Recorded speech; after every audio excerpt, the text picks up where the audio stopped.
America ਦੀ ਬਾਂਹ ਮਰੋੜ ਕੇ ਹਮਲਾ ਕਰਾ ਕੇ ਕਿਤੇ ਨਾ ਕਿਤੇ ਗੱਲ ਇੰਨੀ ਪਚਣ ਦੇ ਵਿੱਚ ਨਹੀਂ ਆ ਰਹੀ ਵੀ ਇਹ ਚੱਕਰ ਕੀ ਆ। ਕੀ ਇਜ਼ਰਾਈਲ ਦਾ ਇੰਨਾ ਜ਼ਿਆਦਾ ਦਬਦਬਾ ਆ ਸਾਡੇ ਰਾਸ਼ਟਰਪਤੀ ਦੇ ਉੱਤੇ, ਅਮਰੀਕਾ ਦੇ ਉੱਤੇ, ਇਹਨਾਂ ਦੀ ਜਿਹੜੀ ਉਹ ਸਿਆਸਤ ਦੇ ਉੱਤੇ।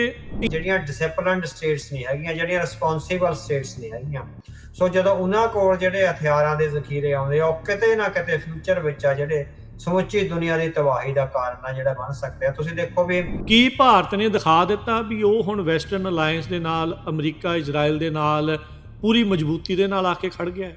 ਕਿਉਂਕਿ ਇਜ਼ਰਾਈਲ ਨੇ ਜਿਹੜਾ ਹੈਗਾ ਭਾਰਤ ਨੂੰ ਵਿਸ਼ਵਾਸ ਦਵਾਇਆ ਹੋਇਆ ਵੀ ਈਰਾਨ ਵਾਲਾ ਕੰਡਾ ਕੱਢਣ ਤੋਂ ਬਾਅਦ ਅਸੀਂ ਪਾਕਿਸਤਾਨ ਦਾ ਜਿਹੜਾ ਨਿਊਕਲੀਅਰ ਪ੍ਰੋਗਰਾਮ ਆ ਉਹ ਤਬਾਹ ਕਰਨਾ ਹੈਗਾ। ਰਾਸ਼ਟਰਪਤੀ ਟਰੰਪ ਨੂੰ ਵੀ ਲੱਗਦਾ ਸੀਗਾ ਵੀ ਸਥਿਤੀ ਐਸਕਾਲੇਟ ਹੋ ਜਾਏਗੀ, ਸੋ ਜਿਹੜੇ ਵੈਸਟਰਨ ਅਲਾਈਜ਼ ਹੈਗੇ ਆ ਮਿਡਲ ਈਸਟ ਵਿੱਚ, ਉਹਨਾਂ ਦਾ ਨੁਕਸਾਨ ਹੋਏਗਾ, ਉਹਨਾਂ ਦੀ ਇਕਨੋਮੀ ਦਾ, ਤੇ ਜਿਹੜੀ ਸਪਲਾਈ ਚੇਨ ਹੈਗੀ ਆ। ਹੁਣ ਸਟੇਟ ਆਫ ਹਾਰਮਜ਼ ਤੇ ਤੁਸੀਂ ਦੇਖੋ ਵੀ ਕਿੰਨੇ ਜ਼ਿਆਦਾ ਉੱਥੇ ਟੈਂਕਰ ਆ ਉਹ ਫਸ ਗਏ ਹੋਏ ਆ ਇਸ ਲੜਾਈ ਨਾਲ। ਇਜ਼ਰਾਈਲੀ ਜਿਹੜੀ ਨੀਤੀ ਹੈਗੀ ਆ ਜਾਂ ਇਜ਼ਰਾਈਲੀ ਦਬਾਅ ਹੈਗਾ ਉਹ ਅਮਰੀਕੀ ਪ੍ਰਸ਼ਾਸਨ ਤੇ ਇੰਨਾ ਜ਼ਿਆਦਾ ਹੈਗਾ ਵੀ ਉਹ ਕਈ ਵਾਰੀ ਨਾ ਚਾਹੁੰਦੇ ਹੋਏ ਵੀ ਜਿਹੜਾ ਹੈਗਾ ਇਜ਼ਰਾਈਲ ਦੇ ਨਾਲ ਖੜ ਰਹੇ ਨੇ। ਈਵਨ ਤੁਸੀਂ ਦੇਖੋ ਵੀ ਇਹ ਵੀ ਆਪਸ 'ਚ ਸ਼ੀਆ ਸੁੰਨੀ ਦੇ ਵਿੱਚ ਜਿਹੜਾ ਇਹ ਵੰਡੇ ਹੋਏ ਆ।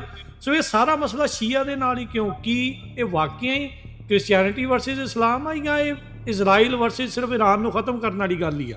ਸੋ ਇਹ ਇੱਕ ਸੁਪਨਾ ਲੈ ਕੇ ਆ ਜਿਹੜਾ ਚੱਲ ਰਿਹਾ ਗ੍ਰੇਟਰ ਇਜ਼ਰਾਈਲ ਦਾ, ਇੱਕ ਤਰ੍ਹਾਂ ਨਾਲ ਇਨਡਾਇਰੈਕਟਲੀ ਬਣਿਆ ਹੋਇਆ ਹੈਗਾ, ਕਿਉਂਕਿ ਉਹ ਬਹੁਤ ਸਾਰੇ ਜਿਹੜੇ ਹੈਗੇ ਇਜ਼ਰਾਈਲ ਨਾਲ ਉਹਨਾਂ ਦੇ ਚੰਗੇ ਰਿਲੇਸ਼ਨ। ਇਹਨਾਂ ਨੇ ਹੁਣ ਆਪਣੇ ਗਵਾਂਢੀ ਮੁਲਕਾਂ ਦੇ ਉੱਤੇ ਵੀ ਈਰਾਨ ਨੇ ਜਿਹੜਾ ਉਹ ਹਮਲਾ ਕੀਤਾ। ਇਹ ਕੀ ਸੰਕੇਤ ਦੇ ਰਹੇ ਗੱਲਾਂ?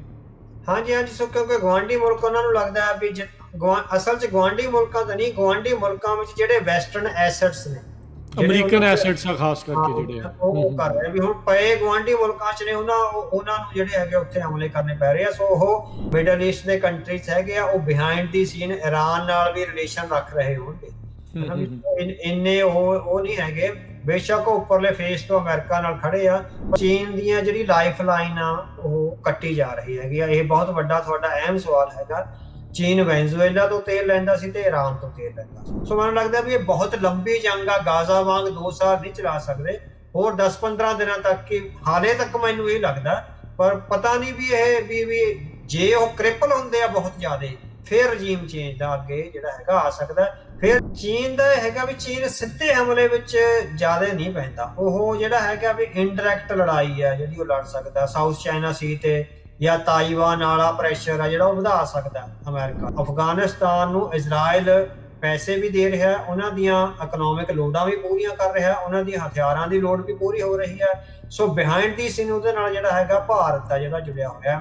ਸੋ ਜਿਹੜਾ ਕੁਝ ਬਲੋਚਿਸਤਾਨ ਵਿੱਚ ਹੋ ਰਿਹਾ ਉਹ ਇਜ਼ਰਾਈਲ ਕਰਵਾ ਰਿਹਾ ਹੈਗਾ, ਤਾਂ ਕਿ ਪਾਕਿਸਤਾਨ ਦੇ ਨਿਊਕਲੀਅਰ ਪ੍ਰੋਗਰਾਮ ਨੂੰ ਹੱਥ ਪਾਉਣ ਤੱਕ ਜਿਹੜਾ ਹੈਗਾ ਪਹਿਲਾ ਡੰਡਾ ਸਰ ਕਰਿਆ ਜਾਵੇ। ਸੋ ਵੀ ਉਹ ਸਾਡੀ ਧਰਤੀ ਤੇ ਇਸ ਤਰ੍ਹਾਂ ਆ ਕੇ ਕੋਈ ਦੂਜਾ ਦੇਸ਼ ਆ ਬੰਦਾ ਕਿਵੇਂ ਮਾਰ ਜਾਵੇ। ਸੋ ਉਹ ਆਪਣੀ ਪੈਟਰੀਓਟਿਕ ਤੇ ਆਪਣੇ ਜਿਹੜਾ ਕੌਮੀ ਜਜ਼ਬਾ ਹੈਗਾ ਉਹਨੂੰ ਉਹ ਕਰ ਰਹੇ ਹੈਗੇ। ਸਾਨੂੰ ਲੱਗਦਾ ਵੀ ਇਹ ਕਾਫੀ ਜ਼ਿਆਦਾ ਅੱਗੇ ਜਾਊਗਾ, ਹਨਾ। ਬੇਸ਼ੱਕ ਅਦਾਲਤ ਵਿੱਚ ਕੋਈ ਵੀ ਪਾਬੰਦੀ ਲੱਗ ਜੇ, ਜਿਹੜੀ ਕੌਮ ਆਪਣੇ ਹਿੱਤਾਂ ਦੀ ਰਾਖੀ ਕਰਨ ਲਈ ਡਿਪਲੋਮੇਸੀ ਨਹੀਂ ਕਰ ਸਕਦੀ, ਉਹ ਕੌਮ ਅੱਜ ਵੀ ਗਈ ਤੇ ਕੱਲ ਵੀ। ਸੋ ਸਾਨੂੰ ਭਾਵੁਕਤਾ ਚੋਂ ਜਾਂ ਜਿਹੜੀ ਹੈਗਾ ਸੈਂਟੀਮੈਂਟਸ ਚੋਂ ਜਿਹੜਾ ਹੈਗਾ ਕਿਸੇ ਦੇ ਵਿਰੋਧ ਵਿੱਚ ਜਾਂ ਹੱਕ ਵਿੱਚ ਖੜਨ ਦੀ ਲੋੜ ਨਹੀਂ ਹੈ। ਫਾਇਦਾ ਨਹੀਂ ਹੋਵੇਗਾ। ਲੱਖ ਤੁਹਾਡੀਆਂ ਭਾਵਨਾਵਾਂ ਹੋਣ, ਲੱਖ ਕਿਸ ਕਿਸਮ ਦੀਆਂ ਧਾਰਮਿਕ ਜਾਂ ਹੋਰ ਜਿਹੜੀਆਂ ਜਜ਼ਬਾਤ ਆ ਤੁਹਾਡੇ ਤੇ ਭਾਰੂ ਹੋਣ, ਪਰ ਵੈਸਟ ਨਾਲ ਕਨਫਰੰਟ੍ਰੇਸ਼ਨ ਵਿੱਚ ਆ ਕੇ ਸਿੱਖਾਂ ਨੂੰ ਕੋਈ ਵੀ ਫਾਇਦਾ ਨਹੀਂ ਹੈ। ਸੋ ਵੈਸਟ ਨਾਲ ਹਮੇਸ਼ਾ ਅਲਾਈ ਰਹਿ ਕੇ ਹੀ ਸਿੱਖਾਂ ਦਾ ਜਿਹੜਾ ਪੋਲੀਟੀਕਲ ਭਵਿੱਖ ਆ ਉਹ ਬਚਾਇਆ ਜਾ ਸਕਦਾ।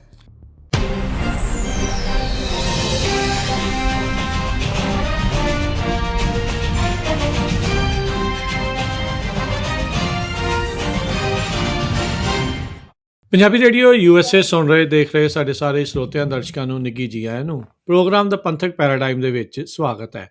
ਮੈਂ ਰਾਜਕਨਵੀਰ ਸਿੰਘ, ਜੁੜ ਚੁੱਕੇ ਨੇ ਮੇਰੇ ਨਾਲ ਇਸ ਮੌਕੇ ਸਰਦਾਰ ਅਵਤਾਰ ਸਿੰਘ ਜੀ। ਅਵਤਾਰ ਸਿੰਘ ਜੀ, ਜੀ ਆਇਆਂ ਨੂੰ ਸਵਾਗਤ ਹੈ। ਸਤਿ ਸ੍ਰੀ ਅਕਾਲ। ਵਾਹਿਗੁਰੂ ਜੀ ਕਾ ਖਾਲਸਾ, ਵਾਹਿਗੁਰੂ ਜੀ ਕੀ ਫਤਿਹ। ਵਾਹਿਗੁਰੂ ਜੀ ਕਾ ਖਾਲਸਾ, ਵਾਹਿਗੁਰੂ ਜੀ ਕੀ ਫਤਿਹ।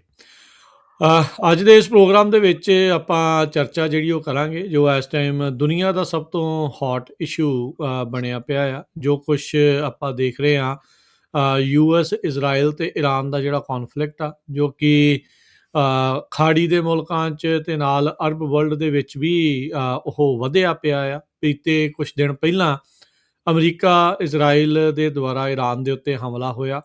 ਕੀ ਉਸ ਦੇ ਪਿੱਛੇ ਆ, ਕੀ ਇਸ ਟਾਈਮ ਮੌਜੂਦਾ ਸਥਿਤੀ ਆ, ਕੀ ਜਿਹੜਾ ਉਹ ਹੋ ਰਿਹਾ ਤੇ ਕੀ ਅੱਗੇ ਕਿਆਸ ਰਹੀਆਂ ਨੇ, ਇਸ ਚੀਜ਼ ਨੂੰ ਲੈ ਕੇ ਜਿਹੜੀ ਉਹ ਆਪਾਂ ਅੱਜ ਦੇ ਪ੍ਰੋਗਰਾਮ ਦੇ ਵਿੱਚ ਗੱਲਬਾਤ ਜਿਹੜੀ ਉਹ ਆਪਾਂ ਕਰਾਂਗੇ।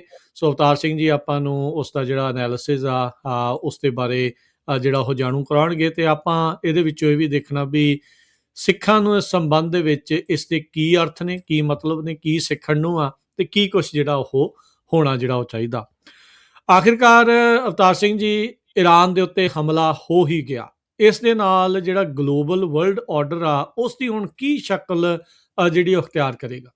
ਹਾਂਜੀ ਹਾਂਜੀ, ਸੋ ਕਾਫੀ ਦੇਰ ਤੋਂ ਓਵਰਡਿਊ ਸੀਗਾ। ਸੋ ਕਿਉਂਕਿ ਜਦੋਂ 2023 ਇਹਦੇ ਵਿੱਚ 23 ਵਿੱਚ ਗਾਜ਼ਾ ਵਾਲਿਆਂ ਨੇ ਇਜ਼ਰਾਈਲ ਤੇ ਹਮਲਾ ਕਰਿਆ ਸੀ, ਤਾਂ PM ਨੇਤਨਯਾਹੂ ਨੇ ਕਿਹਾ ਸੀਗਾ ਵੀ ਇਹ ਇੱਕ ਫੈਸਲਾਕੁਨ ਜੰਗ ਹੋਊਗੀ ਔਰ ਉਹ ਜੰਗ ਆ ਜਿਹੜੀ ਮਿਡਲ ਈਸਟ ਦੀ ਜਿਹੜੀ ਸਥਿਤੀ ਆ ਉਹ ਬਦਲ ਦੇਗੀ, ਹੈ ਨਾ। ਤੁਸੀਂ ਦੇਖੋ ਵੀ ਉਹ ਤੋਂ ਬਾਅਦ ਗਾਜ਼ਾ ਦਾ ਉਹਨਾਂ ਨੇ ਬਹੁਤ ਜਿਹੜਾ ਹੈਗਾ ਬੁਰੀ ਤਰ੍ਹਾਂ ਉੱਥੇ ਕਤਲੋਗਾਰਤ ਹੋਈ, ਇੱਕ ਤਰ੍ਹਾਂ ਨਾਲ ਖਤਮ ਕਰਿਆ, ਸਾਰਾ ਕੁਝ ਹਟਾ ਦਿੱਤਾ ਗਿਆ।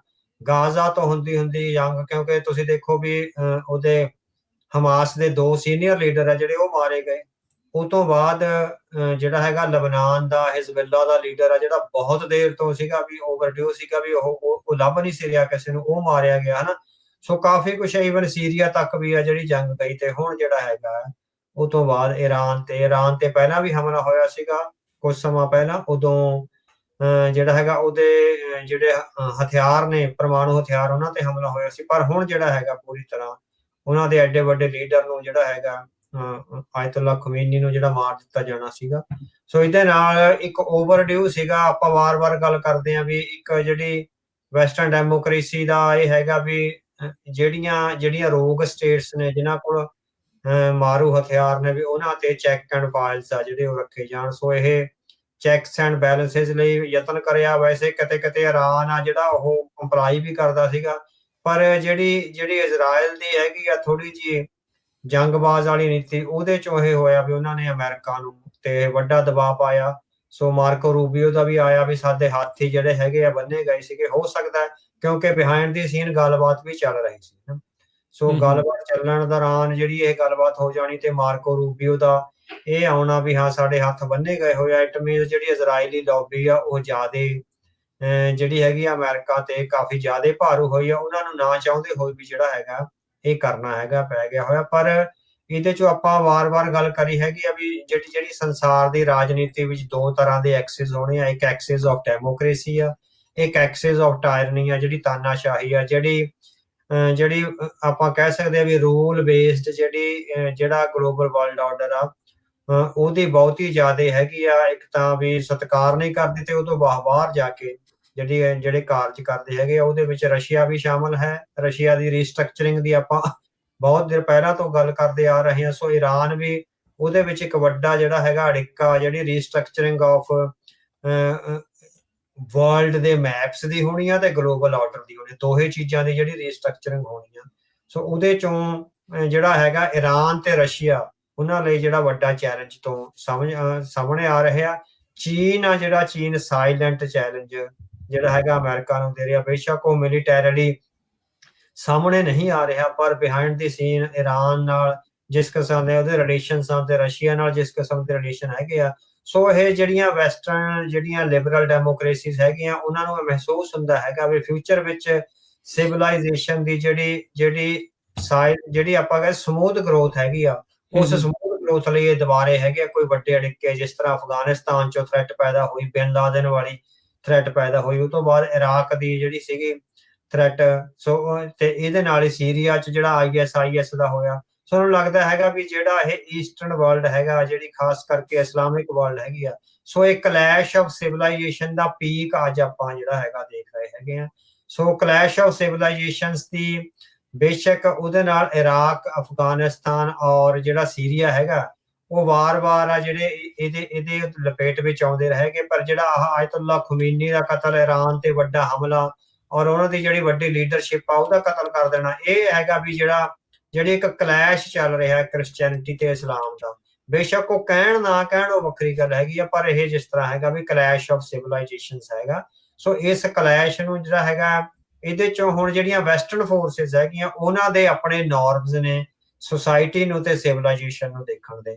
ਪਰ ਜਿਹੜੀਆਂ ਈਸਟ ਦੀਆਂ ਜਿਹੜੀਆਂ ਕੰਟਰੀਜ਼ ਹੈਗੀਆਂ ਉਹਨਾਂ ਦੇ ਆਪਣੇ ਨੋਰਮਸ ਆ ਸੋਸਾਇਟੀ ਨੂੰ ਤੇ ਸਿਵਲਾਈਜੇਸ਼ਨ ਨੂੰ ਦੇਖਣ ਦੇ। ਸੋ ਇਹ ਜਿਹੜੇ ਨੋਰਮਸ ਦਾ ਜਿਹੜਾ ਕਲੈਸ਼ ਹੈਗਾ ਇਹੋ ਹੀ ਕਲੈਸ਼ ਆਫ ਸਿਵਲਾਈਜੇਸ਼ਨਸ ਆ। ਦੋ ਸਿਵਲਾਈਜੇਸ਼ਨਸ ਆ, ਇੱਕ ਈਸਟ ਦੀ ਆ ਇੱਕ ਵੈਸਟ ਦੀ ਹੈਗੀ ਆ। ਸੋ ਵੈਸਟ ਵਾਲੇ ਜੇ ਉਹਨਾਂ ਨੂੰ ਲੱਗਦਾ ਹੈਗਾ ਵੀ ਕਿਉਂਕਿ ਉਹਦੇ ਚੋਂ ਇੱਕ ਖਤਰਾ ਵੱਡਾ ਇਹ ਆਉਂਦਾ ਵੀ ਜਦੋਂ ਰੋਗ ਸਟੇਟਸ ਕੋਲ ਜਿਹੜੇ ਹੈਗੇ ਆ ਉਹ ਮਾਰੂ ਹਥਿਆਰ ਆਉਂਦੇ ਆ, ਚਾਹੇ ਉਹ ਇਰਾਕ ਸੀ ਤੇ ਚਾਹੇ ਉਹ ਈਰਾਨ ਹੈਗੇ ਆ। ਸੋ ਜਦੋਂ ਰੋਗ ਸਟੇਟ ਜਿਹੜੀਆਂ ਡਿਸਿਪਲਿਨਡ ਸਟੇਟਸ ਨਹੀਂ ਹੈਗੀਆਂ, ਜਿਹੜੀਆਂ ਰਿਸਪੌਂਸਿਬਲ ਸਟੇਟਸ ਨਹੀਂ ਹੈਗੀਆਂ, ਸੋ ਜਦੋਂ ਉਹਨਾਂ ਕੋਲ ਜਿਹੜੇ ਹਥਿਆਰਾਂ ਦੇ ਜ਼ਖੀਰੇ ਆਉਂਦੇ ਆ ਉਹ ਕਿਤੇ ਨਾ ਕਿਤੇ ਫਿਊਚਰ ਵਿੱਚ ਆ ਜਿਹੜੇ ਸਮੁੱਚੀ ਦੁਨੀਆ ਦੀ ਤਬਾਹੀ ਦਾ ਕਾਰਨ ਆ ਜਿਹੜਾ ਬਣ ਸਕਦੇ ਆ। ਤੁਸੀਂ ਦੇਖੋ ਵੀ ਕੁਝ ਮੁਲਕਾਂ ਕੋਲ ਹੈਗੇ ਨੇ ਜਿਹੜੇ ਪਰਮਾਣੂ ਹਥਿਆਰ ਨੇ, ਚਾਹੇ ਅਮਰੀਕਾ ਕੋਲ ਆ, ਚਾਹੇ ਯੂਕੇ ਕੋਲ ਹੋਣ ਜਾਂ ਫਰਾਂਸ ਕੋਲ ਹੋਣ, ਪਰ ਇਹ ਜਿਹੜੀਆਂ ਹੈਗੀਆਂ ਰਿਸਪੌਂਸਿਵ ਤੇ ਰਿਸਪੌਂਸਿਬਲ ਜਿਹੜੀਆਂ ਡੈਮੋਕ੍ਰੇਸੀਜ਼ ਹੈਗੀਆਂ। ਜਿਹੜੀਆਂ ਇਰਰਿਸਪੌਂਸਿਵ ਆ ਉਹਦੇ ਚੋਂ ਆਪਾਂ ਪਾਕਿਸਤਾਨ ਵੀ ਦੇਖ ਸਕਦੇ ਹਾਂ, ਭਾਰਤ ਵੀ ਦੇਖ ਸਕਦੇ ਹਾਂ ਤੇ ਈਰਾਨ ਵੀ ਆ ਜਿਹੜਾ ਉਹ ਦੇਖ ਸਕਦੇ ਹਾਂ ਵੀ ਇਹ ਇੰਨੀਆਂ ਜ਼ਿਆਦਾ ਰਿਸਪੌਂਸਿਵ ਡੈਮੋਕ੍ਰੇਸੀਜ਼ ਨਹੀਂ ਹੈਗੀਆਂ। ਇਹਨਾਂ ਦੇ ਜਿਹੜੇ ਮਾਰੂ ਹਥਿਆਰ ਨੇ ਉਹ ਕਿਤੇ ਨਾ ਕਿਤੇ ਜਾ ਕੇ ਜਿਹੜਾ ਹੈਗਾ ਉਹ ਮਨੁੱਖਤਾ ਦੇ ਘਾਣ ਲਈ ਅੱਗੇ ਆ ਸਕਦੇ ਹੈਗੇ ਆ। ਸੋ ਇਹ ਡਿਊ ਸੀ, ਓਵਰ ਡਿਊ ਸੀ ਕਲੈਸ਼ ਆਫ ਸਿਵਲਾਈਜੇਸ਼ਨਸ। ਪਰ ਉਸ ਕਲੈਸ਼ ਆਫ ਸਿਵਲਾਈਜੇਸ਼ਨਸ ਜਿਹੜਾ ਬੱਚਿਆਂ ਦਾ ਕਤਲੇਆਮ ਹੋ ਰਿਹਾ, ਚਾਹੇ ਉਹ ਗਾਜ਼ਾ ਦੇ ਬੱਚਿਆਂ ਦਾ ਹੋਇਆ ਤੇ ਬਜ਼ੁਰਗਾਂ ਦਾ ਹੋਇਆ, ਤੇ ਚਾਹੇ ਜਿਹੜਾ ਹੈਗਾ ਇੱਥੇ ਈਰਾਨ ਵਿੱਚ ਜਿਹੜਾ ਹੈਗਾ ਇੱਕ ਸਕੂਲ ਤੇ ਹਮਲਾ ਕਰਕੇ ਬੱਚੀਆਂ ਦਾ ਜਿਹੜਾ ਕਤਲੇਆਮ 165 ਬੱਚੀਆਂ ਦਾ ਹੋਇਆ। ਸੋ ਇਸ ਤਰ੍ਹਾਂ ਨਾਲ ਇਹ ਜਿਹੜੀਆਂ ਗੱਲਾਂ ਨੇ ਇਹ ਜਦੋਂ ਰਿਸਪੌਂਸਿਵ ਨਹੀਂ ਰਹਿੰਦਾ ਹੈਗਾ, ਜਿਹੜੀ ਵਾਰ ਹੈਗੀ ਰਿਸਪੌਂਸਿਵ ਨਹੀਂ ਰਹਿੰਦੀ, ਉਦੋਂ ਫਿਰ ਜਿਹੜਾ ਹੈਗਾ ਵੈਸਟ ਦੀ ਇਮਾਨਦਾਰੀ ਤੇ ਵੀ ਜਿਹੜੇ ਹੈਗੇ ਸਵਾਲ ਆ ਉੱਠਣੇ ਸ਼ੁਰੂ ਹੋ ਜਾਂਦੇ ਹੈਗੇ ਆ। ਸੋ ਇਹ ਓਵਰਡਿਊ ਸੀ ਕਲੈਸ਼ ਆਫ ਸਿਵਲਾਈਜੇਸ਼ਨਸ ਦਾ ਜਿਹੜੀ ਪੀਕ ਹੈਗੀ ਆ ਉਹ ਓਵਰਡਿਊ ਸੀ। ਇਜ਼ਰਾਈਲ, ਕਿਉਂਕਿ ਇਜ਼ਰਾਈਲ ਦੀ ਇਨਸਿਕਿਉਰਿਟੀ ਆ, ਹੁਣ ਤੁਸੀਂ ਇਜ਼ਰਾਈਲ ਦੀ ਸਿਚੁਏਸ਼ਨ ਦੇਖੋ, ਇਜ਼ਰਾਈਲ ਇੱਕ ਕੱਲਾ ਘਿਰਿਆ ਹੋਇਆ, ਬਾਕੀ ਸਾਰੇ ਆਲੇ ਦੁਆਲੇ ਦੇ ਜਿਹੜੇ ਇਸਲਾਮਿਕ ਮੁਲਕ ਹੈਗੇ। ਸੋ ਇੱਕ ਹੁਣ ਇਹਦੇ ਚੋਂ ਤੁਸੀਂ ਆਪਣੇ ਆਪ ਨੂੰ ਦੇਖੋ, ਕਈ ਵਾਰ ਤੁਸੀਂ ਦੇਖੋ ਵੀ ਸਿੱਖਾਂ ਦਾ ਇੱਕ ਮੁਲਕ ਹੋਵੇ, ਆਲੇ ਦੁਆਲੇ ਭਾਰਤ ਦਾ ਪਰਮਾਣੂ ਹਥਿਆਰ ਨੇ, ਉਹਦੇ ਦੁਆਲੇ ਪਾਕਿਸਤਾਨ ਦੇ ਪਰਮਾਣੂ ਹਥਿਆਰ ਨੇ, ਉਹਦੇ ਕੋਲ ਫਿਰ ਚੀਨ ਦੇ ਪਰਮਾਣੂ ਹਥਿਆਰ ਨੇ। ਸੋ ਇਸ ਸਿਚੁਏਸ਼ਨ ਵਿੱਚ ਜੇ ਸਿੱਖਾਂ ਦਾ ਮੁਲਕ ਘਿਰਿਆ ਹੋਵੇ ਤਾਂ ਸਿੱਖ ਕੀ ਕਰਨਗੇ? ਸੋ ਇਹ ਕਾਫੀ ਇਸ ਤਰ੍ਹਾਂ ਆਪਣੀ ਸਿਚੁਏਸ਼ਨ ਨੂੰ ਜਿਹੜਾ ਹੈਗਾ ਦੇਖ ਕੇ ਜਿਹੜਾ ਹੈਗਾ ਕਰੀਏ ਤਾਂ ਸਾਨੂੰ ਲੱਗਦਾ ਹੈਗਾ ਵੀ ਇਜ਼ਰਾਈਲ ਦੀ ਵੀ ਕਿਤੇ ਨਾ ਕਿਤੇ ਮਜਬੂਰੀ ਵੀ ਜਿਹੜੀ ਬਣੀ ਹੋਈ ਆ ਵੀ ਉਹਦੀ ਐਗਜ਼ਿਸਟੈਂਸ ਜਿਹੜੀ 2000 ਸਾਲ ਦੀ ਗੁਲਾਮੀ ਤੋਂ ਬਾਅਦ ਐਗਜ਼ਿਸਟੈਂਸ ਹੋਈ ਆ। ਸੋ ਇਹ ਸੀਗਾ ਵੀ ਗੱਲਬਾਤ ਰਾਹੀਂ ਉਹਨੂੰ ਮਨਾ ਲਿਆ ਜਾਂਦਾ ਸੀ, ਕਿਤੇ ਕਿਤੇ ਉਹ ਰਿਸਪੌਂਸ ਵੀ ਕਰਦਾ ਰਿਹਾ। ਸੋ ਕਿਉਂਕਿ IAEA ਦੀਆਂ ਜਿਹੜੀਆਂ ਇੰਸਪੈਕਟਰਸ ਆ ਉਹ ਵੀ ਗਏ ਹੈਗੇ ਆ, ਆਪਣੇ ਸਟਾਕ ਪਾਈਲਸ ਦੀ ਚੈੱਕ ਵੀ ਕਰਾਈ ਹੈਗੀ ਆ, ਪਰ ਫਿਰ ਵੀ ਜਿਹੜਾ ਹੈਗਾ ਅਗਰੈਸਿਵਲੀ ਉਹਦੇ ਤੇ ਜਿਹੜਾ ਇੰਪੋਜ਼ ਕਰਿਆ। ਮੈਨੂੰ ਲੱਗਦਾ ਵੀ ਇਹ ਜ਼ਿਆਦੇ ਉਸ ਥਰੈਟੀਕਲ ਜਿਹੜੀ ਸਿਧਾਂਤਕ ਕਾਰਵਾਈ ਹੈਗੀ ਆ ਵੀ ਕਲੈਸ਼ ਜਿਹੜਾ ਹੈਗਾ ਇਸਲਾਮਿਕ ਸਿਵਲਾਈਜੇਸ਼ਨ ਤੇ ਕ੍ਰਿਸਚੈਨਿਟੀ ਦੀ ਸਿਵਲਾਈਜੇਸ਼ਨ ਹੈ ਜਿਹੜੀ। ਸੋ ਇਹਨਾਂ ਦੋਹਾਂ ਸਿਵਲਾਈਜੇਸ਼ਨ ਦੇ ਕਲੈਸ਼ ਦੀਆਂ ਜਿਹੜੀ ਇਹ ਚਰਮ ਸੀਮਾ ਹੈ ਜਿਹੜੀ ਹੋਈ ਹੈ। ਹੁਣ ਹੋਰ ਕੋਈ ਵੱਡੀ ਚਰਮ ਸੀਮਾ ਹੋ ਸਕਦੀ ਹੈ ਤਾਂ ਮੈਂ ਕਹਿ ਨਹੀਂ ਸਕਦਾ, ਕਿਉਂਕਿ ਬਾਕੀ ਦੀਆਂ ਸਾਰੀਆਂ ਜਿਹੜੀਆਂ ਅਰਬ ਵਰਲਡ ਹੈਗਾ ਉਹਨਾਂ ਨੇ ਕੰਟੇਨ ਕਰਿਆ ਹੋਇਆ ਉਹ ਵੈਸਟ ਨਾਲ, ਔਰ ਖਾਸ ਕਰਕੇ ਇਜ਼ਰਾਈਲ ਨਾਲ ਜਿਹੜੇ ਹੈਗੇ ਉਹਦੇ ਚੰਗੇ ਸੰਬੰਧ ਆ। ਇਹ ਤੇ ਇਰਾਕ ਆ ਜਿਹੜੇ ਇਹ ਲਗਾਤਾਰ ਇੱਕ ਤਰ੍ਹਾਂ ਨਾਲ ਕਨਫਰੰਟ ਕਰਦੇ ਸੀ। ਸੋ ਇਹਨਾਂ ਦੇ ਬੇਸ ਤੇ ਹੀ ਫਿਰ ਜਿਹੜੀ ਸਮੁੱਚੀ ਇਸਲਾਮਿਕ ਮੂਵਮੈਂਟ ਹੈਗੀ ਆ ਉਹਦੇ ਨਾਲ ਜਿਹੜਾ ਕਲੈਸ਼ ਜਿਹੜਾ ਵੈਸਟਰਨ ਸਭਿਅਤਾ ਦਾ ਹੋ ਰਿਹਾ, ਅਸੀਂ ਉਹਦੀਆਂ ਜਿਹੜੀਆਂ ਚਰਮ ਸੀਮਾ ਨੂੰ ਅਨਫੋਲਡ ਹੁੰਦੇ ਦੇਖ ਰਹੇ ਹੈਗੇ ਆ। ਪਰ ਇਹਦੇ ਚੋਂ ਆਮ ਛੋਟੇ ਬੱਚਿਆਂ ਦਾ ਕਤਲੇਆਮ ਹੋ ਜਾਣਾ ਤੇ ਹੋਰ ਆਮ ਨਾਗਰਿਕਾਂ ਦਾ ਕਤਲੇਆਮ ਹੋਣਾ ਜਿਹੜਾ ਉਹ ਕਾਫੀ ਦਰਦਨਾਕ ਮੰਨਿਆ ਜਾ ਸਕਦਾ ਜੀ। ਅਵਤਾਰ ਸਿੰਘ ਜੀ, ਜਿੱਦਾਂ ਤੁਸੀਂ ਕਿਹਾ ਵੀ ਇਹ ਆਪਸ ਦੇ ਵਿੱਚ ਗੱਲਬਾਤ ਇਹਨਾਂ ਦੀ ਚੱਲ ਰਹੀ ਸੀ, 2-3 ਇਹਨਾਂ ਦੀਆਂ ਮੀਟਿੰਗਾਂ ਵੀ ਹੋਈਆਂ, ਉਹਦੇ ਵਿੱਚ ਇਹ ਗੱਲਾਂ ਆ ਰਹੀਆਂ ਸੀ, ਜਿਹੜਾ ਓਮਾਨ ਦਾ ਫੋਰਨ ਮਿਨਿਸਟਰ ਸੀਗਾ ਜਿਹੜਾ ਇਹਨਾਂ ਦੇ ਵਿੱਚ ਵਿਚੋਲਗਰੀ ਕਰ ਰਿਹਾ ਸੀ, ਕਹਿੰਦਾ ਵੀ ਇਹ ਮੰਨ ਰਹੇ ਸੀਗੇ ਪਰ ਫਿਰ ਵੀ ਇਸ ਦੇ ਬਾਵਜੂਦ ਇਹ ਹਮਲਾ ਹੋ ਜਾਣਾ। ਤੇ ਖਾਸ ਕਰਕੇ ਜਿਹੜਾ ਮਾਰਕੋ ਰੂਬੀਓ ਦਾ ਕਹਿਣਾ ਵੀ ਇਹਨਾਂ ਨੇ ਤਾਂ ਵੀ ਅਮਰੀਕਾ ਦੀ ਬਾਂਹ ਮਰੋੜ ਕੇ ਹਮਲਾ ਕਰਾ ਕੇ ਕਿਤੇ ਨਾ ਕਿਤੇ ਗੱਲ ਇੰਨੀ ਪਚਣ ਦੇ ਵਿੱਚ ਨਹੀਂ ਆ ਰਹੀ ਵੀ ਇਹ ਚੱਕਰ ਕੀ ਆ। ਕੀ ਇਜ਼ਰਾਈਲ ਦਾ ਇੰਨਾ ਜ਼ਿਆਦਾ ਦਬਦਬਾ ਆ ਸਾਡੇ ਰਾਸ਼ਟਰਪਤੀ ਦੇ ਉੱਤੇ, ਅਮਰੀਕਾ ਦੇ ਉੱਤੇ, ਇਹਨਾਂ ਦੀ ਜਿਹੜੀ ਉਹ ਸਿਆਸਤ ਦੇ ਉੱਤੇ ਇੰਨਾ ਜ਼ਿਆਦਾ ਇਹਨਾਂ ਦਾ ਕੰਟਰੋਲ ਹੋ ਚੁੱਕਾ ਆ ਵੀ ਉਹ ਜਿੱਦਾਂ ਮਰਜ਼ੀ ਇਹਨਾਂ ਤੋਂ ਕਰਵਾ ਸਕਦੇ ਆ? ਹਾਂਜੀ। ਸੁਣ ਇਹ ਗੱਲਾਂ ਨੇ ਜਿਹੜੀਆਂ, ਕਿਉਂਕਿ ਓਮਾਨ ਦੇ ਜਿਹੜਾ ਵਿਚੋਲੇ ਹੈਗੇ ਆ ਉਹਨਾਂ ਦਾ ਆਉਣਾ, ਉਹਨਾਂ ਨੇ ਸਪਸ਼ਟ ਕਿਹਾ ਹੈਗਾ ਵੀ ਜਿਹੜੀ ਗੱਲ ਹੈਗੀ ਆ ਕਾਫੀ ਅੱਗੇ ਤੱਕ ਪਹੁੰਚ ਗਈ ਸੀ। ਸੋ ਈਰਾਨ ਦਾ ਵੀ ਸਾਨੂੰ ਲੱਗਦਾ ਵੀ ਉਹਦੇ ਲਈ ਵੀ ਹੁਣ ਬਹੁਤ ਵੱਡੇ ਖਤਰੇ ਮੁੱਲ ਲੈਣੇ ਮੈਨੂੰ ਲੱਗਦੇ ਵੀ ਉਹਦੇ ਲਈ ਵੀ ਠੀਕ ਨਹੀਂ ਸੀ। ਹੋ ਸਕਦਾ ਵੀ ਉਹ ਜਿਹੜਾ ਹੈਗਾ ਕੰਪਲਾਇੰਸ ਵਿੱਚ ਜਿਹੜਾ ਹੋਵੇ, ਹਨਾ ਵੀ ਕਿੱਥੇ ਤੱਕ ਗੱਲ ਵਧੀ ਹੋਈ ਆ ਉਹ ਤਾਂ ਜਿਹੜੇ ਮੈਡੀਏਟਰਸ ਹੈਗੇ ਨੇ ਉਹ ਹੀ ਗੱਲ ਦੱਸ ਸਕਦੇ ਹੈਗੇ ਆ। ਪਰ ਇਹ ਗੱਲ ਹੈਗੀ ਆ ਵੀ ਇਜ਼ਰਾਈਲ ਦਾ, ਕਿਉਂਕਿ ਨੇਤਨਯਾਹੂ ਨੇ ਐਲਾਨ ਕਰ ਦਿੱਤਾ ਸੀਗਾ ਵੀ ਮਿਡਲ ਈਸਟ ਨੂੰ ਚੇਂਜ ਕਰ ਦਿਆਂਗੇ ਅਸੀਂ। ਸੋ ਉਹ ਆਪਣੀ ਉਸ ਜਿੱਦ ਤੇ, ਸੋ ਨੇਤਨਯਾਹੂ ਦਾ ਲਗਾਤਾਰ ਇੱਕ ਤਾਂ ਰਿਹਾ ਹੈਗਾ ਵੀ ਉਹ ਜੰਗਬਾਜ਼ ਕਿਸਮ ਦਾ ਨੇਤਾ ਹੈਗਾ। ਸੋ ਉਹਨੇ ਆਪਣੀ ਜੰਗਬਾਜ਼ੀ ਆ ਪਿਛਲੇ 2 ਸਾਲਾਂ ਤੋਂ, ਹੁਣ ਤਾਂ 2 ਤੋਂ ਵੀ ਜ਼ਿਆਦਾ ਹੀ ਹੋ ਗਿਆ, 2.5 ਸਾਲ ਹੀ ਹੋ ਉਹ ਗਏ ਤਾਂ 1996 ਤੋਂ ਕਹਿ ਰਿਹਾ ਵੀ ਕੁਝ ਮਹੀਨਿਆਂ 'ਚ ਕੁਝ ਹਫ਼ਤਿਆਂ 'ਚ ਇਹਨਾਂ ਨੇ ਕਰ ਹਥਿਆਰ ਦੇਣਾ। ਬਣਾ ਲੈਣਾ। ਹਾਂਜੀ ਹਾਂਜੀ। ਸੋ ਉਹ ਲਗਾਤਾਰ ਆ ਜਿਹੜਾ ਵੀ 1996 ਤੋਂ ਤੁਸੀਂ ਦੇਖ ਰਹੇ ਹੋ, ਉਦੋਂ ਡਿਪਲੋਮੈਟ ਹੁੰਦੇ ਸੀਗੇ ਯੂਐਨਓ UN 'ਚ। ਵਿੱਚ। ਸੋ ਉਦੋਂ ਤੋਂ ਇੱਕ ਕਈ ਵਾਰੀ ਹੁੰਦਾ ਵੀ ਮੁਲਕਾਂ ਨੂੰ ਇਸ ਤਰ੍ਹਾਂ ਦਾ ਨੇਤਾ ਮਿਲ ਜਾਂਦਾ ਹੈਗਾ ਜਿਹੜਾ ਕੰਪਲਾਇੰਸ ਤੇ ਗੱਲਬਾਤ ਵਿੱਚ ਜਿਹੜਾ ਹੈਗਾ ਉਹ ਬਹੁਤੀ ਜ਼ਿਆਦਾ ਸਹਿਮਤੀ ਨਹੀਂ ਰੱਖਦਾ ਤੇ ਉਹ ਹਥਿਆਰਾਂ ਦੇ ਜ਼ੋਰ ਤੇ ਅੱਗੇ ਵਧਣਾ ਚਾਹੁੰਦਾ। ਹੋ ਸਕਦਾ ਇਹ ਲੱਗਦਾ ਹੈਗਾ ਵੀ ਅਮਰੀਕਨ ਪ੍ਰਸ਼ਾਸਨ ਆ ਜਿਹੜਾ ਉਹ ਈਰਾਨ ਤੇ ਹਮਲਾ ਨਹੀਂ ਸੀ ਕਰਨਾ ਚਾਹੁੰਦਾ। ਸੋ ਉਹਨਾਂ ਨੂੰ ਲੱਗਦਾ ਸੀਗਾ, ਰਾਸ਼ਟਰਪਤੀ ਟਰੰਪ ਨੂੰ ਵੀ ਲੱਗਦਾ ਸੀਗਾ ਵੀ ਸਥਿਤੀ ਐਸਕਾਲੇਟ ਹੋ ਜਾਏਗੀ।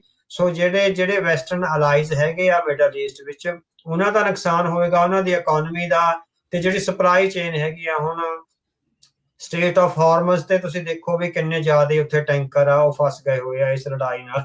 ਬਹੁਤ ਸਾਰੇ ਹਵਾਈ ਅੱਡਿਆਂ ਤੇ ਜਿਹੜਾ ਕਿਆਸ ਆ ਉਹ ਹੋ ਗਿਆ ਹੋਇਆ।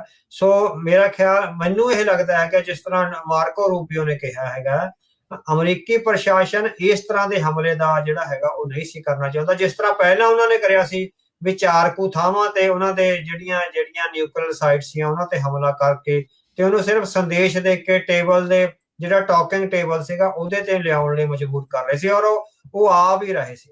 ਪਰ ਇਜ਼ਰਾਈਲ ਦੀ ਆਪਣੀ ਨੀਤੀ ਹੈ ਜਿਹੜੀ ਉਹ ਜਿਹੜਾ ਹੈਗਾ ਵੀ ਬਿਲਕੁਲ ਵਾਈਪ ਆਊਟ ਕਰਨਾ। ਸੋ ਹੁਣ ਉਹਨਾਂ ਦੀ ਲੀਡਰਸ਼ਿਪ ਨੂੰ ਮਾਰਨਾ, ਇਹ ਸਾਰਾ ਜਿਹੜਾ ਹੈਗਾ ਇਜ਼ਰਾਈਲ ਦੀਆਂ ਜਿਹੜੀਆਂ ਨੀਤੀਆਂ ਉਹ ਅਮਰੀਕਨ ਪ੍ਰਸ਼ਾਸਨ ਦੇ ਹੱਥ ਬੰਨੇ ਹੋਏ ਆ। ਬਿਲਕੁਲ ਤੁਹਾਡੀ ਗੱਲ ਠੀਕ ਹੈਗੀ ਆ ਵੀ ਇਜ਼ਰਾਈਲੀ ਜਿਹੜੀ ਨੀਤੀ ਹੈਗੀ ਆ ਜਾਂ ਇਜ਼ਰਾਈਲੀ ਦਬਾਅ ਹੈਗਾ ਉਹ ਅਮਰੀਕੀ ਪ੍ਰਸ਼ਾਸਨ ਤੇ ਇੰਨਾ ਜ਼ਿਆਦਾ ਹੈਗਾ ਵੀ ਉਹ ਕਈ ਵਾਰੀ ਨਾ ਚਾਹੁੰਦੇ ਹੋਏ ਵੀ ਜਿਹੜਾ ਹੈਗਾ ਇਜ਼ਰਾਈਲ ਦੇ ਨਾਲ ਖੜ ਰਹੇ ਨੇ। ਈਵਨ ਤੁਸੀਂ ਦੇਖੋ ਵੀ ਫਰਾਂਸ ਵਿੱਚ ਜਾਂ ਯੂਕੇ ਵੀ, ਜਿਹੜਾ ਯੂਕੇ ਬੇਸ਼ੱਕ ਟਰਾਈ ਕਰ ਰਿਹਾ ਹੈਗਾ ਪਰ ਉਹਨਾਂ ਨੂੰ ਦਿਲੋਂ ਨਹੀਂ ਲੱਗਦਾ ਵੀ ਇਹ ਜਿਹੜੀਆਂ ਗੱਲਾਂ ਠੀਕ ਹੋਈਆਂ। ਸੋ ਨੈਟੋ ਦੇ ਬਹੁਤ ਸਾਰੇ ਮੁਲਕਾਂ ਨੂੰ ਇਹ ਲੱਗ ਰਿਹਾ ਹੈਗਾ ਵੀ ਠੀਕ ਨਹੀਂ ਹੋਇਆ ਹੈਗਾ। ਸੋ ਜਿਹੜੇ ਡਿਫਰੈਂਸ ਆਫ ਓਪੀਨੀਅਨ ਆ ਉਹ ਵੈਸਟਰਨ ਵਰਲਡ ਵਿੱਚ ਵੀ ਜਿਹੜੇ ਪੈਦਾ ਹੋ ਗਏ ਆ। ਸੋ ਇਜ਼ਰਾਈਲ ਦੀਆਂ ਸਾਰੀਆਂ ਗੱਲਾਂ ਦੀ ਹਮਾਇਤ ਆ ਜਿਹੜੇ ਈਵਨ ਯੂਰਪੀਅਨ ਮੁਲਕ ਵੀ ਆ ਉਹ ਅੰਨ੍ਹੇਵਾਹ ਨਹੀਂ ਕਰ ਰਹੇ। ਤੇ ਅਮਰੀਕਾ ਨੂੰ ਮੇਰਾ ਖਿਆਲ ਹੈਗਾ ਵੀ ਕਿਸੇ ਮਜਬੂਰੀ, ਬਸ ਉਹਨਾਂ ਦੀਆਂ ਕੀ ਮਜਬੂਰੀਆਂ, ਇਹ ਬਹੁਤ ਵੱਡੀ ਗੱਲ ਹੈਗੀ ਆ। ਸੋ ਇਹ ਸਾਡੇ ਜਿੱਦਾਂ ਅਸੀਂ ਇਹਦੇ ਤੇ ਪ੍ਰੈਕਟੀਕਲੀ ਨੌਲੇਜੇਬਲ ਜਿਹੜੇ ਨਹੀਂ ਹੈਗੇ ਵਾਈਟ ਹਾਊਸ ਤੇ, ਬਹੁਤ ਇਹ ਉੱਚੇ ਲੈਵਲ ਦੀਆਂ ਗੱਲਾਂ ਨੇ। ਸੋ ਅਸੀਂ ਤਾਂ ਜੋ ਮੀਡੀਆ ਵਿੱਚ ਆਉਂਦਾ ਉਹਦੇ ਰਾਹੀਂ ਹੀ ਜਿਹੜਾ ਹੈਗਾ ਗਾਂ ਜਿਹੜਾ ਅਖਬਾਰਾਂ ਵਿੱਚ ਛਪੇਗਾ ਉਹ ਆਪਣੇ ਦਰਸ਼ਕਾਂ ਨਾਲ ਸਾਂਝਾ ਕਰਾਂਗੇ। ਪਰ ਹਾਂ, ਇੱਕ ਗੱਲ ਹੈਗੀ ਆ ਵੀ ਅਮਰੀਕੀ ਪ੍ਰਸ਼ਾਸਨ ਇਹ ਹਮਲਾ ਨਹੀਂ ਸੀ ਕਰਨਾ ਚਾਹੁੰਦਾ। ਈਵਨ ਯੂਰਪੀਅਨ ਕੰਟਰੀਜ਼ ਤੇ ਨੈਟੋ ਅਲਾਈਜ਼ ਵੀ ਨਹੀਂ ਸੀ ਚਾਹੁੰਦੇ। ਉਹ ਚਾਹੁੰਦੇ ਸੀ ਕਿਸੇ ਨਾ ਕਿਸੇ ਤਰ੍ਹਾਂ ਨੈਗੋਸ਼ੀਏਟ ਹੋ ਜੇ, ਪਰ ਇਹ ਇਜ਼ਰਾਈਲੀ ਪ੍ਰੈਸ਼ਰ ਕਰਕੇ ਇਹ ਸਾਰਾ ਹਮਲਾ ਹੋਇਆ ਹੈ।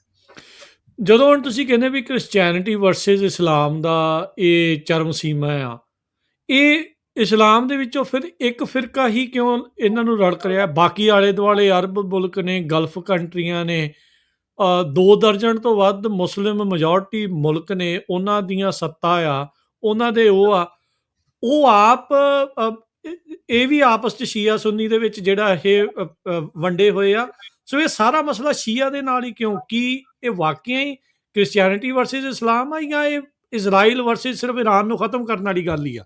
ਨਹੀਂ, ਇਹ ਦੇਖੋ ਜਿਹੜਾ ਮਿਨੀਏਚਰ ਹੈਗਾ ਉਹ ਤਾਂ ਇਜ਼ਰਾਈਲ ਵਰਸਸ ਈਰਾਨ ਹੈਗਾ, ਪਰ ਜਿਹੜੀ ਕਲੈਸ਼ ਆਫ ਸਿਵਲਾਈਜੇਸ਼ਨਸ ਆ ਉਹਨਾਂ ਨਾਲ ਵੀ ਹੁਣ ਤੁਸੀਂ ਦੇਖੋ ਵੀ ਇੱਕ ਹੈ ਤਾਂ ਮੁਸਲਿਮ ਹੀ ਹੈ, ਦੋਵੇਂ ਤਰ੍ਹਾਂ ਦੇ ਨਾ, ਵੀ ਇੱਕੋ ਹੀ ਰਮਦਾਨ ਇੱਕੋ ਟਾਈਮ ਹੁੰਦਾ, ਸਾਰਾ ਕੁਝ ਇੱਕੋ ਜਿਹੀਆਂ ਨੇ, ਬਹੁਤ ਛੋਟਾ ਫਰਕ ਹੈ ਜਿਹੜਾ ਹੋ ਸਕਦਾ ਹੈ। ਇਹਦੇ ਬਾਵਜੂਦ ਵੀ ਜਿੱਦਾਂ ਆਈਸੋਲੇਸ਼ਨ ਕਿੰਨੀ ਹੈਗੀ ਵੀ ਬਾਕੀ ਦਾ ਕੋਈ ਮੁਲਕ ਵੀ ਹੈ ਜਿਹੜਾ ਉਹ ਨਹੀਂ ਬੋਲਿਆ। ਇਟ ਮੀਨਸ ਉਹਨਾਂ ਦੇ ਅੰਦਰ ਜਿਹੜੇ ਡਿਫਰੈਂਸਿਸ ਨੇ ਉਸ ਕਰਕੇ ਉਹ ਆਈਸੋਲੇਸ਼ਨ ਕਰਕੇ ਜਿਹੜਾ ਹੈਗਾ ਵੀ ਉਹ ਕਲੈਸ਼ ਵੱਲ ਵਧਾ ਰਹੇ ਨੇ। ਜੇ ਸਾਰਿਆਂ ਦੀ ਏਕਤਾ ਹੁੰਦੀ ਤਾਂ ਹੋ ਸਕਦਾ ਹੈਗਾ ਵੀ ਜਿਹੜਾ ਈਰਾਨ ਤੇ ਇਸ ਤਰ੍ਹਾਂ ਦਾ ਹਮਲਾ ਨਾ ਹੁੰਦਾ। ਸੋ ਇਹ ਗੱਲ ਜਿਹੜੀ ਤੁਹਾਡੀ ਇਹ ਹੈਗਾ ਵੀ ਈਰਾਨ ਵਰਸਸ ਉਹੀ ਹੈਗਾ ਕਿ ਨਹੀਂ। ਹੁਣ ਈਰਾਨ ਵਰਸਸ ਇਜ਼ਰਾਈਲ ਰਹਿਣ ਵਾਲਾ ਨਹੀਂ ਹੈ, ਅਗਲਾ ਨੰਬਰ ਪਾਕਿਸਤਾਨ ਦਾ ਆਉਣਾ ਹੈਗਾ। ਸੋ ਇਟ ਮੀਨਸ ਉਹ ਕਲੈਸ਼ ਆਫ ਸਿਵਲਾਈਜੇਸ਼ਨ। ਉਹ ਕਿੱਦਾਂ? ਕਿਉਂਕਿ ਪਾਕਿਸਤਾਨ ਦਾ ਵੀ ਜਿਹੜਾ ਉਹ ਪ੍ਰੋਗਰਾਮ ਹੈਗਾ ਦੂਸਰਾ ਪਰਮਾਣੂ ਹਥਿਆਰਾਂ ਦਾ, ਸੋ ਉਹ ਟੋਲਰੇਬਲ ਨਹੀਂ ਹੈਗਾ ਇਜ਼ਰਾਈਲ ਨੂੰ। ਸੋ ਇਹ ਇਕੱਲਾ ਈਰਾਨ ਤੱਕ ਸੀਮਿਤ ਨਹੀਂ ਹੈਗਾ, ਅੱਗੇ ਜਾ ਕੇ ਆਪਾਂ ਗੱਲ ਕਰਾਂਗੇ। ਸੋ ਪਾਕਿਸਤਾਨ ਦਾ ਵੀ ਅੱਗੇ ਨੰਬਰ ਆਉਣਾ। ਸੋ ਇਹ ਇਸਲਾਮ ਜਿਹੜੇ ਇਸਲਾਮਿਕ ਕੰਟਰੀਜ਼ ਜਿਹੜੇ ਹੈਗੇ ਆ ਜਿਨ੍ਹਾਂ ਨੇ ਹਥਿਆਰ ਵੱਡੇ ਬਣਾ ਰੱਖੇ ਹੈਗੇ ਆ, ਸੋ ਉਹਨਾਂ ਸਾਰਿਆਂ ਦਾ ਨੰਬਰ ਆਊਗਾ। ਸੋ ਇਹ ਇਕੱਲੀ ਇਰਾਨ ਐਂਡ ਇਜ਼ਰਾਈਲ ਤੱਕ ਸੀਮਿਤ ਨਹੀਂ ਹੈ। ਸੋ ਅੱਗੇ ਇਹ ਜਿਹੜਾ ਇਸਲਾਮਿਕ ਵਰਲਡ ਕੋਲ ਜਿੰਨੇ ਵੀ ਜਿਹੜੇ ਸਟਾਕ ਪਾਇਲਸ ਨੇ ਉਹਨਾਂ ਤੇ ਜਿਹੜੇ ਹੈਗੇ ਆ ਉਹ ਹਮਲੇ ਹੋਣਗੇ। ਸੋ ਇਹ ਵੱਡੇ ਪਰਸਪੈਕਟਿਵ ਵਿੱਚ ਸਾਰੀ ਗੱਲ ਆ ਦੇਖਣ ਵਾਲੀ। ਇਹ ਇੱਥੇ ਇੱਕ ਜਿਹੜਾ ਇਹਨਾਂ ਦਾ ਜ਼ਾਇਨਿਸਟ ਦਾ ਜਿਹੜਾ ਇੱਕ ਆਈਡੀਆ ਆ ਗ੍ਰੇਟਰ ਇਜ਼ਰਾਈਲ ਦਾ, ਵੀ ਜਿੰਨੇ ਆਲੇ ਦੁਆਲੇ ਦੇ ਮੁਲਕ ਆ, ਮੁਸਲਿਮ ਮੁਲਕ ਆ, ਉਹਨੂੰ ਇੱਕ ਇਜ਼ਰਾਈਲ ਬਣਾ ਦੇਣਾ ਆ, ਇਹ ਉਸੇ ਦੇ ਵੱਲ ਨੂੰ ਹੀ ਵੱਧ ਰਿਹਾ। ਥੋੜੇ ਦਿਨ ਪਹਿਲਾਂ ਮਾਈਕ ਹਕਬੀ ਜਿਹੜੇ ਅੰਬੈਸਡਰ ਨੇ ਇਜ਼ਰਾਈਲ ਨੂੰ ਅਮਰੀਕਾ ਦੇ, ਉਹਨਾਂ ਨੇ ਇਹ ਗੱਲ ਨੂੰ ਵੀ ਪ੍ਰਚਾਰਿਆ, ਆਪਾਂ ਨੇਤਨਿਆਹੂ ਦੇ ਮੂੰਹੋਂ ਵੀ ਇੱਦਾਂ ਦੀਆਂ ਗੱਲਾਂ ਜਾਂ ਇਹਨਾਂ ਦੇ ਅਧਿਕਾਰੀਆਂ ਦੇ ਮੂੰਹੋਂ ਵੀ ਇੱਦਾਂ ਦੀਆਂ ਗੱਲਾਂ ਗ੍ਰੇਟਰ ਇਜ਼ਰਾਈਲ ਵਾਲੀ ਜਿਹੜੀ ਸੁਣਦੇ ਆ, ਕਿ ਉਸੇ ਦੇ ਵੱਲ ਨੂੰ ਵੱਧ ਰਹੇ ਨੇ ਕਦਮ। ਦੇਖੋ ਇਹ ਉਹਨਾਂ ਦਾ ਸੁਪਨਾ ਹੈਗਾ, ਪਰ ਤੁਸੀਂ ਦੇਖੋ ਵੀ ਅੱਜ ਦੀ ਸਥਿਤੀ ਵਿੱਚ ਇਹ ਪ੍ਰੈਕਟੀਕੇਬਲ ਤਾਂ ਨਹੀਂ ਲੱਗ ਰਿਹਾ ਨਾ। ਜਿਹੜੇ ਕੰਟਰੀਜ਼ ਆ, ਕਤਰ ਆ, UAE ਆ, ਦੁਬਈ ਆ, ਜਾਂ ਉਹਨਾਂ ਦਾ ਸਾਰਿਆਂ ਦਾ ਗੱਠਜੋੜ ਆ UAE ਦੀ ਤੌਰ ਤੇ, ਬਹਿਰੀਨ ਆ, ਕੁਵੈਤ ਆ। ਸੋ ਉਹ ਕਦੋਂ ਤੁਸੀਂ ਇਹ ਸੋਚ ਸਕਦੇ ਹੋ ਵੀ ਇੰਨੇ ਜ਼ਿਆਦੇ ਜਿਹੜੇ 15-16 ਕੰਟਰੀਜ਼ ਹੈਗੇ ਆ ਵੀ ਉਹਨਾਂ ਨੂੰ ਤੁਸੀਂ ਇੱਕ ਯਹੂਦੀ ਉਹਦੇ ਪਾਪੂਲੇਸ਼ਨ ਵਿੱਚ ਬਦਲ ਦੋਗੇ? ਇੰਨੀ ਵੱਡੀ ਪਾਪੂਲੇਸ਼ਨ ਦਾ ਤੁਸੀਂ ਕੀ ਕਰ ਸਕਦੇ?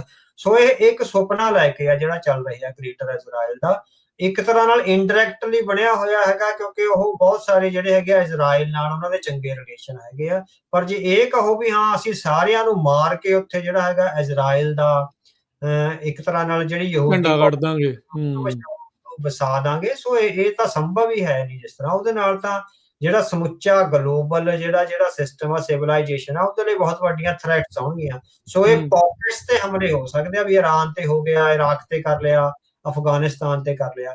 ਕਲੈਕਟਿਵਲੀ ਸਮੁੱਚੇ ਮਿਡਲ ਈਸਟ ਤੇ ਤੁਸੀਂ ਹਮਲਾ ਕਰਕੇ ਉਹਨੂੰ ਵਾਈਪ ਆਊਟ ਕਰ ਦਿਓ, ਔਰ ਫਿਰ ਤੁਸੀਂ ਕਿਉਂਕਿ ਉਹਨਾਂ ਨੇ ਆਪਣੇ ਆਪ ਨੂੰ ਜਿਸ ਤਰ੍ਹਾਂ ਨਾਲ ਉਸਾਰ ਲਿਆ ਹੋਇਆ ਇਕਨੋਮਿਕਲੀ, ਉਹਦੇ ਨਾਲ ਤਾਂ ਗਲੋਬਲ ਇਕੋਨਮੀ ਤੇ ਗਲੋਬਲ ਬਲੱਡ ਸ਼ੈਡ ਆ ਜਿਹੜਾ ਉਹ ਬਹੁਤ ਵੱਡੀ ਪੱਧਰ ਤੇ ਜਿਹੜਾ ਹੋਏਗਾ। ਸੋ ਸਾਨੂੰ ਨਹੀਂ ਲੱਗਦਾ ਇਹ ਸੁਪਨਾ ਉਹਨਾਂ ਦਾ ਹੈਗਾ ਇਜ਼ਰਾਈਲ ਦਾ। ਇਜ਼ਰਾਈਲ ਦੇ ਜਿਹੜੇ ਜੰਗਬਾਜ਼ ਨੇ, ਸੋ ਸਮੁੱਚੇ ਇਜ਼ਰਾਈਲ ਦਾ ਨਹੀਂ ਕਹਿ ਸਕਦੇ, ਕਿਉਂਕਿ ਇਜ਼ਰਾਈਲ ਦੇ ਬਹੁਤ ਸਾਰੇ ਜਿਹੜੇ ਚੰਗੇ ਪੜ੍ਹੇ ਲਿਖੇ ਜਿਹੜੇ ਸਿਟੀਜ਼ਨ ਆ ਉਹ ਇਸ ਜੰਗਬਾਜ਼ੀ ਦੀ ਵਿਰੋਧਤਾ ਵੀ ਕਰਦੇ ਆ। ਬੇਸ਼ੱਕ ਉਹਨਾਂ ਦੀਆਂ ਆਵਾਜ਼ਾਂ ਦਬਾ ਦਿੱਤੀਆਂ ਜਾਂਦੀਆਂ।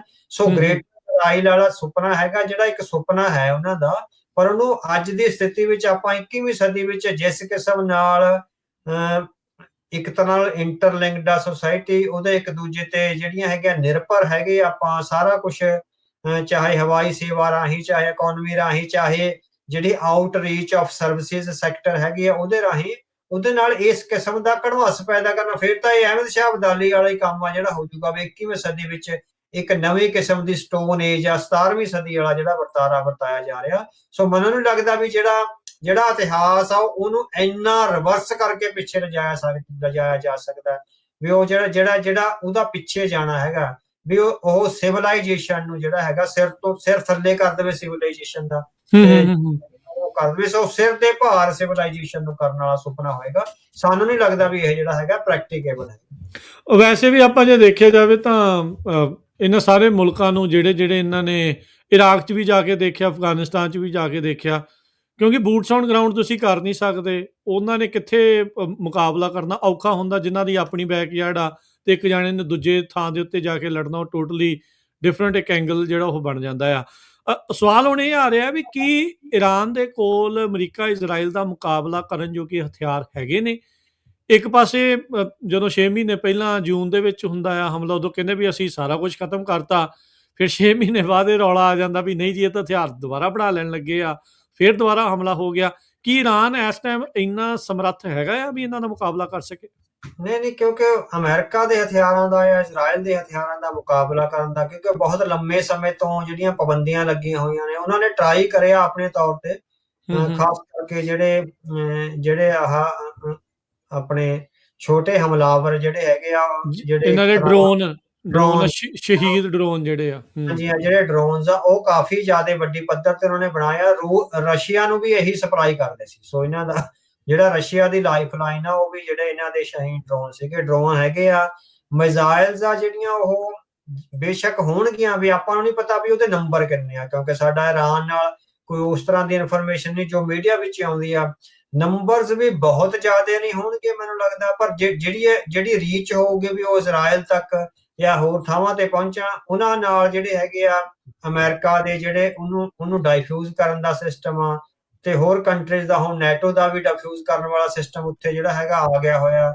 ਈਵਨ ਯੂਕੇ ਤੋਂ ਵੀ ਜਿਹੜੇ ਹੈਗੇ ਆ ਜਿਹੜੇ ਜਹਾਜ਼ ਨੇ ਕੁਝ ਸਾਰੇ ਉਹ ਗਏ ਹੈਗੇ ਆ ਜਿਨ੍ਹਾਂ ਨੇ ਜਿਹੜੇ ਇਹਨਾਂ ਦੇ ਡਰੋਨਸ ਨੂੰ ਡਾਈਫਿਊਜ਼ ਕਰਿਆ ਜਿਹੜੇ ਇਜ਼ਰਾਈਲ ਵੱਲ ਜਾ ਰਹੇ ਸੀਗੇ। ਸੋ ਈਰਾਨ ਇੱਕ ਤਰ੍ਹਾਂ ਨਾਲ ਤੁਸੀਂ ਦੇਖੋ ਵੀ ਵੈਸੇ ਹੀ ਅਮੀਰ ਔਰ ਗਰੀਬ ਦੇ ਪੱਧਰ ਤੇ ਹੀ ਉਹ ਇੱਕ ਗਰੀਬੀ ਦਾਅਵੇ ਵਿੱਚ ਵਿਚਰ ਰਿਹਾ। ਬੇਸ਼ੱਕ ਉਹਨੇ ਤੇਲ ਵੇਚਦੇ ਰਹੇ ਆ ਸੈਂਕਸ਼ਨਸ ਦੇ ਬਾਵਜੂਦ, ਸੋ ਤੇਲ ਨਾਲ ਹੀ ਉਹਨਾਂ ਦੀਆਂ ਜਿਹੜੀਆਂ ਅੰਦਰੂਨੀ ਜਿਹੜੀਆਂ ਲੋੜਾਂ ਸੀ ਉਹੀ ਪੂਰੀਆਂ ਹੁੰਦੀਆਂ। ਉਹਨੇ ਮਿਲੀਟੈਰੀਲੀ ਬਹੁਤ ਜ਼ਿਆਦਾ ਜਿਹੜਾ ਹੈਗਾ ਇਨਵੈਸਟ ਕਰ ਲਿਆ ਹੋਵੇ ਉਹ ਅਸੀਂ ਨਹੀਂ ਕਹਿ ਸਕਦੇ। ਸੋ ਈਰਾਨ ਅਮਰੀਕਾ ਤੇ ਇਜ਼ਰਾਈਲ ਦੇ ਜਾਂ ਵੈਸਟਰਨ ਵਰਲਡ ਦੇ ਜਾਂ ਨੈਟੋ ਦੇ ਹਥਿਆਰਾਂ ਦੇ ਮੁਕਾਬਲੇ ਵਿੱਚ ਇੰਨਾ ਹਥਿਆਰਬੰਦ ਨਹੀਂ ਹੈ। ਹਾਂ, ਉਹ ਰਿਟੈਲੀਏਟ ਕਰ ਰਿਹਾ ਤੇ ਰਿਟੈਲੀਏਟ ਕਰੇਗਾ ਵੀ। ਸੋ ਕਿੰਨੀ ਕੁ ਦੇਰ ਕਰਦਾ ਹੈ? ਜਦੋਂ ਇੱਕ ਪਾਸੇ ਹੈਗਾ ਵੀ ਘਰ ਵਿੱਚ ਉਹਨਾਂ ਦਾ ਜਿਹੜਾ ਟੌਪ ਲੀਡਰ ਮਾਰਿਆ ਗਿਆ, ਉਹਦੇ ਮਿਲਟਰੀ ਕਮਾਂਡ ਦੀ ਜਿਹੜੀ ਫਸਟ ਲਾਈਨ ਆ ਉਹਦੇ ਚੋਂ ਵੱਡੇ ਜਰਨੈਲ ਆ ਜਿਹੜੇ ਉਹ ਮਾਰੇ ਗਏ ਆ। ਸੈਕੰਡ ਲਾਈਨ ਦੇ ਜਰਨੈਲ ਕੀ ਆਰਗੇਨਾਈਜ਼ ਕਰ ਪਾਉਂਦੇ ਆ, ਰਿਟੈਲੀਏਟ ਕਰ ਪਾਉਂਦੇ ਹੈਗੇ ਆ। ਫਿਰ ਜਿਹੜਾ ਹੈਗਾ ਇਹ ਵੀ ਕਿਹਾ ਜਾਂਦਾ ਵੀ ਜਿਹੜੇ ਰਾਸ਼ਟਰਪਤੀ ਔਰ ਫੋਰਨ ਮਿਨਿਸਟਰ ਆ ਉਹ ਪ੍ਰੋ ਅਮਰੀਕਨ ਹੈਗੇ ਆ। ਇਹ ਬਹੁਤ ਗੱਲਾਂ ਨੇ ਜਿਨ੍ਹਾਂ ਨੇ ਇੱਕ ਤਰ੍ਹਾਂ ਨਾਲ ਫੈਸਲਾਕੁਨ ਰੋਲ ਅਦਾ ਕਰਨਾ। ਸੋ ਸਾਨੂੰ ਨਹੀਂ ਲੱਗਦਾ ਵੀ ਹਥਿਆਰ ਉਹਨਾਂ ਕੋਲ ਇਸ ਪਾਏ ਨੇ ਵੀ ਉਹ ਅਮਰੀਕਾ ਦੀ ਜਿਹੜੀ ਇੱਕ ਤਰ੍ਹਾਂ ਨਾਲ ਆਪਾਂ ਦੇਖੀਆਂ ਹੀ ਚੱਲਦੀਆਂ ਉਹਨਾਂ ਦੀਆਂ ਮਿਜ਼ਾਈਲਾਂ ਉੱਥੋਂ ਵੀ ਕਿੰਨੀ ਤੇਜ਼ੀ ਨਾਲ ਕਿੰਨਾ ਨੰਬਰਸ ਆਫ ਮਿਜ਼ਾਈਲਸ ਆ ਜਿਹੜੀਆਂ ਜਾਣੀ ਉਹ 1 ਮਿੰਟ ਵਿੱਚ ਹੀ ਪਤਾ ਨਹੀਂ ਹਜ਼ਾਰਾਂ ਹੀ ਮਿਜ਼ਾਈਲਸ ਆ ਜਿਹੜੀਆਂ ਛੋਟੀਆਂ ਤੇ ਵੱਡੀਆਂ ਉਹ ਕੱਢ ਦਿੰਦੇ ਹੈਗੇ ਉਹਨਾਂ ਦੇ। ਸੋ ਈਰਾਨ ਹਥਿਆਰਾਂ ਦੇ ਪੱਖੋਂ ਜਿਹੜਾ ਹੈਗਾ ਵੈਸਟਰਨ ਜਿਹੜੀਆਂ ਕੰਟਰੀਜ਼ ਜਿਹੜੀਆਂ ਲੜ ਰਹੀਆਂ ਨੇ ਉਹਨਾਂ ਦੇ ਮੁਕਾਬਲੇ ਉਹਨਾਂ ਨਹੀਂ। ਹਾਂ, ਪਰ ਜਿੰਨੇ ਉਹਦੇ ਕੋਲ ਹਥਿਆਰ ਆ ਉਹਨਾਂ ਨਾਲ ਉਹ ਰਿਟੈਲੀਏਟ ਕਰ ਰਿਹਾ। ਚਾਹੇ ਉਹ ਬਹਿਰੀਨ ਵਿੱਚ ਇੱਕ ਮੇਰੇ ਖਿਆਲ US ਐਮਬੈਸੀ ਤੇ ਹੋਇਆ ਜਾਂ ਹੋਰ ਥਾਵਾਂ ਤੇ ਹੋਇਆ, ਰਿਆਦ ਦੇ ਵਿੱਚ ਹੋਇਆ, ਸਾਊਦੀ ਅਰੇਬੀਆ ਚ। ਉਹ ਆਪਣੇ ਤੌਰ ਤੇ ਉਨਾ ਕੁ ਤਾਂ ਹੁਣ ਇੰਨੀ ਕੁ ਤਾਂ ਉਹਨਾਂ ਦੀ ਪਾਵਰ ਹੈਗੀ ਆ, ਪਰ ਬਹੁਤ ਲੰਬੀ ਨਹੀਂ ਵੀ ਉਹ ਇਜ਼ਰਾਈਲ ਤੇ ਉਸ ਤਰ੍ਹਾਂ ਦਾ ਹਮਲਾ ਕਰ ਸਕਣ ਜਿਸ ਤਰ੍ਹਾਂ ਦਾ ਇਜ਼ਰਾਈਲ ਨੇ ਜਿਹੜਾ ਹੈਗਾ ਤੇ ਅਮਰੀਕਾ ਨੇ ਈਰਾਨ ਤੇ ਕਰਿਆ। ਹਾਂ, ਹਥਿਆਰਾਂ ਦੇ ਮੁਕਾਬਲੇ ਉਹਨੇ ਨਹੀਂ ਭਰਿਆ ਵੀ ਉਹਨਾਂ ਦੇ ਜਿਹੜੇ ਜਨਰਲ ਸੀਗੇ ਉਹ ਤਾਂ ਕਹਿ ਰਹੇ ਵੀ ਅਸੀਂ ਕਈ ਮਹੀਨੇ ਦੇ ਲਈ ਲੜਨ ਦੇ ਲਈ ਰੈਡੀ ਆ। ਕੱਲ ਉਹ ਵੀਡੀਓ ਵੀ ਉਹ ਪਾ ਰਹੇ ਸੀਗੇ, ਬੀਤੇ ਦਿਨਾਂ 'ਚ ਪਾਈਆਂ ਉਹਨਾਂ ਨੇ ਉਹੀ ਜਿਹੜੀਆਂ ਡਰੋਨਸ ਦੀਆਂ ਮਿਜ਼ਾਈਲਸ ਦੀਆਂ ਵੀ ਸਾਡੇ ਕੋਲ ਪੂਰੇ ਸਟਾਕ ਪਾਈਲ ਪਏ ਹੋਏ ਆ, ਅਸੀਂ ਲੰਮਾ ਸਮਾਂ ਜਿਹੜਾ ਉਹ ਕੱਢ ਸਕਦੇ ਹਾਂ। ਸੋ ਇਹ ਵਕਤ ਦੱਸੇਗਾ ਵੀ ਕਿਸ ਪਾਸੇ ਵੱਲ ਨੂੰ ਜਿਹੜਾ ਉਹ ਜਾ ਰਿਹਾ। ਪਿਛਲੀ ਵਾਰੀ ਆਪਾਂ ਜਿਹੜੀ ਉਹ 12 ਡੇ ਵਾਰ ਦੇ ਵਿੱਚ ਅਵਤਾਰ ਸਿੰਘ ਜੀ ਇਹ ਸਾਰਿਆਂ ਦੇ ਐਨਾਲਿਸਿਸ ਜਿਹੜੇ ਮਿਲਟਰੀ ਵਿਸ਼ਲੇਸ਼ਕ ਆ ਉਹਨਾਂ ਨੇ ਕੀਤਾ ਸੀਗਾ ਵੀ ਪਹਿਲਾਂ ਇਹਨਾਂ ਨੇ ਆਪਣੇ ਛੋਟੇ ਮੋਟੇ ਹਥਿਆਰ ਚਲਾ ਕੇ ਇਹਨਾਂ ਦੀਆਂ ਜਿਹੜੀਆਂ ਇੰਟਰਸੈਪਟਰ ਮਿਜ਼ਾਈਲ ਸੀ ਉਹ ਤਕਰੀਬਨ ਖਤਮ ਕਰਾਤੀਆਂ ਤੇ ਫਿਰ ਇਹਨਾਂ ਨੇ ਆਪਣੀਆਂ ਦੂਜੀਆਂ ਜਿਹੜੀਆਂ ਸੁਪਰਸੋਨਿਕ ਹਾਈਪਰਸੋਨਿਕ ਮਿਜ਼ਾਈਲਾਂ ਜਿਹੜੀਆਂ ਆ ਉਹ ਚਲਾਈਆਂ ਜਿਨ੍ਹਾਂ ਨਾਲ ਕੁਛ ਨੁਕਸਾਨ ਵੀ ਜਿਹੜਾ ਉਹ ਕੀਤਾ ਆ। ਸੋ ਇਸ ਵਾਰੀ ਵੀ ਇਹਨਾਂ ਦੀ ਇਹੀ ਸਟ੍ਰੈਟਜੀ ਰਹਿ ਸਕਦੀ ਹੈ। ਹਾਂਜੀ, ਸਟ੍ਰੈਟਜੀ ਤਾਂ ਫਿਰ ਮਿਲੀਟੈਰੀਲੀ ਤਾਂ ਉਹ ਜਿਹੜੀ ਉਹਨਾਂ ਦੀ ਹੈ ਉਹ ਰਹੇਗੀ। ਹੋ ਸਕਦਾ ਹੈ ਇਹ ਵੀ ਹਲੇ ਵੀ ਹੈਗਾ ਵੀ ਸ਼ੋਅ ਆਫ ਸਟਰੈਂਥ ਨਾ ਕਰੋ ਉਹਨਾਂ ਜ਼ਿਆਦਾ, ਦੇਖ ਉਹ ਕਿੱਥੇ ਤੱਕ ਜਿਹੜੇ ਹੈਗੇ ਆ ਅਮਰੀਕਾ ਕਿੰਨਾ ਹੁੰਦਾ। ਇੱਕ ਤਾਂ ਆਪਣੇ ਲੌਂਗ ਟਰਮ ਲਈ ਬਚਾ ਕੇ ਰੱਖੋ, ਬੰਕਰਸ ਵਗੈਰਾ ਜਿਹੜੇ ਹੋਣਗੇ ਉਹਨਾਂ ਵਿੱਚ ਰੱਖੇ ਹੋਣਗੇ। ਸੋ ਤੇ ਹੁਣ ਸਟਾਕ ਪਾਈਲ ਕਿੰਨਾ ਹੈਗਾ, ਕਿੰਨੇ ਕੁ ਉਹਨਾਂ ਕੋਲ ਜਮ੍ਹਾਂ ਨੇ, ਕਿਉਂਕਿ ਸਾਰਾ ਕੁਝ ਇੱਕੋ ਜੰਗ ਵਿੱਚ ਵੀ ਨਹੀਂ ਲਾਇਆ ਜਾ ਸਕਦਾ। ਸਹੀ ਗੱਲ। ਜਿਹੜਾ ਸਿਆਣੇ ਫੌਜੀ ਆ ਜਾਂ ਸਿਆਣੇ ਦੇਸ਼ ਨੇ ਉਹ ਆਪਣੇ ਸਾਰੇ ਹਥਿਆਰ ਇੱਕੋ ਹੀ ਜੰਗ ਵਿੱਚ ਨਹੀਂ ਲਾਉਂਦੇ। ਮੁੜ ਕੇ ਕਿੰਨੇ ਬਣਨ, ਕਿੱਥੋਂ ਆਉਣ, ਕੀ ਨਾ ਹੋਵੇ, ਬਹੁਤ ਕੁਛ ਆ ਜਿਹੜਾ ਮਿਲਟਰੀ ਆਫੀਸਰਸ ਨੇ ਜਾਂ ਮਿਲਟਰੀ ਦੀ ਜਿਹੜੀ ਲੀਡਰਸ਼ਿਪ ਆ ਉਹਨੇ ਦੇਖਣਾ ਹੁੰਦਾ ਹੈਗਾ। ਸੋ ਪਰ ਮੁਕਾਬਲਾ ਉਹਨਾਂ ਦਾ ਕੋਈ ਨਹੀਂ। ਹਾਂ, ਉਹ ਕਿੰਨਾ ਕੁ ਜਜ਼ਬੇ ਨਾਲ ਲੜਦੇ ਆ ਕਿ ਉਹਨਾਂ ਦੀਆਂ ਵੀ ਕੁਛ ਮਿਜ਼ਾਈਲਾਂ ਨੇ ਉਹ ਕਿੱਥੇ ਤੱਕ ਰੇਂਜ ਕਰਦੀਆਂ, ਕਿਹਨਾਂ ਜਿਹੜੇ ਵੈਸਟਰਨ ਐਸੈਟਸ ਆ ਉਹਨਾਂ ਦਾ ਨੁਕਸਾਨ ਪਹੁੰਚਾਉਂਦੀਆਂ। ਇਹ ਡਿਪੈਂਡ ਕਰੂਗਾ ਵੀ ਨਿਸ਼ਾਨੇ ਤੇ ਕਿਹੜੀ ਲੱਗਦੀ ਹੈਗੀ ਆ।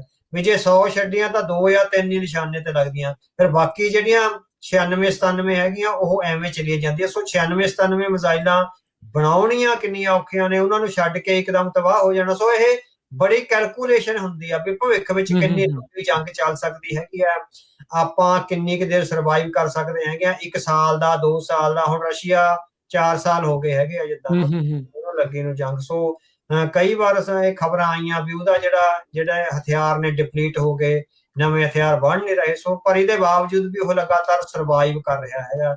ਸੋ ਕਿੰਨੀ ਵੱਡੀ ਪੱਧਰ ਤੇ ਉਹਦੇ ਕੋਲ ਹਥਿਆਰ ਹੈਗੇ ਆ, ਕਿੰਨੀ ਉਹ ਚਲਾਉਂਦਾ, ਜਾਂ ਫਿਰ ਥੋੜੇ ਜਿਹੇ ਸਮੇਂ ਬਾਅਦ ਉਹ ਕਿੰਨੇ ਆਰਗੇਨਾਈਜ਼ ਕਰ ਲੈਂਦਾ, ਇਹ ਕਾਫੀ ਕੁਛ ਹੈਗਾ। ਸੋ ਰਸ਼ੀਆ ਦੀ ਸਿਚੁਏਸ਼ਨ ਈਰਾਨ ਨਾਲੋਂ ਜਿਹੜੀ ਹੈਗੀ ਵੱਖਰੀ ਆ। ਰਸ਼ੀਆ ਉਨਾ ਹਮਲੇ ਹੇਠ ਨਹੀਂ ਹੈਗਾ ਜਿੰਨਾ ਈਰਾਨ ਹੈਗਾ। ਸੋ ਇਹ ਸਾਰਾ ਕੁਛ ਜਿਹੜਾ ਹੈਗਾ ਕੈਲਕੂਲੇਟ ਹੋਏਗਾ। ਮਿਲਟਰੀ ਇੰਟੈਲੀਜੈਂਸ ਜਾਂ ਮਿਲਟਰੀ ਲੀਡਰਸ਼ਿਪ ਦੇ ਕੀ ਫੈਸਲੇ ਆ, ਕਿੰਨਾ ਲੰਬਾ ਸਮਾਂ ਉਹ ਇੰਟਰਸੈਪਟ ਕਰਦੇ ਆ ਵੀ ਇਹ ਜੰਗ ਚੱਲ ਸਕਦੀ ਆ, ਆਪਣੇ ਕੋਲ ਕਿੰਨੇ ਹਥਿਆਰ ਨੇ, ਇਕਨੋਮੀ ਕੀ ਹੈਗੀ ਆ। ਸੋ ਇਹ ਕਾਫੀ ਕੁਛ ਹੈ ਜਿਹੜਾ ਕਰਦਾ ਹੈਗਾ, ਪਰ ਉਦਾਂ ਹੈਗਾ ਵੀ ਤੋੜ ਕੋਈ ਨਹੀਂ, ਜਿੱਦਾਂ ਉਹਨਾਂ ਕੋਲ ਥੋੜੇ ਨੇ ਤੇ ਵੈਸਟ ਕੋਲ ਜ਼ਿਆਦਾ। ਜੀ ਜੀ ਨਹੀਂ ਬਿਲਕੁਲ। ਇਸ ਦੇ ਵਿੱਚ ਆਪਾਂ ਅੱਗੇ ਜੇ ਗੱਲ ਕਰੀਏ ਵੀ ਇਹਨਾਂ ਨੇ ਹੁਣ ਆਪਣੇ ਗਵਾਂਢੀ ਮੁਲਕਾਂ ਦੇ ਉੱਤੇ ਵੀ ਈਰਾਨ ਨੇ ਜਿਹੜਾ ਉਹ ਹਮਲਾ ਕੀਤਾ, ਇਹ ਕੀ ਸੰਕੇਤ ਦੇ ਰਹੇ ਇਹ ਗੱਲਾਂ? ਹਾਂਜੀ ਹਾਂਜੀ, ਸੋ ਕਿਉਂਕਿ ਗੁਆਂਢੀ ਮੁਲਕ ਉਹਨਾਂ ਨੂੰ ਲੱਗਦਾ ਹੈ ਵੀ ਅਸਲ 'ਚ ਗੁਆਂਢੀ ਮੁਲਕਾਂ ਦਾ ਨਹੀਂ, ਗੁਆਂਢੀ ਮੁਲਕਾਂ ਵਿੱਚ ਜਿਹੜੇ ਵੈਸਟਰਨ ਐਸੈਟਸ ਨੇ, ਅਮਰੀਕਨ ਐਸੈਟਸ ਆ ਖਾਸ ਕਰਕੇ ਜਿਹੜੇ ਆ ਉਹ ਕਰ ਰਹੇ ਵੀ ਹੁਣ ਪਏ ਗੁਆਂਢੀ ਮੁਲਕਾਂ 'ਚ ਨੇ, ਉਹਨਾਂ ਨੂੰ ਜਿਹੜੇ ਹੈਗੇ ਉੱਥੇ ਹਮਲੇ ਕਰਨੇ ਪੈ ਰਹੇ ਆ। ਸੋ ਉਹ ਵੈਸਟਰਨ ਐਸੈਟਸ ਨਾਲ ਜਿਹੜਾ ਹੈਗਾ, ਵੈਸਟਰਨ ਐਸੈਟਸ ਤੇ ਜਿਹੜੇ ਹੈਗੇ ਹਮਲੇ ਕਰ ਰਹੇ ਆ। ਇਹਦੇ ਨਾਲ ਫਿਰ ਕਿਤੇ ਨਾ ਕਿਤੇ ਦਾ ਵੀ ਕੁਛ ਆਲੇ ਦੁਆਲੇ ਜਿਹੜੀ ਹੈਗੀ ਆ ਕਤਲੋਗਾਰਤ ਹੋਵੇਗੀ। ਮਿਜ਼ਾਈਲ ਦਾ ਇਹ ਤਾਂ ਹੈ ਨਹੀਂ ਵੀ ਉਹਨੇ ਬਿਲਕੁਲ ਉੱਥੇ ਟਿਕਾਣੇ ਤੇ ਵੱਜਣਾ, ਬਾਕੀ ਵੀ ਆਲੇ ਦੁਆਲੇ ਉੱਥੇ ਵੀ ਆਮ ਲੋਕਾਂ ਦੀ ਜਿਹੜੀ ਹੈਗੀ ਆ ਮੌਤ ਆ ਜਿਹੜੀ ਹੋ ਸਕਦੀ ਹੈ, ਜਾਂ ਉਹਨਾਂ ਦੇ ਜਿਹੜੇ ਹਵਾਈ ਅੱਡੇ ਜਾਂ ਹੋਰ ਰਿਸੋਰਸਿਸ ਹੈਗੇ ਆ। ਸੋ ਜਦੋਂ ਉਹ ਬਹੁਤੇ ਤੰਗ ਹੋ ਗਏ ਤੇ ਫਿਰ ਹੋ ਸਕਦਾ ਵੀ ਆਲੇ ਦੁਆਲੇ ਹਵਾਈ ਅੱਡਿਆਂ ਤੇ ਜਾਂ ਹੋਰ ਥਾਵਾਂ ਤੇ ਜਿਹੜੇ ਆਪਣੇ ਗੁਆਂਢੀ ਮੁਲਕ ਆ ਉਹਨਾਂ ਤੇ ਵੀ ਉਹ ਹਮਲੇ ਕਰਨ, ਕਿਉਂਕਿ ਉਹਨਾਂ ਨੂੰ ਲੱਗਦਾ ਹੈਗਾ ਵੀ ਉਹ ਸਾਰੇ ਇਸ ਸਥਿਤੀ ਵਿੱਚ ਸਾਡੀ ਹਮਾਇਤ ਵਿੱਚ ਜਿਹੜੇ ਹੈਗੇ ਨਹੀਂ ਖੜੇ, ਮੁਸਲਮਾਨ ਹੋਣ ਦੇ ਬਾਵਜੂਦ ਵੀ, ਕਿਉਂਕਿ ਉਹ ਸਾਰੇ ਜਿਹੜੇ ਨਿਰਭਰ ਹੈਗੇ ਆ ਅਮਰੀਕਾ ਤੇ ਜਿਹੜਾ ਹੈਗਾ ਇਜ਼ਰਾਈਲ ਤੇ। ਇਸ ਕਰਕੇ ਹਾਲ ਦੀ ਘੜੀ ਉਹਨਾਂ ਨੇ ਵੈਸਟਰਨ ਐਸੈਟਸ ਤੇ ਹਮਲੇ ਕਰੇ ਆ ਗੁਆਂਢੀ ਮੁਲਕਾਂ ਤੇ, ਪਰ ਜਦੋਂ ਬੰਦਾ ਬਹੁਤਾ ਤੰਗ ਹੋ ਜਾਂਦਾ ਉਹਨੂੰ ਇੰਨਾ ਕੰਧ ਨਾਲ ਲਾਉਂਦੇ ਤਾਂ ਫਿਰ ਹੋ ਸਕਦਾ ਹੈਗਾ ਵੀ ਉਹ ਇਹਨਾਂ ਮੁਲਕਾਂ ਤੇ ਜਿਹੜੀ ਹੈਗੇ ਆ ਸਿੱਧੇ ਹਮਲੇ ਕਰ ਦੇਣ। ਪਰ ਮੈਨੂੰ ਲੱਗਦਾ ਹੈਗਾ ਵੀ ਜਿਹੜੇ ਮਿਡਲ ਈਸਟ ਦੇ ਕੰਟਰੀਜ਼ ਹੈਗੇ ਆ ਉਹ ਬਿਹਾਈਂਡ ਦੀ ਸੀਨ ਈਰਾਨ ਨਾਲ ਵੀ ਰਿਲੇਸ਼ਨ ਰੱਖ ਰਹੇ ਹੋਣਗੇ, ਇੰਨੇ ਉਹ ਨਹੀਂ ਹੈਗੇ। ਬੇਸ਼ੱਕ ਉਹ ਉੱਪਰਲੇ ਫੇਸ ਤੋਂ ਅਮਰੀਕਾ ਨਾਲ ਖੜੇ ਆ, ਪਰ ਬਿਹਾਈਂਡ ਦੀ ਸੀਨ ਆਪਣੀ ਸੇਫਟੀ ਐਂਡ ਸਿਕਿਉਰਿਟੀ ਲਈ ਤੇ ਕਿਸੇ ਤਰ੍ਹਾਂ ਦੇ ਰਿਸੋਰਸਿਸ ਲਈ ਉਹ ਈਰਾਨ ਨਾਲ ਵੀ ਕਿਸੇ ਨਾ ਕਿਸੇ ਢੰਗ ਨਾਲ ਸੰਪਰਕ ਵਿੱਚ ਹੋਣਗੇ ਵੀ ਸਾਡਾ ਜ਼ਿਆਦਾ ਨੁਕਸਾਨ ਆ ਜਿਹੜਾ ਨਾ ਹੋਵੇ। ਸੋ ਇਸ ਕਿਸਮ ਦੀ ਸਟ੍ਰੈਟਜੀ ਹੈ ਜਿਹੜੇ ਮਿਡਲ ਈਸਟ ਦੇ ਮੁਲਕ ਉਹ ਬਣਾ ਕੇ ਚੱਲ ਸਕਦੇ ਆ। ਅੱਛਾ, ਇੱਕ ਹੋਰ ਚੀਜ਼ ਅਵਤਾਰ ਸਿੰਘ ਜੀ ਆਪਾਂ ਦੇਖ ਰਹੇ ਹਾਂ ਵੀ ਜਿਹੜਾ ਵੈਸਟਰਨ ਮੁਲਕਾਂ ਦਾ ਅਲਾਇੰਸ ਆ ਉਹਦੇ ਵਿੱਚ ਵੀ ਕਿਤੇ ਕਿਤੇ ਦਰਾਰ ਜਿਹੜੀ ਉਹ ਨਜ਼ਰ ਆ ਰਹੀ ਆ। ਸਪੇਨ ਨੇ ਆਪਣੇ ਕੋਈ ਵੀ ਅੱਡੇ ਜਿਹੜੇ ਉਹ ਵਰਤਣ ਤੋਂ ਨਾ ਕਰ ਦਿੱਤੀ। ਟਰੰਪ ਹੁਣਾਂ ਨੇ ਨਜ਼ਲਾ ਝਾੜਿਆ, ਕਹਿੰਦੇ ਅਸੀਂ ਟ੍ਰੇਡ ਹੀ ਉਹਨਾਂ ਨਾਲ ਨਹੀਂ ਕਰਨੀ। ਯੂਕੇ ਵੀ ਪਹਿਲਾਂ ਆਨਾਕਾਨੀ ਕਰ ਰਿਹਾ ਸੀਗਾ, ਹੁਣ ਥੋੜ੍ਹਾ ਬਹੁਤਾ ਉਹ ਸਾਥ ਜਿਹੜਾ ਉਹ ਦੇ ਰਿਹਾ ਆ। ਫਰਾਂਸ ਦੇ ਜਿਹੜੇ ਰਾਸ਼ਟਰਪਤੀ ਮੈਕਰੋਨ ਆ ਉਹਨੇ ਥੋੜ੍ਹੇ ਦਿਨ ਪਹਿਲਾਂ ਬਿਆਨ ਦਿੱਤਾ ਵੀ ਅਸੀਂ ਹੋਰ ਪਰਮਾਣੂ ਹਥਿਆਰ ਜਿਹੜੇ ਬਣਾਵਾਂਗੇ ਤੇ ਨੰਬਰਸ ਵੀ ਜਿਹੜੇ ਅਸੀਂ ਕਿਸੇ ਨੂੰ ਹੁਣ ਦੱਸਣੇ ਨਹੀਂ। ਸੋ ਇਹ ਕੀ ਸੰਕੇਤ ਜਿਹੜਾ ਉਹ ਸਾਹਮਣੇ ਆ ਰਿਹਾ ਖਾਸ ਕਰਕੇ ਵੈਸਟਰਨ ਅਲਾਇੰਸਿਸ ਨੂੰ ਜਿਹੜਾ ਉਹ ਲੈ ਕੇ, ਕੀ ਇਹ ਟ੍ਰੇਡ ਵਾਰ ਦਾ ਫਾਲ ਆਊਟ ਆ? ਟ੍ਰੇਡ ਵਾਰ ਦਾ ਵੀ ਫਾਲ ਆਊਟ ਹੈਗਾ ਜੀ, ਜਿਹੜੀਆਂ ਉਹਨਾਂ ਤੇ ਪਾਬੰਦੀਆਂ ਔਰ ਜਿਹੜਾ ਆਪਾਂ ਕਿਹਾ ਸੀਗਾ, ਤਾਂ ਹੀ ਉਹ ਤੁਹਾਨੂੰ ਕਿਹਾ ਨਾ ਵੀ ਪਿਛਲੀ ਵਾਰੀ ਆਪਾਂ ਕਿਹਾ ਵੀ ਮਾਰਕੋ ਰੂਬੀਓ ਨੂੰ ਇੱਥੇ ਮਿਊਨਿਕ ਵਿੱਚ ਆ ਕੇ ਇੱਕ ਤਰ੍ਹਾਂ ਨਾਲ ਮਾਫੀਓ ਮੰਗੀ ਆ ਉਹਨਾਂ ਨੇ ਵੀ ਅਸੀਂ ਯੂਰਪ ਦੇ ਖਿਲਾਫ ਨਹੀਂ ਹੈਗੇ, ਹਨਾ, ਵੀ ਯੂਰਪ ਹੀ ਸਾਡੀ ਜਿਹੜੀ ਹੈਗੀ ਆ ਜੀਵਨ ਦੀ ਤੰਦ ਹੈਗੀ ਆ। ਸੋ ਜਿਹੜਾ ਯੂਰਪ ਦੇ ਖਿਲਾਫ ਟਰੰਪ ਪ੍ਰਸ਼ਾਸਨ ਦਾ ਇੱਕ ਲਗਾਤਾਰ ਇਹ ਆ ਰਿਹਾ ਸੀਗਾ, ਪ੍ਰੋਪੇਗੰਡਾ ਆ ਰਿਹਾ ਸੀ, ਉਹਦੇ ਚੋਂ ਯੂਰਪ ਆ ਜਿਹੜਾ ਇਕਜੁੱਟ ਹੋਇਆ। ਸੋ ਉਹਨੂੰ ਲੱਗਦਾ ਹੈਗਾ ਵੀ ਟਰੰਪ ਉਹਨੇ ਆਪਣੀਆਂ ਜਿਹੜੀਆਂ ਜੰਗਾਂ ਨੇ ਉਹ ਸਾਡੇ ਤੇ ਥੋਪ ਰਹੇ ਹੈਗੇ ਆ, ਵੀ ਸਾਡੇ ਜਿਹੜੇ ਆਪਣੇ ਰਿਲੇਸ਼ਨਸ ਹੈਗੇ ਆ ਉਹ ਬਾਕੀ ਦੀਆਂ ਕੰਟਰੀਆਂ ਨਾਲ ਇਹਨਾਂ ਦੇ ਮਗਰ ਲੱਗ ਕੇ ਖਰਾਬ ਆ ਜਿਹੜੇ ਹੋ ਸਕਦੇ। ਉਸ ਇਸੇ ਕਰਕੇ ਸਪੇਨ, ਫਰਾਂਸ ਵੀ ਜਿਹੜਾ ਹੈਗਾ ਤੁਹਾਨੂੰ ਕਿਹਾ ਹੈਗਾ, ਯੂਕੇ ਨਾਲ ਵੀ ਰਿਲੈਕਟੈਂਟਲੀ ਅੱਜ ਥੋੜਾ ਜਿਹਾ ਕਿਹਾ ਹੈਗਾ ਵੀ ਅਸੀਂ RAF ਦੇ 1 ਜਾਂ 2 ਜਹਾਜ਼ ਆ ਜਿਹੜੇ ਭੇਜ ਰਹੇ ਹੈਗੇ ਆ। ਸੋ ਉਹ ਆਪਣੇ ਆਪ ਨੂੰ ਉਨਾ ਜ਼ਿਆਦਾ ਜੰਗ ਵਿੱਚ ਜਿਹੜਾ ਹੈਗਾ, ਕਿਉਂਕਿ ਯੂਕੇ ਵਿੱਚ ਬਹੁਤ ਸਾਰੇ ਅਖਬਾਰਾਂ ਨੇ ਖਬਰਾਂ ਲਾਈਆਂ ਵੀ ਸਾਨੂੰ ਇਸ ਜੰਗ ਵਿੱਚ ਉਲਝਣਾ ਨਹੀਂ ਚਾਹੀਦਾ, ਵੀ ਸਾਨੂੰ ਆਪਣੀਆਂ ਜਿਹੜੀਆਂ ਇਕੋਨਮੀ ਤੇ ਆਪਣੇ ਰਿਸੋਰਸਿਸ ਹੈਗੇ ਉਹ ਆਪਣੇ ਲਈ ਬਚਾ ਕੇ ਰੱਖਣੇ ਚਾਹੀਦੇ ਆ, ਵੀ ਇਹ ਆ ਰਿਹਾ ਵੀ ਇਹ ਟਰੰਪ ਦੀ ਵਾਰ ਹੈਗੀ ਆ। ਸੋ ਇਸ ਤਰ੍ਹਾਂ ਦੀ ਅਖਬਾਰਾਂ ਵਿੱਚ ਆਇਆ ਵੀ ਟਰੰਪ ਵਾਰ ਵਿੱਚ ਜਿਹੜਾ ਹੈਗਾ ਸਾਨੂੰ ਇੰਡਲਜ ਜਿਹੜਾ ਨਹੀਂ ਹੋਣਾ ਚਾਹੀਦਾ।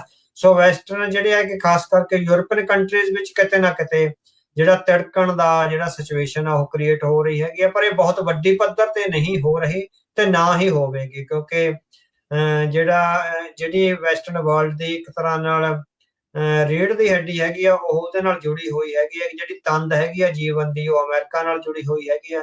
ਪਰ ਕੁਛ ਨਾ ਕੁਛ ਆਈਸੋਲੇਟਡ ਆਵਾਜ਼ਾਂ ਨੇ ਜਿਹੜੀਆਂ ਉਹ ਲਗਾਤਾਰ ਉੱਠੀਆਂ ਨੇ ਤੇ ਉੱਠਣਗੀਆਂ ਵੀ, ਪਰ ਇਹ ਬਹੁਤ ਵੱਡੀ ਪੱਧਰ ਤੇ ਨਹੀਂ ਉੱਠਣਗੀਆਂ, ਕਿਉਂਕਿ ਇਜ਼ਰਾਈਲ ਦੇ ਖਿਲਾਫ ਜਿਹੜਾ ਹੈਗਾ ਸਮੁੱਚਾ ਜਿਹੜਾ ਯੂਰਪ ਹੈਗਾ ਇਜ਼ਰਾਈਲ ਦੇ ਨਾਲ ਹੀ ਹੈਗਾ ਇੱਕ ਤਰ੍ਹਾਂ ਨਾਲ, ਹਨਾ। ਸੋ ਤੁਸੀਂ ਦੇਖੋ ਵੀ ਇੱਕ ਕੰਟਰੀ ਆ ਜਿਹੜਾ ਬੋਲਿਆ ਸੀ ਗਾਜ਼ਾ ਵਿੱਚ ਜਦੋਂ ਹੋਇਆ, ਸਿਰਫ ਆਇਰਲੈਂਡ ਆ, ਉਹ ਆਇਰਲੈਂਡ ਦੇ BBC ਤੁਸੀਂ ਦੇਖਿਆ ਉਹ ਯੂਰਪੀਅਨ ਪਾਰਲੀਮੈਂਟ ਵਿੱਚ ਬਹੁਤ ਬੋਲੇ, ਮੈਨੂੰ ਨਾਂ ਭੁੱਲ ਗਿਆ ਉਹਨਾਂ ਦਾ, ਤੇ ਜਦੋਂ ਦੁਬਾਰੇ ਇਲੈਕਸ਼ਨ ਹੋਈ ਉਹਨਾਂ ਨੂੰ ਹਰਾ ਦਿੱਤਾ ਗਿਆ।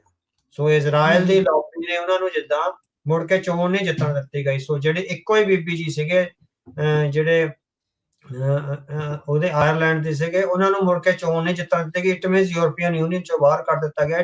ਸੋ ਇਹ ਹੈਗਾ ਵੀ ਇਜ਼ਰਾਈਲ ਦੇ ਜਿਹੜੇ ਲੌਂਗ ਹੈਂਡ ਹੈਗੇ ਆ, ਲੰਬੀਆਂ ਬਾਹਾਂ ਨੇ, ਉਹ ਬਹੁਤ ਦੂਰ ਤੱਕ ਨੇ। ਸੋ ਯੂਰਪ ਕਿਸੇ ਵੀ ਢੰਗ ਨਾਲ ਜਿਹੜਾ ਇਜ਼ਰਾਈਲ ਨਾਲ, ਕਿਉਂਕਿ ਬਹੁਤ ਸਾਰੇ ਜਿਹੜੇ ਯੂਰਪੀਅਨ ਕੰਟਰੀਜ਼ ਦੇ ਜਿਹੜੇ ਲੀਡਰ ਹੈਗੇ ਆ ਉਹ ਆਪ ਜਿਊਜ਼ ਨੇ, ਉਹਨਾਂ ਦੇ ਜਿਊਜ਼ ਨਾਲ ਰਿਲੇਸ਼ਨ ਜਾਂ ਉਹਨਾਂ ਦੀ ਰਿਸ਼ਤੇਦਾਰੀਆਂ, ਬਹੁਤ ਕੁਝ ਜਿਹੜਾ ਚੱਲਦਾ ਹੈਗਾ। ਸੋ ਉਹ ਜਿਊਜ਼ ਸਟੇਟ ਨੂੰ ਜਿਹੜਾ ਹੈਗਾ ਉਸ ਤਰ੍ਹਾਂ ਨਾਲ ਤਬਾਹ ਹੁੰਦਿਆਂ ਨਹੀਂ ਦੇਖ ਸਕਦੇ। ਆਪਣੀਆਂ ਉਹ ਮਨ ਦੀਆਂ ਭਾਵਨਾਵਾਂ ਨੂੰ ਕਾਬੂ ਰੱਖ ਕੇ ਜਿਹੜਾ ਹੈਗਾ ਉਹ ਬਹੁਤ ਬਹੁਤ ਆਪਾਂ ਕਹਿ ਸਕਦੇ ਵੀ ਕੰਟਰੋਲਡ ਰਿਐਕਸ਼ਨ ਆ ਜਿਹੜਾ ਇਹ ਆ ਰਿਹਾ ਹੈਗਾ ਯੂਰਪ ਵੱਲੋਂ, ਬਹੁਤ ਜ਼ਿਆਦਾ ਅਬਰਪਟ ਰਿਐਕਸ਼ਨ ਨਹੀਂ ਹੈ। ਅੱਛਾ, ਇਸ ਪੂਰੇ ਕੌਨਫਲਿਕਟ ਦਾ ਚੀਨ ਦੇ ਉੱਤੇ ਕੀ ਫਰਕ ਜਿਹੜਾ ਉਹ ਪੈ ਸਕਦਾ? ਚੀਨ ਵੱਡੇ ਪੱਧਰ ਦੇ ਉੱਤੇ ਈਰਾਨ ਤੋਂ ਜ਼ਰੂਰ ਤੇਲ ਲੈਂਦਾ ਸੀਗਾ, ਸੋ ਕੀ ਉਹਦੇ ਉੱਤੇ ਅਸਰ ਪਊਗਾ ਜਾਂ ਕਿਸ ਐਂਗਲ ਦੇ ਨਾਲ ਚੀਨ ਦੇ ਉੱਤੇ ਕੋਈ ਅਸਰ ਪੈ ਸਕਦਾ ਹੈ? ਹਾਂਜੀ, ਸੋ ਚੀਨ ਦੀਆਂ ਜਿਹੜੀ ਲਾਈਫ ਲਾਈਨ ਆ ਉਹ ਕੱਟੀ ਜਾ ਰਹੀ ਹੈਗੀ ਆ। ਇਹ ਬਹੁਤ ਵੱਡਾ ਤੁਹਾਡਾ ਅਹਿਮ ਸਵਾਲ ਹੈਗਾ। ਚੀਨ ਵੈਨਜ਼ੂਏਲਾ ਤੋਂ ਤੇਲ ਲੈਂਦਾ ਸੀ ਤੇ ਈਰਾਨ ਤੋਂ ਤੇਲ ਲੈਂਦਾ ਸੀ। ਸੋ ਇਹ ਤੁਸੀਂ ਦੇਖੋ ਵੀ ਇਹ ਬਹੁਤ ਵੱਡੀ ਲਾਈਫ ਲਾਈਨ ਆ ਜਿਹੜੀ ਚੀਨ ਦੀ ਹੈਗੀ। ਹੁਣ ਚੀਨ ਕੋਲ ਕੀ ਆਪਸ਼ਨ ਬਚੀ ਆ? ਜੇ ਈਰਾਨ ਨਾਲ ਇਸ ਤਰ੍ਹਾਂ ਹੋ ਜਾਂਦਾ, ਉੱਥੇ ਜੇ ਰਜੀਮ ਚੇਂਜ ਹੋ ਜਾਂਦਾ ਹਨਾ, ਵੀ ਉੱਥੇ ਨਵੀਂ ਸਰਕਾਰ ਆ ਜੇ ਆ ਜਾਂਦੀ ਹੈਗੀ ਆ, ਅਮਰੀਕਾ ਦੀ ਪੱਖੀ ਸਰਕਾਰ ਆ ਜਿਹੜੀ ਆ ਜਾਂਦੀ ਹੈ, ਉਹ ਚੀਨ ਨੂੰ ਤੇਲ ਦੇਣਾ ਬੰਦ ਕਰ ਦਿੰਦੀ ਆ। ਵੈਨਜ਼ੂਏਲਾ ਤੋਂ ਆਲਰੇਡੀ ਮੇਰਾ ਖਿਆਲ ਉਹ ਬੰਦ ਹੋ ਗਏ ਹੋਣਗੇ। ਜੇ ਨਹੀਂ ਬੰਦ ਹੋਏ ਤਾਂ they have to pay in dollars. So dollar ਵਿੱਚ ਜਿਹੜਾ ਹੈਗਾ ਉਹਨਾਂ ਨੂੰ ਜਿਹੜੀ ਪੇਮੈਂਟ ਆ ਉਹ ਕਰਨੀ ਪਵੇਗੀ। ਸੋ ਇਹ ਦੋ ਵੱਡੀਆਂ ਲਾਈਫ ਲਾਈਨਸ ਆ। ਤੁਸੀਂ ਦੇਖੋ ਵਰਲਡ ਵਾਰ 2 ਵਿੱਚ ਜਦੋਂ ਹੋਇਆ, ਉਦੋਂ ਜਾਪਾਨ ਦੀ ਵੀ ਤੇਲ ਦੀ ਲਾਈਫ ਲਾਈਨ ਕੱਟੀ ਗਈ ਸੀ, ਜਿਹਦੇ ਕਰਕੇ ਉਹਨੇ ਪਰਲ ਹਾਰਬਰ ਵਿੱਚ ਹਮਲਾ ਕਰਿਆ ਸੀ। ਸੋ ਇਹ ਬਹੁਤ ਵੱਡਾ ਜਿਹੜਾ ਕੁਐਸਚਨ ਆ ਰਿਹਾ। ਸੋ ਉਹਦੇ ਸਾਰੇ ਜਿਹੜੇ ਤੇਲ ਦੀਆਂ ਲਾਈਫ ਲਾਈਨ ਸੀਗੀਆਂ ਉਹ ਕੱਟ ਹੋ ਗਈਆਂ ਸੀ। ਸੋ ਚਾਈਨਾ ਦੀਆਂ ਜਿਹੜੀਆਂ એનર્ਜੀ ਜਿਹੜੀ ਉਹਦੀਆਂ ਨੀਡਸ ਆ, ਉਹਦੀ ਲਾਈਫ ਲਾਈਨ ਵੈਨਜ਼ੂਏਲਾ ਤੇ ਈਰਾਨ ਹੀ ਸੀਗੇ। ਇਨਡਾਇਰੈਕਟਲੀ ਇਸ ਜੰਗ ਦਾ ਜਿਹੜਾ ਹੈਗਾ ਉਹ ਅਸਰ ਚੀਨ ਤੇ ਪਵੇਗਾ। ਸੋ ਚੀਨ ਹੁਣ ਕਿਸ ਤਰ੍ਹਾਂ ਇਹਨੂੰ ਰਿਸਪੌਂਸ ਕਰਦਾ ਹੈਗਾ, ਆਇਆ ਉਹ ਰਿਟੈਲੀਏਟ ਕਰਦਾ ਹੈ ਜਾਂ ਫਿਰ ਕੋ ਆਪਣੇ ਰਿਸੋਰਸਿਸ ਲੱਭਦਾ ਹੈ ਜਾਂ ਵਾਇਆ ਇੰਡੀਆ, ਜਾਂ ਤੇ ਦੂਸਰਾ ਹੈਗਾ ਵੀ ਉਹ ਫਿਰ ਪੂਰੀ ਤਰ੍ਹਾਂ ਰਸ਼ੀਆ ਤੇ ਜਿਹੜਾ ਹੈਗਾ ਉਹ ਡਿਪੈਂਡੈਂਟ ਹੋ ਜਾਏਗਾ ਤੇਲ ਲਈ। ਸੋ ਇਹ ਇੱਕ ਤਰ੍ਹਾਂ ਨਾਲ ਇੱਕ ਨਵਾਂ ਗਲੋਬਲ ਆਰਡਰ ਆ ਜਿਹੜਾ, ਉਹਦੇ ਵਿੱਚ ਇਹ ਜਿਹੜਾ ਇਹ ਐਕਸਿਸ ਹੈਗਾ ਚੀਨ ਤੇ ਰਸ਼ੀਆ ਦਾ। ਹੁਣ ਜਿਹੜਾ ਚੀਨ ਹੈਗਾ ਉਹ ਜਿਹੜਾ ਰਸ਼ੀਆ ਉਹ ਚੀਨ ਤੇ ਡਿਪੈਂਡੈਂਟ ਸੀ, ਕਿਉਂਕਿ ਹਥਿਆਰ ਆ ਜਿਹੜੇ ਸਾਰੇ ਚੀਨ ਤੋਂ ਜਾ ਰਹੇ ਹੈਗੇ ਆ, ਜਿਹੜੇ ਮੈਨੂਫੈਕਚਰ ਹੋ ਕੇ ਹਨਾ। ਸੋ ਜਿਹੜੇ ਐਨ ਪੂਰੀ ਤਰ੍ਹਾਂ ਤਿਆਰ ਹੋ ਕੇ ਜਿਹੜੇ ਹਥਿਆਰ ਨੇ ਉਹ 80 ਤੋਂ 85% ਆ ਜਿਹੜੇ ਚੀਨ ਤੋਂ ਜਾ ਰਿਹਾ। 15% ਜਿਹੜਾ ਰਸ਼ੀਆ ਉਹ ਆਪਣੇ ਆਪ ਜਿਹੜੇ ਹੈਗੇ ਆ ਉਹ ਕਰ ਰਿਹਾ। ਹੁਣ ਇਹ ਹੋਏਗਾ ਕਿਉਂਕਿ ਹੁਣ ਚੀਨ ਦੀ ਧੌਂਸ ਸੀ ਵੀ ਰਸ਼ੀਆ ਉਹਦੇ ਅਧੀਨ ਚੱਲ ਰਿਹਾ ਸੀਗਾ, ਵੀ ਜਿਹੜਾ ਉਹ ਤੇਲ ਲੈਂਦਾ ਸੀ ਉਹਦੇ ਬਦਲੇ ਉਹ ਵੱਧ ਇਕਵਿਪਮੈਂਟ ਦੇ ਰਿਹਾ ਸੀ। ਹੁਣ ਜਦੋਂ ਚੀਨ ਆ ਜਿਹੜਾ ਉਹਦੇ ਤੇ ਡਿਪੈਂਡੈਂਟ ਹੋ ਜਾਵੇਗਾ ਰਸ਼ੀਆ ਤੇ ਉਹਦੇ ਲਈ, ਸੋ ਫਿਰ ਜਿਹੜਾ ਹੈਗਾ ਇਹ ਐਕਸਿਸ ਆ ਜਿਹੜਾ ਆਪਣੇ ਤੌਰ ਤੇ ਇੱਕ ਨਵਾਂ ਰਿਲੇਸ਼ਨ ਆਵੇਗਾ।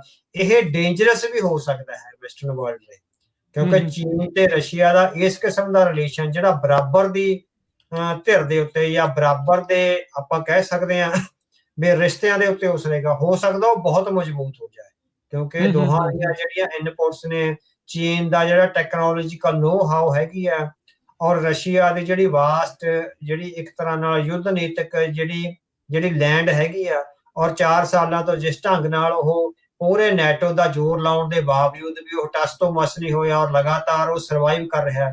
ਸੋ ਜਦੋਂ ਉਹਦਾ ਜੀ ਕਰਦਾ ਉਹ ਯੂਕਰੇਨ ਤੇ ਹਮਲਾ ਕਰ ਦਿੰਦਾ, ਉਹਦੇ ਮਨ 'ਚ ਜਦੋਂ ਵੀ ਆਉਂਦੀ ਆ ਉਦੋਂ ਹੀ ਮਿਜ਼ਾਈਲਾਂ ਨੇ ਜਿਹੜੀਆਂ ਉਹ ਦਾਗ ਦਿੱਤੀਆਂ ਜਾਂਦੀਆਂ। ਸੋ ਚੀਨ ਦੀ ਜਿਹੜੀ ਆਇਲ ਲਾਈਫ ਲਾਈਨ ਹੈਗੀ ਆ ਉਹ ਕੱਟੀ ਜਾ ਰਹੀ ਹੈਗੀ ਆ। ਸੋ ਇਹਦਾ ਸਭ ਤੋਂ ਵੱਡਾ ਅਸਰ ਹੈ ਜਿਹੜਾ ਈਰਾਨ ਤੇ ਹਮਲੇ ਦਾ, ਜੇ ਉੱਥੇ ਰਜੀਮ ਚੇਂਜ ਹੋ ਜਾਂਦਾ, ਹਾਲੇ ਹਮਲਾ ਹੋਇਆ ਸੋ ਉਹਦੇ ਨਾਲ ਜੇ ਤਾਂ ਪੂਰੀ ਤਰ੍ਹਾਂ ਪ੍ਰੋ ਵੈਸਟ ਜਿਹੜਾ ਨਵਾਂ ਜਿਹੜਾ ਆਰਡਰ ਆ ਜਾਂਦਾ ਹੈਗਾ, ਸ਼ਾਹ ਵਰਗੇ ਆ ਜਾਂਦੇ ਦੁਬਾਰਾ। ਹਾਂ, ਵੀ ਜੇ ਈਰਾਨ ਕਿੰਨਾ ਇਸ ਹਮਲੇ ਦਾ ਮੁਕਾਬਲਾ ਕਰਦਾ, ਕਿੰਨਾ ਰਿਟੈਲੀਏਟ ਕਰਦਾ, ਆਇਆ ਉਹ ਜਿਹੜੀ ਸੱਤਾ ਦੀ ਤਬਦੀਲੀ ਆ ਉਹ ਹੋਣ ਦਿੰਦਾ ਜਾਂ ਨਹੀਂ ਹੋਣ ਦਿੰਦਾ, ਇਹ ਕਾਫੀ ਗੱਲਾਂ ਨੇ। ਪਰ ਜੇ ਹੋ ਜਾਂਦਾ ਹੈਗਾ ਤਾਂ ਚੀਨ ਲਈ ਜਿਹੜਾ ਹੈਗਾ એનર્ਜੀ ਦਾ ਕ੍ਰਾਈਸਿਸ ਆ ਉਹ ਆ ਸਕਦਾ, ਜਿਹਦੇ ਨਾਲ ਵਰਲਡ ਆਰਡਰ ਵਿੱਚ ਨਵੀਂ ਰਿਟੈਲੀਏਸ਼ਨ ਹੈ ਜਿਹੜੀ ਟ੍ਰੇਡ ਵਾਰ ਦੀ ਉਹ ਦੁਬਾਰੇ ਸ਼ੁਰੂ ਹੋ ਸਕਦੀ।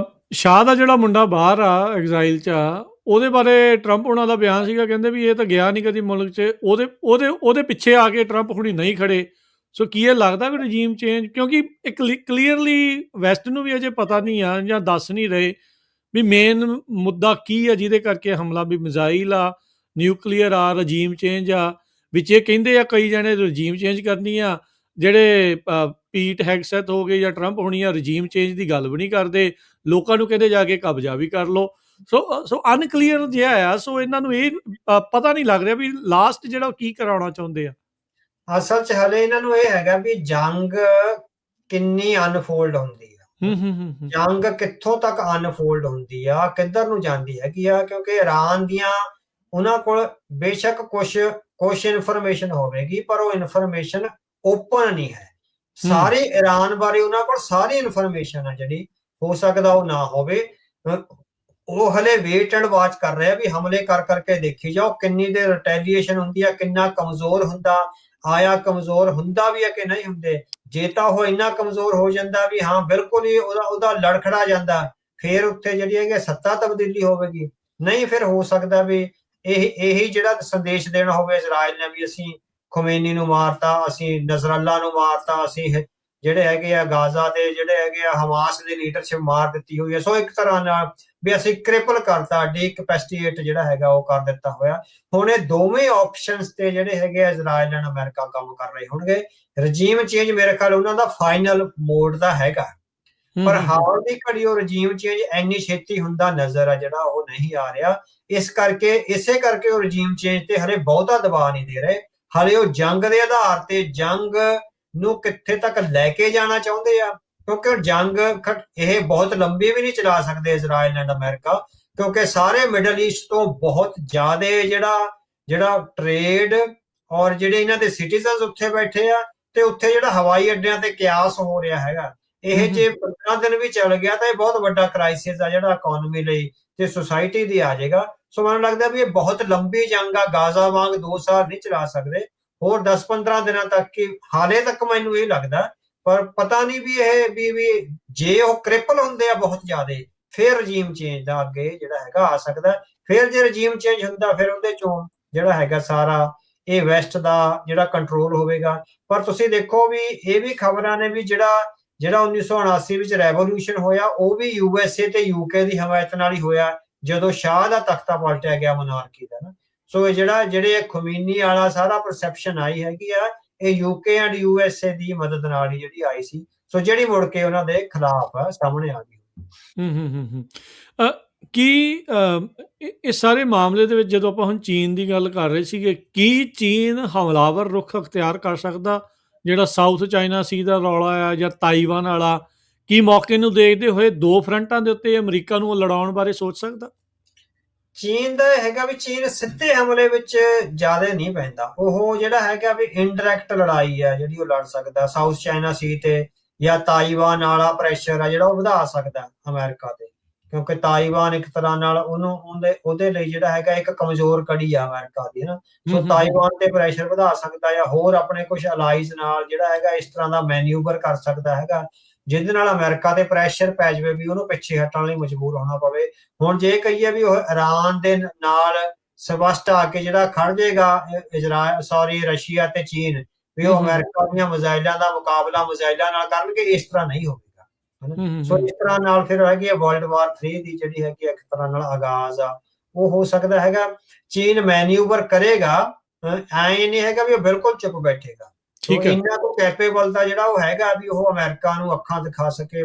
ਬੇਸ਼ੱਕ ਉਹ ਡਾਇਰੈਕਟ ਕਨਫਰੰਟੇਸ਼ਨ, ਉਹ ਵੀ ਇਕਨੋਮੀ ਦੇ ਕਰਕੇ ਵੀ ਇਕਨੋਮੀ ਸਾਰੀ ਤਬਾਹ ਹੋ ਜਾਏਗੀ ਨਵੇਂ ਫਰੰਟਾਂ ਤੇ, ਸਾਰੀ ਇਕਨੋਮੀ ਮਿਲਟਰੀ ਤੇ ਜਿਹੜੀ ਹੈਗੀ ਕੇਂਦਰਿਤ ਹੋ ਜਾਏਗੀ। ਉਹ ਨਹੀਂ ਚਾਹੁੰਦਾ ਵੀ ਜਿਹੜੀ ਘੱਟੋ ਘੱਟ 40 ਸਾਲਾਂ ਦੀ ਪਿਛਲੇ 40 ਸਾਲਾਂ ਦੀ ਮਿਹਨਤ ਨਾਲ ਇਕਨੋਮਿਕਲੀ ਇਸ ਬੈਲੈਂਸਡ ਸਿਚੁਏਸ਼ਨ ਵਿੱਚ ਆਇਆ ਚਾਈਨਾ, ਵੀ ਉਹਨੂੰ ਇੱਕੋ ਝਟਕੇ ਨਾਲ ਤੋੜ ਦਿੱਤਾ ਜਾਵੇ। ਸੋ ਉਹ ਮੈਨੂਵਰ ਕਰਨਗੇ। So they are clever enough and they are wise enough. So ਉਹ ਅਗਲੇ ਦਿਨਾਂ ਦੌਰਾਨ ਜਾਂ ਅਗਲੇ ਮਹੀਨਿਆਂ ਦੌਰਾਨ ਉਹ ਕਿਸ ਕਿਸਮ ਦਾ ਡਿਪਲੋਮੈਟਿਕ ਐਂਡ ਮਿਲਟਰੀ ਮੈਨੂਵਰ ਕਰਦੇ ਹੈਗੇ ਆ, ਉਹ ਅਨਲੀਸ਼ ਹੋਵੇਗਾ ਵੀ ਇਹ ਅਮਰੀਕਾ ਤੇ ਇਜ਼ਰਾਈਲ ਆ ਈਰਾਨ ਦੇ ਇਸ ਕ੍ਰਾਈਸਿਸ ਨੂੰ ਕਿਸ ਢੰਗ ਨਾਲ ਤੈਅ ਕਰਨ ਦਾ ਯਤਨ ਕਰਦੇ। ਇੰਨਾ ਤੇ ਕੱਚਾ ਚਾਈਨਾ ਵੀ ਨਹੀਂ ਹੈਗਾ ਵੀ ਉਹ ਇੰਨੀ ਛੇਤੀ ਰਜੀਮ ਚੇਂਜ ਹੋਣ ਦਊਗਾ।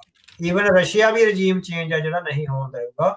ਉਹ ਡਾਇਰੈਕਟਲੀ ਇਨਡਾਇਰੈਕਟਲੀ ਆ ਜਿਹੜਾ ਕਿਤੇ ਨਾ ਕਿਤੇ ਉਹ ਯਤਨ ਕਰਨਗੇ ਵੀ ਇਹ ਰਜੀਮ ਆ ਜਿਹੜਾ ਚੱਲਦਾ ਰਹੇ, ਤਾਂ ਕਿ ਉਹਨਾਂ ਦੀਆਂ ਜਿਹੜੀਆਂ ਆਇਲ ਨੀਡਸ ਦਾ ਤੇ ਹੋਰ એનર્ਜੀ ਦੀ ਜਿਹੜੀਆਂ ਨੀਡਸ ਆ ਉਹ ਬਣੀਆਂ ਰਹਿਣ। ਜੀ, ਜੀ। ਸੋ ਬਿਲਕੁਲ ਇਹ ਸਾਰੀਆਂ ਚੀਜ਼ਾਂ ਜਿਹੜੀਆਂ ਦੇਖ ਰਹੇ ਹਾਂ।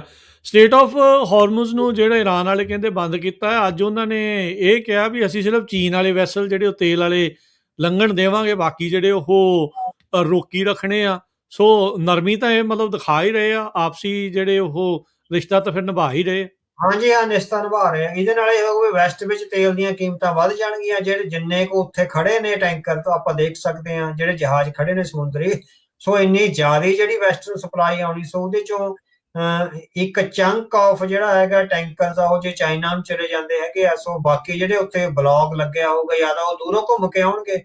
ਸੋ ਉਹਦੇ ਨਾਲ ਅਗਲੇ ਦਿਨਾਂ ਦੌਰਾਨ ਜਿਹੜੀਆਂ ਹੈਗੀਆਂ ਉਹ ਤੇਲ ਦੀਆਂ ਕੀਮਤਾਂ ਵੈਸਟਰਨ ਕੰਟਰੀਜ਼ ਵਿੱਚ ਆ ਜਿਹੜੀਆਂ ਵੱਧ ਸਕਦੀਆਂ ਹੈਗੀਆਂ। ਸੋ ਜੇ ਚੀਨ ਨਾਲ ਹਲੇ ਇੰਨੇ ਜ਼ਿਆਦਾ ਰਿਲੇਸ਼ਨ, ਆਪਾਂ ਮੈਂ ਕਿਹਾ ਨਾ ਵੀ ਚੀਨ ਇੰਨੀ ਛੇਤੀ ਰਜੀਮ ਚੇਂਜ ਆ ਜਿਹੜਾ ਨਹੀਂ ਹੋਣ ਦੇਗਾ। ਸੋ ਰਸ਼ੀਆ ਜਿਹੜਾ ਇੰਨੀ ਛੇਤੀ ਰਜੀਮ ਚੇਂਜ ਨਹੀਂ ਹੋਣ ਦੇਗਾ। ਰਸ਼ੀਅਨ ਇੰਟੈਲੀਜੈਂਸ ਆ ਜਿਹੜੀ ਉਹ ਕੈਪੇਬਲ ਇਨਫ ਹੈਗੀ ਆ। ਸੋ ਉਹ ਇੰਨੀ ਕੋ ਕੈਪੇਬਲ ਉਹ ਹੈਗੀ ਆ ਵੀ ਹਲੇ ਇਹਨੂੰ ਕਨਫਰੰਟ ਆ ਜਿਹੜਾ ਉਹ ਕਰ ਸਕੇ। ਬੇਸ਼ੱਕ ਇਜ਼ਰਾਈਲ ਨਾਲ ਉਹਨਾਂ ਦੇ ਨੇੜਲੇ ਸੰਬੰਧ ਹੈਗੇ ਆ, ਸੋ ਉਹਨਾਂ ਦੀ ਬਹੁਤ ਜ਼ਿਆਦਾ ਕਨਫਰੰਟੇਸ਼ਨ ਇਜ਼ਰਾਈਲ ਨਾਲ ਨਹੀਂ ਹੈਗੀ। ਪਰ ਜਦੋਂ ਉਹਨਾਂ ਦੇ ਆਪਣੇ ਹਿੱਤ ਨੇ, ਜਿਹੜੀਆਂ ਆਪਣੀਆਂ એનર્ਜੀ ਦੀਆਂ ਨੀਡਸ ਨੇ ਜਾਂ ਹੋਰ ਜਿਹੜੀਆਂ ਮਿਲਟਰੀ ਨੀਡਸ ਨੇ, ਕਿਉਂਕਿ ਰੂਸ ਦੀਆਂ ਮਿਲਟਰੀ ਨੀਡਸ ਨੂੰ ਪੂਰਾ ਕਰਦਾ ਸੀ ਈਰਾਨ ਕਿਤੇ ਨਾ ਕਿਤੇ। ਸੋ ਉਹਦੇ ਲਈ ਜਿਹੜਾ ਹੈਗਾ ਹੁਣ Russian intelligence and Chinese intelligence ਆ ਜਿਹੜੀ ਬਿਹਾਈਂਡ ਦੀ ਸੀਨ ਆ ਜਿਹੜੀ ਉਹ ਕਾਰਜ ਕਰਦੀ ਨਜ਼ਰ ਆਏਗੀ। ਸੋ ਜੇ ਚੀਨ ਨੂੰ ਇਹ ਟੈਂਕਰਾਂ ਦੀ ਲਾਈਫ ਲਾਈਨ ਜਾ ਰਹੀ ਹੈਗੀ ਆ ਤੇਲ ਦੀ, ਸੋ ਉਹਦੇ ਚੋਂ ਇਹ ਹੋ ਸਕਦਾ ਹੈਗਾ ਵੀ ਜਿਹੜਾ ਚਾਈਨਾ ਹੈਗਾ ਆਰਥਿਕ ਤੌਰ ਤੇ ਈਵਨ ਮਿਲੀਟੈਰੀਲੀ, ਸੋ ਉਹਨਾਂ ਨੂੰ ਮਿਲਟਰੀ ਇਕਵਿਪਮੈਂਟਸ ਆ ਜਿਹੜਾ ਉਹ ਸਪਲਾਈ ਹੋਣ ਲੱਗ ਜਾਵੇ ਚਾਈਨਾ ਤੋਂ। ਜਾਂ ਫਿਰ ਜਿਸ ਤਰ੍ਹਾਂ ਭਾਰਤ ਪਾਕਿਸਤਾਨ ਜੰਗ 'ਚ ਹੋਇਆ ਸੀਗਾ ਵੀ ਜਿਹੜਾ ਉੱਪਰਲਾ ਸਿਸਟਮ ਆ ਉਹਨੂੰ ਕਿਤੇ ਨਾ ਕਿਤੇ ਕੰਟਰੋਲ ਕਰਨ ਦੀ ਕੋਸ਼ਿਸ਼ ਹੈ ਜਿਹੜਾ ਚਾਈਨਾ ਕਰੇਗਾ, ਕਿਉਂਕਿ ਉਹਨਾਂ ਦਾ ਜਿਹੜਾ ਗੂਗਲ ਦਾ GPS ਆ ਉਹਦੇ ਵਾਂਗ ਚਾਈਨਾ ਦਾ ਆਪਣਾ ਇੱਕ GPS ਵੱਖਰਾ ਆ।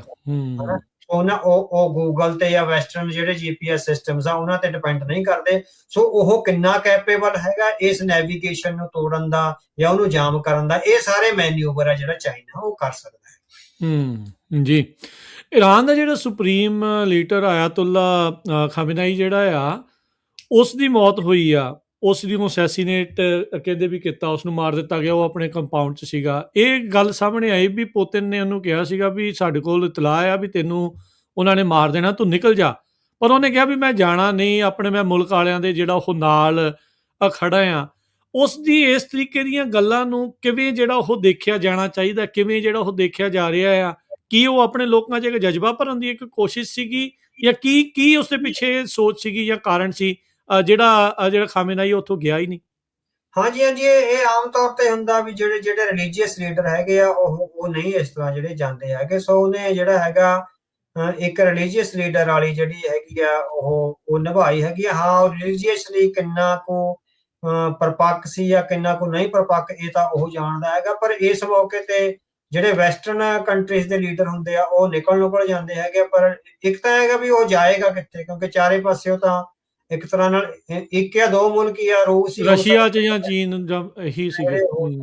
ਫਿਰ ਹੈਗਾ ਵੀ ਛੱਡ ਕੇ ਜਾਣਾ। ਫਿਰ ਜਦੋਂ ਛੱਡ ਕੇ ਚਲੇ ਜਾਂਦਾ ਬੰਦਾ, ਫਿਰ ਉਹਦੇ ਚੋਂ ਹੈਗਾ ਵੀ ਮੁੜ ਕੇ ਆਉਣ ਦੀਆਂ ਸੰਭਾਵਨਾਵਾਂ ਬਹੁਤ ਘੱਟ ਜਾਂਦੀਆਂ। ਛੱਡ ਕੇ ਮੁਲਕ ਨੂੰ ਚਲਿਆ ਜਾਂਦਾ, ਫਿਰ ਉਹ ਉਸ ਤਰ੍ਹਾਂ ਦੇ ਹਾਲਾਤ ਆ ਜਿਹੜੇ ਉਹ ਨਹੀਂ ਰਹਿੰਦੇ ਹੈਗੇ। ਇਸ ਕਰਕੇ ਮੈਨੂੰ ਲੱਗਦਾ ਵੀ ਉਹਨਾਂ ਨੇ ਫੈਸਲਾ ਲਿਆ ਵੀ ਇੱਥੇ ਹੀ ਜਿਹੜਾ ਰਹਿ ਕੇ ਜੰਗ ਲੜੀ ਜਾਵੇ। ਅੱਛਾ, ਇੱਕ ਦਿਨ ਪਹਿਲਾਂ ਅਵਤਾਰ ਸਿੰਘ ਜੀ ਇਜ਼ਰਾਈਲ ਦੇ ਵਿੱਚ ਜਿਹੜਾ ਭਾਰਤ ਦਾ ਪ੍ਰਧਾਨ ਮੰਤਰੀ ਮੋਦੀ ਉੱਥੇ ਜਾ ਕੇ ਆਉਂਦਾ, 1-2 ਦਿਨ ਦਾ ਜਿਹੜਾ ਉਹਦਾ ਦੌਰਾ ਹੁੰਦਾ ਆ। ਸੋ ਕੀ ਭਾਰਤ ਨੇ ਦਿਖਾ ਦਿੱਤਾ ਵੀ ਉਹ ਹੁਣ ਵੈਸਟਰਨ ਅਲਾਇੰਸ ਦੇ ਨਾਲ, ਅਮਰੀਕਾ ਇਜ਼ਰਾਈਲ ਦੇ ਨਾਲ ਪੂਰੀ ਮਜ਼ਬੂਤੀ ਦੇ ਨਾਲ ਆ ਕੇ ਖੜ ਗਿਆ ਹੈ? ਕੱਲਾ ਇਹ ਨਹੀਂ, ਸੋ ਜਿਹੜੀ ਮੈਂ ਪਹਿਲਾਂ ਗੱਲ ਕਹੀ ਆ ਵੀ ਪਾਕਿਸਤਾਨ ਦਾ ਜਿਹੜਾ ਨੰਬਰ ਆਉਣਾ, ਸੋ ਭਾਰਤ ਉਹ ਗੇਮ ਖੇਡ ਰਿਹਾ ਹੈ। ਓਕੇ, ਮੈਂ ਦੇਖ ਰਿਹਾ, ਸੌਰੀ ਮੈਂ ਤੁਹਾਡੀ ਗੱਲ ਨੂੰ ਕੰਟੀਨਿਊ ਕਰਿਆ, ਮੈਂ ਦੇਖ ਰਿਹਾ ਸੀ ਪਿਛਲੇ ਕੁਛ ਦਿਨਾਂ ਦੇ ਵਿੱਚ ਰਾਜਨਾਥ ਦੇ ਬੜੇ ਤੱਤੇ ਬਿਆਨ ਪਾਕਿਸਤਾਨ ਨੂੰ ਲੈ ਕੇ ਜਿਹੜੇ ਉਹ ਆ ਰਹੇ। ਹਾਂਜੀ, ਬਿਲਕੁਲ ਉਹ ਉਹੀ ਹੈਗਾ, ਕਿਉਂਕਿ ਇਜ਼ਰਾਈਲ ਨੇ ਜਿਹੜਾ ਹੈਗਾ ਭਾਰਤ ਨੂੰ ਵਿਸ਼ਵਾਸ ਦਵਾਇਆ ਹੋਇਆ ਵੀ ਈਰਾਨ ਵਾਲਾ ਕੰਡਾ ਕੱਢਣ ਤੋਂ ਬਾਅਦ ਅਸੀਂ ਪਾਕਿਸਤਾਨ ਦਾ ਜਿਹੜਾ ਨਿਊਕਲੀਅਰ ਪ੍ਰੋਗਰਾਮ ਆ ਉਹ ਤਬਾਹ ਕਰਨਾ ਹੈਗਾ। ਸੋ ਇਹ ਭਾਰਤ ਦੇ ਹੱਕ ਵਿੱਚ ਆ ਜਿਹੜਾ ਜਾਂਦਾ ਹੈਗਾ। ਸੋ ਜਿਹੜੀ ਹੁਣ ਉੱਥੇ ਬਲੋਚਿਸਤਾਨ ਵਿੱਚ ਲੜਾਈ ਚੱਲ ਰਹੀ ਆ ਤੇ ਜਿਹੜਾ ਅਫਗਾਨਿਸਤਾਨ ਵਿੱਚ ਜੋ ਕੁਝ ਹੋ ਰਿਹਾ ਉਹਦੇ ਵਿੱਚ ਸਭ ਤੋਂ ਵੱਡਾ ਹੱਥ ਇਜ਼ਰਾਈਲ ਦਾ ਹੈਗਾ। ਅਫਗਾਨਿਸਤਾਨ ਇਸ ਵੇਲੇ ਪੂਰੀ ਤਰ੍ਹਾਂ ਇਜ਼ਰਾਈਲ ਦੀ ਕਲੋਨੀ ਬਣਿਆ ਹੋਇਆ। ਸੋ ਅਫਗਾਨਿਸਤਾਨ ਨੂੰ ਇਜ਼ਰਾਈਲ ਪੈਸੇ ਵੀ ਦੇ ਰਿਹਾ, ਉਹਨਾਂ ਦੀਆਂ ਇਕਨੋਮਿਕ ਲੋੜਾਂ ਵੀ ਪੂਰੀਆਂ ਕਰ ਰਿਹਾ, ਉਹਨਾਂ ਦੀਆਂ ਹਥਿਆਰਾਂ ਦੀ ਲੋੜ ਵੀ ਪੂਰੀ ਹੋ ਰਹੀ ਹੈ।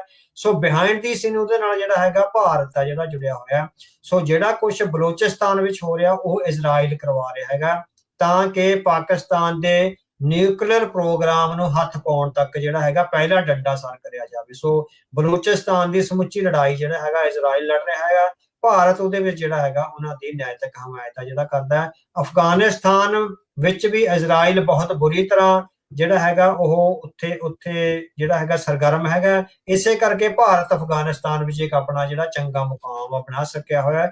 ਸੋ ਜਿਹੜਾ ਭਾਰਤ ਦਾ ਇਜ਼ਰਾਈਲ ਦੇ ਹੱਕ ਵਿੱਚ ਇੰਨਾ ਖੁੱਲ੍ਹੇਆਮ ਖੜ ਜਾਣਾ, ਕਿਉਂਕਿ ਭਾਰਤ ਦੀ ਨੀਤੀ ਨੌਨ ਅਲਾਈਨਡ ਨੀਤੀ ਰਹੀ ਹੈ ਕਿ ਵੀ ਅਸੀਂ ਦੋਹਾਂ ਧਿਰਾਂ ਵਿੱਚੋਂ ਕਿਸੇ ਦੇ ਇੱਕ ਨਾਲ ਵੀ ਨਹੀਂ ਹੈਗੇ। ਸੋ ਲਗਾਤਾਰ ਨੌਨ ਅਲਾਈਨਡ ਮੂਵਮੈਂਟ ਦਾ ਭਾਰਤ ਜਿਹੜਾ ਲੀਡਰ ਰਿਹਾ ਹੈਗਾ। ਸੋ ਇਹ ਪਹਿਲੀ ਵਾਰ ਹੈ ਵੀ ਭਾਰਤ ਨੇ ਆਪਣੀ ਨੌਨ ਅਲਾਈਨਡ ਜਿਹੜੀ ਨੀਤੀ ਹੈਗੀ ਆ ਉਹਨੂੰ ਛੱਡ ਕੇ ਇਜ਼ਰਾਈਲ ਦੀ ਹਮਾਇਤ ਕਰੀ ਆ। ਸੋ ਇਸੇ ਕਰਕੇ ਹੀ ਹੈਗਾ। ਸੋ ਰਾਜਨਾਥ ਸਿੰਘ ਐਵੇਂ ਨਹੀਂ ਬਿਆਨ ਦੇ ਰਹੇ, ਜਿਹੜਾ ਉਹ ਕਹਿੰਦੇ ਆ ਨਾ ਵੀ ਆਪਰੇਸ਼ਨ ਸੰਧੂਰ ਹਲੇ ਜਾਰੀ ਹੈ, ਇਟ ਇਜ਼ ਜਾਰੀ, ਉਹ ਜਾਰੀ ਹੈ। ਆਹ ਬਲੋਚਿਸਤਾਨ ਵਿੱਚ ਜਿਹੜਾ ਜਾਰੀ ਹੈ, ਉਧਰੋਂ ਅਫਗਾਨਿਸਤਾਨ ਪਾਕਿਸਤਾਨ ਦੇ ਬਾਰਡਰ ਤੇ ਜਿਹੜਾ ਚੱਲ ਰਿਹਾ, it is the part of Sindoor. ਇਹ ਸੰਧੂਰ ਆਪਰੇਸ਼ਨ ਦਾ ਹੀ ਪਾਰਟ ਹੈਗਾ। ਇਜ਼ਰਾਈਲ ਇਹਦੇ ਚ ਬਹੁਤ ਵੱਡਾ ਰੋਲ ਅਦਾ ਕਰ ਰਿਹਾ ਹੈਗਾ, ਔਰ ਉਹਨਾਂ ਨੇ ਅਗਲਾ ਨਿਸ਼ਾਨਾ ਈਰਾਨ ਨੂੰ ਜਿਹੜਾ ਹੈਗਾ ਨਿਊਟਰਲਾਈਜ਼ ਕਰਨ ਤੋਂ ਬਾਅਦ ਅਗਲਾ ਨਿਸ਼ਾਨਾ ਪਾਕਿਸਤਾਨ ਦੇ ਨਿਊਕਲੀਅਰ ਪ੍ਰੋਗਰਾਮ ਨੂੰ ਤਬਾਹ ਕਰਨਾ ਹੈਗਾ। ਸੋ ਪਾਕਿਸਤਾਨ ਦੇ ਨਿਊਕਲੀਅਰ ਪ੍ਰੋਗਰਾਮ ਦੀ ਤਬਾਹੀ ਹੈ ਜਿਹੜੀ ਉਹ ਭਾਰਤ ਦੇ ਬਹੁਤ ਵੱਡੇ ਹਿੱਤਾਂ ਵਿੱਚ ਜਿਹੜੀ ਜਾਂਦੀ ਹੈ, ਮਿਲੀਟੈਰੀਲੀ ਵੀ ਤੇ ਡਿਪਲੋਮੈਟਿਕਲੀ। ਸੋ ਜਦੋਂ ਉਹਨਾਂ ਨੂੰ ਇਹ ਲੱਗਦਾ ਹੈਗਾ ਇੱਕ ਤਰ੍ਹਾਂ ਨਾਲ ਉਹਦੇ ਮਿਲਟਰੀ ਪ੍ਰੋਗਰਾਮ ਨੂੰ ਤਬਾਹ ਕਰਨ ਦਾ ਮਤਲਬ ਵੀ ਪਾਕਿਸਤਾਨ ਦੇ ਟੁਕੜੇ ਕਰਨ ਤੱਕ ਉਹ ਜਿਹੜਾ ਹੈਗਾ ਸੋਚਦੇ, ਫਿਰ ਟੁਕੜੇ ਕਰਨੇ ਜਿਹੜੇ ਸੌਖੇ ਆ ਜਿਹੜੇ ਹੋ ਸਕਦੇ ਆ। ਇਸ ਕਰਕੇ ਭਾਰਤ ਆਪਣੇ ਨੀਤੀਗਤ ਫੈਸਲਿਆਂ 'ਚ ਬਹੁਤ ਜਿਸ ਤਰ੍ਹਾਂ ਇੱਕ ਵਧੀਆ ਖੇਡ ਹੈ ਜਿਹੜੀ ਖੇਡ ਰਿਹਾ, ਵਧੀਆ ਡਿਪਲੋਮੇਸੀ ਕਰ ਰਿਹਾ ਆਪਣੇ ਹਿਸਾਬ ਨਾਲ। ਉਹਨੂੰ ਲੱਗਦਾ ਕਿ ਉਹਦੇ ਲਈ ਵੱਡੇ ਜਿਹੜੀ ਸਿਰਦਰਦੀ ਆ ਪਾਕਿਸਤਾਨ ਤੋਂ ਹੀ ਜਿਹੜੀ ਹੈਗੀ ਆ ਲਗਾਤਾਰ ਪਿਛਲੇ 70-75 ਸਾਲਾਂ ਤੋਂ ਜਦੋਂ ਦਾ ਪਾਕਿਸਤਾਨ ਕ੍ਰੀਏਟ ਹੋਇਆ, ਉਹਨੂੰ ਕਿਸੇ ਤਰ੍ਹਾਂ ਨਾਲ ਤੰਗ ਕਰਨਾ ਜਾਂ ਤੋੜਨਾ, ਬੰਗਲਾਦੇਸ਼ ਦਾ ਨਿਕਲਣਾ, ਉਹ ਤੋਂ ਬਾਅਦ ਹੁਣ ਉਹਨੂੰ ਪਾਕਿਸਤਾਨ ਨੂੰ ਕਿਉਂਕਿ ਇੰਡੀਅਨ ਇੰਟੈਲੀਜੈਂਸ ਦਾ ਹੈ ਨਾ ਵੀ 4 ਟੋਟੇ ਕਰ ਦਿਓ ਪਾਕਿਸਤਾਨ ਦੇ, 4 ਵੱਖਰੇ ਵੱਖਰੇ ਮੁਲਕ ਆ ਜਿਹੜੇ ਉਹ ਬਣਾ ਦਿਓ। ਸੋ ਉਹਨਾਂ ਨੂੰ ਉਹ ਜਿਹੜਾ ਹੈਗੀ ਆ ਉਹਨੂੰ ਉਹਦੀ ਜਿਹੜੀ ਕਮਜ਼ੋਰ ਨੀਤੀ ਹੈਗੀ ਆ ਉਹਨੂੰ ਕਮਜ਼ੋਰ ਕਰਨ ਦੀ ਇਜ਼ਰਾਈਲੀ ਨੀਤੀ ਹੈਗੀ ਆ। ਸੋ ਭਾਰਤ ਇਸੇ ਕਰਕੇ ਡਟ ਕੇ ਇਜ਼ਰਾਈਲ ਨਾਲ ਖੜਾ ਹੈਗਾ। ਉਹਦੇ ਆਪਣੇ ਨੀਤੀ ਔਰ ਆਪਣੇ ਹਿੱਤਾਂ ਵਿੱਚ ਜਾਂਦਾ ਹੈਗਾ ਇਜ਼ਰਾਈਲ ਦੇ ਨਾਲ ਖੜਨਾ, ਕਿਉਂਕਿ ਭਵਿੱਖ ਵਿੱਚ ਜਿਹੜਾ ਹੈਗਾ ਪਾਕਿਸਤਾਨ ਨੂੰ ਉਹ ਇੱਕ ਤਰ੍ਹਾਂ ਨਾਲ ਨਿਊਟਰਲਾਈਜ਼ ਕਰ ਸਕਦੇ ਆ ਹਥਿਆਰਾਂ ਦੇ ਮਾਮਲੇ ਵਿੱਚ। ਤੇ ਫਿਰ ਦੂਜੇ ਪਾਸੇ ਟਰੰਪ ਹੁਣਾਂ ਦੀ ਨੇੜਤਾ ਪਾਕਿਸਤਾਨ ਦੇ ਨਾਲ ਇੰਨੀ ਜਿਹੜੀ ਉਹ ਆ ਰਹੀ ਹੈ, ਸੋ ਇਹ ਕੀ ਐਂਗਲ ਕੀ ਬਣ ਰਿਹਾ? ਹੁਣ ਤੁਸੀਂ ਦੇਖੋ, ਜਦੋਂ ਮਾਰਕੋ ਰੂਬੀਓ ਕਹਿੰਦਾ ਵੀ ਸਾਨੂੰ ਮਜਬੂਰ ਕਰਤਾ ਇਜ਼ਰਾਈਲ ਨੇ ਸੋ ਜੇ ਹਨਾ ਵੀ ਹਮਲਾ ਕਰਨ ਲਈ, ਸੋ ਇਜ਼ਰਾਈਲ ਮੁੜ ਕੇ ਪਾਕਿਸਤਾਨ ਤੇ ਹਮਲਾ ਕਰਨ ਲਈ ਵੀ ਮਜਬੂਰ ਤਾਂ ਕਰ ਹੀ ਸਕਦਾ, ਜਾਂ ਉੱਥੇ ਜੋ ਕੁਝ ਵੀ ਉਹਨਾਂ ਨੇ ਜਿਹੜਾ ਪਾਕਿਸਤਾਨ ਦਾ ਜਿਹੜਾ ਨਿਊਕਲੀਅਰ ਪ੍ਰੋਗਰਾਮ ਆ ਉਹਨੂੰ ਖਤਮ ਕਰਨ ਲਈ ਜਦੋਂ ਐਡੇ ਵੱਡੇ ਹਮਲੇ ਤੇ ਉਹ ਕਹਿੰਦੇ ਵੀ ਅਸੀਂ ਮਜਬੂਰ ਹੋ ਗਏ ਹੋਏ ਆ। ਸੋ ਚਾਹੇ ਜਿੰਨੇ ਮਰਜ਼ੀ ਵਧੀਆ ਰਿਲੇਸ਼ਨ ਆ ਜਿਹੜੇ ਹੋਣ ਅਮਰੀਕਾ ਦੇ, ਸੋ ਜੇ ਇਜ਼ਰਾਈਲੀ ਲੌਬੀ ਮਜ਼ਬੂਤ ਹੋਏ ਤਾਂ ਇਹ ਵੀ ਜਿਹੜਾ ਹੈਗਾ ਪਾਕਿਸਤਾਨ ਦਾ ਵੀ ਜਿਹੜਾ ਹੈਗਾ ਉਹ ਕਰਵਾ ਸਕਦੇ ਹੈਗੇ ਕਿਸੇ ਨਾ ਕਿਸੇ ਢੰਗ ਨਾਲ। ਜੀ ਜੀ ਜੀ ਇਹ ਸਾਰੇ ਹੁਣ ਮਾਮਲੇ 'ਚ ਕਾਫੀ ਕੁਛ ਜਿਹੜਾ ਹੋ ਗਿਆ, ਭਾਰਤ ਵੈਸਟ ਦੇ ਨਾਲ ਕਿਤੇ ਨਾ ਕਿਤੇ ਆ ਗਿਆ, ਰਸ਼ੀਆ ਵਾਲੇ ਤੇਲ ਵਾਲੀ ਗੱਲ ਵੀ ਹੋ ਗਈ, ਉਹ ਬੰਦ ਕਰ ਰਹੇ ਆ। ਇਹ ਸਾਰੀਆਂ ਚੀਜ਼ਾਂ ਇਜ਼ਰਾਈਲ ਦੇ ਨਾਲ ਬੇਸਿਕਲੀ ਉਹਨਾਂ ਦੇ ਖੇਮੇ 'ਚ ਆ ਕੇ ਜਿਹੜਾ ਉਹ ਬਹਿ ਗਿਆ। ਉਧਰ ਆਪਾਂ ਇੱਕ ਹੋਰ ਐਂਗਲ ਵੀ ਦੇਖੀਏ ਅਵਤਾਰ ਸਿੰਘ ਜੀ, ਵੀ ਜਿਹੜਾ ਕੈਨੇਡਾ ਆ, ਹੁਣ ਕੈਨੇਡਾ ਪ੍ਰਧਾਨ ਮੰਤਰੀ ਉੱਥੇ ਗਿਆ ਹੋਇਆ, ਜਾਣ ਤੋਂ ਪਹਿਲਾਂ ਕੈਨੇਡਾ ਵਾਲੇ ਇੰਡੀਆ ਨੂੰ ਕਲੀਨ ਚਿੱਟ ਦੇ ਦਿੰਦੇ ਆ, ਫਿਰ ਉਸ ਤੋਂ ਮਗਰੋਂ ਇੰਡੀਅਨ ਕੌਂਸਲੇਟ ਦੀ ਗੱਲ ਜਿਹੜੀ ਉੱਥੋਂ ਦੀ ਅਖਬਾਰ ਰਿਲੀਜ਼ ਕਰਦੀ ਵੀ ਉਹਨਾਂ ਦਾ ਆਹ ਬੰਦਾ ਸੀਗਾ ਜਿਹੜਾ ਭਾਈ ਨਿੱਜਰ ਹੁਣਾਂ ਦੇ ਕਤਲ ਦੇ ਵਿੱਚ ਸ਼ਾਮਲ ਸੀ, ਪਰ ਕੈਨੇਡਾ ਉਧਰ ਕਲੀਨ ਚਿੱਟ ਦੇ ਰਿਹਾ ਆ। ਕੀ ਭਾਰਤ ਨੂੰ ਖੁੱਲ੍ਹਾ ਛੱਡਣ ਦੇ ਲਈ ਜਾਂ ਇਸ ਪੂਰੇ ਐਂਗਲ 'ਚੋਂ ਜਾਂ ਜਿਹਦੇ 'ਚ ਫਸਿਆ ਸੀ ਉਸ ਤੋਂ ਕੱਢਣ ਦੀ ਤਿਆਰੀ ਹੋ ਚੁੱਕੀ ਹੈ ਵੈਸਟ ਦੇ ਵੱਲੋਂ? ਨਹੀਂ, ਇਹ ਵੈਸਟ ਦਾ ਨਹੀਂ ਹੈਗਾ, ਕੈਨੇਡਾ ਦੇ ਆਪਣੇ ਜਿਹੜੇ ਹੈਗੇ ਆ ਆਪਣੀ ਉਹਦੀ ਸਿਰਦਰਦੀ ਹੈਗੀ ਆ। ਸੋ ਯੂਰੇਨੀਅਮ ਦੀ ਮੇਰੇ ਖਿਆਲ $50 ਬਿਲੀਅਨ ਦੀ ਜਿਹੜੀ ਡੀਲ ਹੋਈ ਹੈਗੀ ਆ। ਸੋ ਕੈਨੇਡਾ ਪੈਸੇ ਲਈ ਪਾਈ ਲਈ ਜਿਹੜੇ ਹੈਗੇ ਆ, ਇਹ ਜਿਹੜੇ ਮੁਲਕ ਨੇ ਉਹ ਹੋਇਆ ਇੱਕ ਤਰ੍ਹਾਂ ਨਾਲ ਪੈਸਾ ਚਾਹੀਦਾ ਹੈਗਾ ਉਹਨਾਂ ਨੂੰ ਇਕੋਨਮੀ ਨੂੰ ਬੂਸਟ ਕਰਨ ਲਈ। ਸੋ ਸਿਰਫ ਜਿਹੜੇ ਆਪਾਂ ਕਹੀਏ ਨਾ ਵੀ ਮਾਰਕ ਕਾਰਨੀ ਹੈਗੇ ਆ, ਉਹਦਾ ਦੂਜੇ ਜਿਹੜੇ ਪਹਿਲੇ ਸੀਗੇ ਉਹਨਾਂ ਦੇ ਪ੍ਰਾਈਮ ਮਿਨਿਸਟਰ ਹਾਂ ਟਰੂਡੋ। ਟਰੂਡੋ ਨਾਲੋਂ ਵੱਖਰਾ ਫਰਕ ਹੈਗਾ। ਸੋ ਜਿਹੜੇ ਮਾਰਕ ਕਾਰਨੀ ਆ ਉਹਨੂੰ ਆਪਾਂ ਡਾਕਟਰ ਮਨਮੋਹਨ ਸਿੰਘ ਦੇ ਵਾਂਗੂ ਦੇਖ ਸਕਦੇ ਹੈਗੇ। ਸੋ ਡਾਕਟਰ ਮਨਮੋਹਨ ਸਿੰਘ ਵਿੱਚ ਠੀਕ ਆ, ਉਹ ਵੱਡਾ ਇਕੋਨੋਮਿਸਟ ਸੀਗਾ, ਪਰ ਕੌਮੀਅਤ ਵਾਲਾ, ਸਿੱਖੀ ਵਾਲਾ ਜਜ਼ਬਾ ਜਾਂ ਉਸ ਤਰ੍ਹਾਂ ਦਾ ਕੌਮ ਲਈ ਇੱਕ ਤਰ੍ਹਾਂ ਨਾਲ ਕੁਛ ਕਰਨ ਦਾ ਉਹ ਜਜ਼ਬਾ ਜਿਹੜਾ ਹੋਏਗਾ ਨਹੀਂ ਹੈਗਾ। ਸੋ ਜਿਹੜਾ ਮਾਰਕ ਕਾਰਨੀ ਆ ਡਾਕਟਰ ਮਨਮੋਹਨ ਸਿੰਘ ਦੀ ਕਾਪੀ ਆ ਜਿਹੜੀ ਹੈਗੀ ਆ ਨਾ। ਸੋ ਉਸ ਤਰ੍ਹਾਂ ਉਹਨਾਂ ਨੂੰ ਸਿਰਫ ਬਿਜ਼ਨਸ ਆ ਜਿਹੜਾ ਚਾਹੀਦਾ ਹੈਗਾ। ਸੋ ਬੇਸ਼ੱਕ ਉਹ ਇੱਕ ਤਰ੍ਹਾਂ ਨਾਲ ਕਲੀਨ ਚਿੱਟ ਦੇ ਕੇ ਆਪਣਾ ਜਿਹੜਾ ਸਮਝੌਤਾ ਜਿਹੜਾ ਯੂਰੇਨੀਅਮ ਦਾ ਹੋਣਾ ਉਹਦੇ ਤੇ ਸਹੀ ਪਾਉਣ ਦਾ ਯਤਨ ਕਰ ਰਹੇ ਆ, ਪਰ ਜਿਹੜੀ ਫੋਰਨ ਮਿਨਿਸਟਰ ਹੈਗੀ ਆ ਅੱਜ ਉਹ ਸਵਾਲਾਂ ਵਿੱਚ ਘਿਰਦੀ ਨਜ਼ਰ ਆਈ ਆ। ਉਹਨੇ ਕਲੀਅਰ, ਕਿਉਂਕਿ ਵਾਰ-ਵਾਰ ਭਾਰਤੀ ਪੱਤਰਕਾਰਾਂ ਨੇ ਪੁੱਛਿਆ ਵੀ ਤੁਸੀਂ ਕਲੀਨ ਚਿੱਟ ਦੇ ਦਿੱਤੀ ਹੈਗੀ ਹੈ, ਪਰ ਉਹ ਇਹ ਨਹੀਂ ਕਹਿ ਸਕੇ ਵੀ ਅਸੀਂ ਵੀ ਉਹਨਾਂ ਨੇ ਪੁੱਛਿਆ ਵੀ ਕੀ ਭਾਰਤ ਸ਼ਾਮਲ ਹੈ ਜਾਂ ਨਹੀਂ। ਉਹਨੇ ਗੋਲ-ਮੋਲ ਗੱਲਾਂ ਕਰੀਆਂ ਵੀ ਆਰਸੀਐਮਪੀ ਦੀ ਇਨਵੈਸਟੀਗੇਸ਼ਨ ਚੱਲ ਰਹੀ ਆ, ਬਾਅਦ ਚ ਦੇਖਾਂਗੇ। ਇਹ ਕਲੀਅਰਲੀ ਨਹੀਂ ਕਹਿ ਸਕੀ, ਕਿਉਂਕਿ ਗਲੋਬ ਐਂਡ ਮੇਲ ਨੇ ਇੱਕਦਮ ਜਿਹੜੀ ਹੈਗੀ ਆ 2 ਭਾਰਤੀ ਜਿਹੜੇ ਇਨਵੈਸਟਰ ਹੈਗੇ ਉਹਨਾਂ ਦਾ ਨਾਂ ਛਾਇਆ ਕਰ ਦਿੱਤਾ ਹੈਗਾ, ਕਮਲਜੀਤ ਤੇ ਮਨੀਸ਼। ਹਾਂਜੀ। ਸੋ ਜਿਹੜੇ ਹੈਗੇ ਆ ਦੂਸਰੇ ਆਪਾਂ ਦੇਖ ਸਕਦੇ ਹਾਂ ਵੀ ਜਿਸ ਦਿਨ ਕਾਰਨੀ ਉਹਨਾਂ ਦਾ ਫੈਸਲਾ ਆਇਆ ਵੀ ਉਹ ਇੰਡੀਆ ਜਾ ਰਿਹਾ, ਉਸ ਦਿਨ ਹੀ ਜਿਹੜੀ ਆਰਸੀਐਮਪੀ ਨੇ ਮਨਿੰਦਰ ਸਿੰਘ ਨੂੰ, ਜਿਹੜੇ ਕੈਨੇਡਾ ਦੇ ਸਿੱਖ ਐਕਟਿਵਿਸਟ ਹੈਗੇ ਸਰੀ ਤੋਂ, ਉਹਨਾਂ ਦੀ ਜਾਨ ਨੂੰ ਖਤਰੇ ਦਾ ਦੁਬਾਰਾ ਜਿਹੜਾ ਹੈਗਾ ਉਹ ਜਿਹੜੀ ਹੈਗੀ ਹੈ ਖਬਰ ਛਾਇਆ ਹੋਈ ਹੈ ਔਰ ਵੱਡੀ ਪੱਧਰ ਤੇ ਛਾਇਆ ਹੋਈ ਹੈ। ਸੋ ਕੈਨੇਡਾ ਦਾ ਮੀਡੀਆ ਲਗਾਤਾਰ ਇਹਨਾਂ ਨੂੰ ਜਿਹੜਾ ਹੈਗਾ, ਜਿਹੜਾ ਇੰਗਲਿਸ਼ ਮੀਡੀਆ ਹੈਗਾ, ਉਹ ਜ਼ਿੰਮੇਵਾਰੀ ਦਾ ਅਹਿਸਾਸ ਕਰਵਾ ਰਿਹਾ। ਸੋ ਮੀਡੀਆ ਬਹੁਤ ਡਟ ਕੇ ਆਪਾਂ ਕਹਿ ਸਕਦੇ ਵੀ ਸਿੱਖ ਹਿੱਤਾਂ ਲਈ ਜਿਹੜੀ ਇੱਥੇ ਕਤਲੋਗਾਰਤ ਹੋ ਰਹੀ ਹੈ, ਜਿਹੜੇ ਕੌਂਸੂਲੇਟ ਵੱਲੋਂ ਜਿਹੜੇ ਚਲਾਏ ਜਾ ਰਹੇ ਹੈਗੇ ਆ ਐਕਸਟੋਰਸ਼ਨ ਦੇ ਤੇ ਕਤਲੋਗਾਰਤ ਦੇ ਜਿਹੜੇ ਅੱਡੇ ਚਲਾਏ ਜਾ ਰਹੇ ਆ, ਜਿਹਦੇ ਬਾਰੇ ਈਵਨ ਸੀਸੀਸ ਦੇ ਪੁਰਾਣੇ ਜਿਹੜੇ ਹੈਗੇ ਮੁਖੀ ਆ ਉਹ ਵੀ ਆ ਕੇ ਬੋਲੇ ਹੈਗੇ ਆ। ਮਾਰਕ ਕਾਰਨੀ ਦੀ ਸਟੇਟਮੈਂਟ ਤੋਂ ਬਾਅਦ ਵੀ ਜਿਹੜਾ ਉਹ ਆਇਆ ਨਾ ਵੀ ਅਦਾਲਤ ਵਿੱਚ ਵੀ ਗੁਪਤ ਰੱਖ ਲਿਆ ਜਾਵੇ, ਸਾਰੇ ਸਾਰਾ ਕੁਝ ਦਿਖਾਇਆ ਨਾ ਜਾਵੇ। ਸਾਬਕਾ ਮੁਖੀ ਨੇ ਇਹ ਕਿਹਾ ਹੈਗਾ ਵੀ ਬਹੁਤ ਵੱਡੀ ਥ੍ਰੈਟ ਹੈਗੀ ਆ ਇੰਡੀਅਨ ਕੌਂਸੂਲੇਟ ਆ ਜਿਹੜੇ ਸਾਡੇ ਲਈ, ਉਹ ਆ ਕੇ ਬੋਲਿਆ। ਇਟ ਮੀਨਸ ਜੈਨ ਸਟੈਟਨ ਕਰਕੇ ਨਾ ਉਹਨਾਂ ਹਾਂ, ਜਿਹੜੇ ਪੁਰਾਣੇ ਜਿਹੜੇ ਆਫੀਸਰਸ ਆ ਉਹ ਤੇ ਮੀਡੀਆ ਖਾਸ ਕਰਕੇ ਸੀਬੀਸੀ ਤੇ ਹੋਰ ਗਲੋਬ ਐਂਡ ਮੇਲ ਆ ਜਿਹੜੇ, ਉਹ ਇਸ ਕੇਸ ਨੂੰ ਜਿੰਦਾ ਰੱਖ ਰਹੇ ਹੈਗੇ ਆ। ਹੁਣ ਇੱਕ ਪਾਬੰਦੀ ਦੇ ਬਾਵਜੂਦ 2 ਭਾਰਤੀ ਡਿਪਲੋਮੈਟਾਂ ਦਾ ਨਾਂ ਆ ਜਾਣਾ, ਇਟ ਮੀਨਸ ਅਗਲੇ ਦਿਨਾਂ ਦੌਰਾਨ ਹੋਰ ਵੀ ਸਾਰਾ ਕੁਝ ਆ ਉਹ ਓਪਨ ਹੋ ਜਾਏਗਾ। ਅੱਜ ਕੱਲ ਦੇ ਇਨਫੋਰਮੇਸ਼ਨ ਦੇ ਯੁੱਗ ਵਿੱਚ ਕੁਝ ਵੀ ਗੁਪਤ ਨਹੀਂ ਰੱਖਿਆ ਜਾ ਸਕਦਾ। ਕੀ ਇਹ ਫਿਰ ਇਹ ਅਸਲ ਦੇ ਵਿੱਚ, ਕਿਉਂਕਿ ਇਹ ਕੈਨੇਡੀਅਨ ਪ੍ਰਭੂ ਸੱਤਾ, ਕੈਨੇਡੀਅਨ ਸੋਵਰਨਿਟੀ ਨੂੰ ਹੀ ਸਿੱਧਾ ਨਿਸ਼ਾਨਾ ਸੀਗਾ, ਕੈਨੇਡੀਅਨ ਸਿਟੀਜ਼ਨ ਨੂੰ ਕੈਨੇਡੀਅਨ ਸੋਇਲ ਤੇ ਮਾਰਨਾ, ਇਹ ਜਿਹੜਾ ਪੈਟਰੀਓਟਿਜ਼ਮ ਨਿਕਲ ਰਿਹਾ ਹੈ ਇਹਨਾਂ ਅਖਬਾਰਾਂ ਦੇ ਜ਼ਰੀਏ ਇਹ ਕੈਨੇਡਾ ਦੇ ਵਿੱਚ। ਹਾਂਜੀ। ਸੋ ਇਹੀ ਆ ਵੀ ਉਹ ਸਾਡੀ ਧਰਤੀ ਤੇ ਇਸ ਤਰ੍ਹਾਂ ਆ ਕੇ ਕੋਈ ਦੂਜਾ ਦੇਸ਼ ਆ ਬੰਦਾ ਕਿਵੇਂ ਮਾਰ ਜਾਵੇ। ਸੋ ਉਹ ਆਪਣੀ ਪੈਟਰੀਓਟਿਕ ਤੇ ਆਪਣੇ ਜਿਹੜਾ ਕੌਮੀ ਜਜ਼ਬਾ ਹੈਗਾ ਉਹਨੂੰ ਉਹ ਕਰ ਰਹੇ ਹੈਗੇ। ਸਾਨੂੰ ਲੱਗਦਾ ਵੀ ਇਹ ਕਾਫੀ ਜ਼ਿਆਦਾ ਅੱਗੇ ਜਾਊਗਾ, ਹਨਾ। ਬੇਸ਼ੱਕ ਅਦਾਲਤ ਵਿੱਚ ਕੋਈ ਵੀ ਪਾਬੰਦੀ ਲੱਗ ਜੇ, ਪਰ ਕਿਤੇ ਨਾ ਕਿਤੇ ਜਿਹੜੇ ਅਖਬਾਰਾਂ ਦੇ ਜਾਂ ਮੀਡੀਆ ਦੇ ਸੋਰਸਿਸ ਆ ਉਹ ਸਾਰਾ ਕੁਛ ਆ ਜਿਹੜਾ ਕੱਢ ਲਿਆਉਂਦੇ, ਕਿਉਂਕਿ ਗਲੋਬ ਐਂਡ ਮੇਲ ਨੇ ਹੁਣ ਕਿਹਾ ਵੀ ਅਸੀਂ ਆਪਣੇ ਸੂਤਰ ਨੂੰ ਜਾਣਕਾਰੀ ਨਹੀਂ ਦੇ ਸਕਦੇ ਵੀ ਸੂਤਰ ਕੌਣ ਆ, ਕਿਉਂਕਿ ਹਨਾ। ਸੋ ਇਸ ਤਰ੍ਹਾਂ ਨਾਲ ਇਹ ਹੈਗਾ ਵੀ ਪੋਲੀਟੀਕਲ ਲੀਡਰਸ਼ਿਪ ਜਿੰਨੀ ਮਰਜ਼ੀ ਕਮਜ਼ੋਰ ਪੈ ਜੇ, ਪਰ ਜਿਹੜਾ ਹੈਗਾ ਜਿਹੜੀ ਮੀਡੀਆ ਹੈਗਾ ਉਹ ਕਾਫੀ ਜ਼ਿਆਦਾ ਇਸ ਕੇਸ ਤੇ ਜਿਹੜਾ ਫੋਕਸ ਕਰ ਰਿਹਾ ਹੈਗਾ। ਸੋ ਉਸ ਫੋਕਸ ਨਾਲ ਜਿਹੜਾ ਹੈਗਾ ਅੱਜ ਵਿਦੇਸ਼ ਮੰਤਰੀ ਜਿਹੜੇ ਬੀਬੀ ਜੀ ਹੈਗੇ ਆ ਉਹਨਾਂ ਨੂੰ ਉੱਥੇ ਇਹ ਕਹਿਣ ਵਿੱਚ ਜ਼ਰੂਰਤ ਨਹੀਂ ਹੋਈ ਵੀ ਹਾਂ we have cleared India from all the excesses they have done in Canada. So ਨਾ ਉਹ ਆਪਣੇ ਕੈਨੇਡੀਅਨ ਸਿਟੀਜ਼ਨ ਵਾਲੇ ਪਾਸੇ ਹੋਏ ਤੇ ਨਾ ਇੰਡੀਆ ਦੇ ਹੱਕ ਜੋ ਮਜ਼ਦਾਰ ਜੀ ਜਿਹੜੇ ਉਹ ਫਸੇ, ਜਿਹੜੇ ਉਹ ਹੈਗੇ ਆ ਅਨੀਤਾ ਆਨੰਦ ਹੋਣੀ। ਸੋ ਇਹ ਸਾਰਾ ਕੁਝ ਜਿਹੜਾ ਹੋ ਰਿਹਾ ਹੁਣ ਮੈਂ ਵੈਸੇ ਦਾ ਨਾਂ ਅਵਤਾਰ ਸਿੰਘ ਜੀ ਮੈਂ ਤਾਂ ਕਹਿ ਰਿਹਾ ਸੀਗਾ, ਮੈਂ ਤਾਂ ਉਹ ਸਵਾਲ ਪੁੱਛਿਆ ਸੀਗਾ ਵੀ ਅਮਰੀਕਾ ਦੀ ਇੰਡੀਆ ਦੇ ਨਾਲ ਟ੍ਰੇਡ ਡੀਲ ਹੋ ਗਈ, ਇਸ ਲੜਾਈ ਦੇ ਵਿੱਚ ਇੰਡੀਆ ਦੇ ਨਾਲ ਅਮਰੀਕਾ ਦੇ ਨਾਲ ਜਿਹੜਾ ਉਹ ਇੰਡੀਆ ਖੜ ਰਿਹਾ ਆ।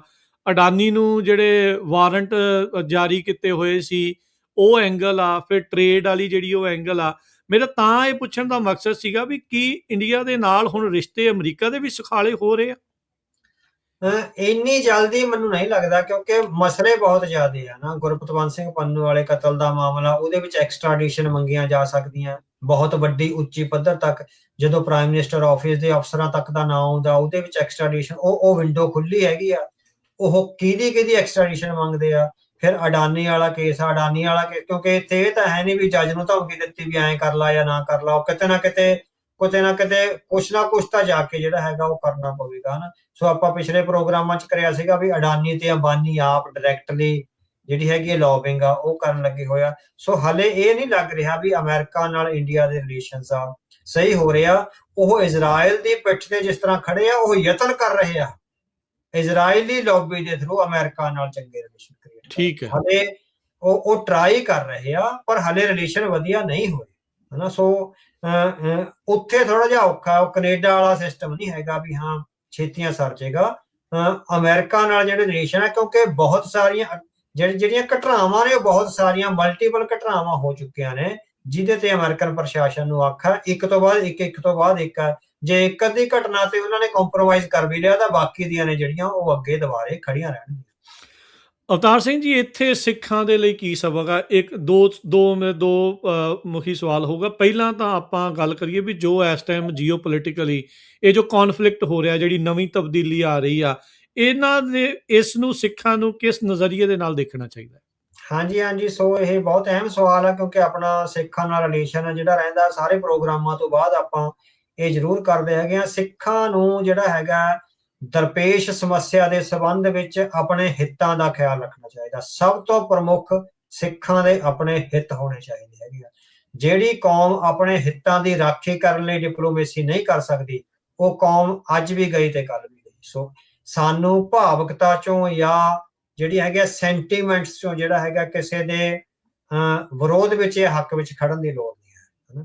ਸੋ ਮੈਂ ਨੈਸ਼ਨਲਿਜ਼ਮ ਦਾ ਸਟੂਡੈਂਟ ਆ, ਨੈਸ਼ਨਲਿਜ਼ਮ ਦੀ ਪੜ੍ਹਾਈ ਕਰਦਿਆਂ ਮੈਨੂੰ ਇੱਕ ਕਿਤਾਬ ਹੱਥ ਲੱਗੀ ਸੀ, sons against fathers.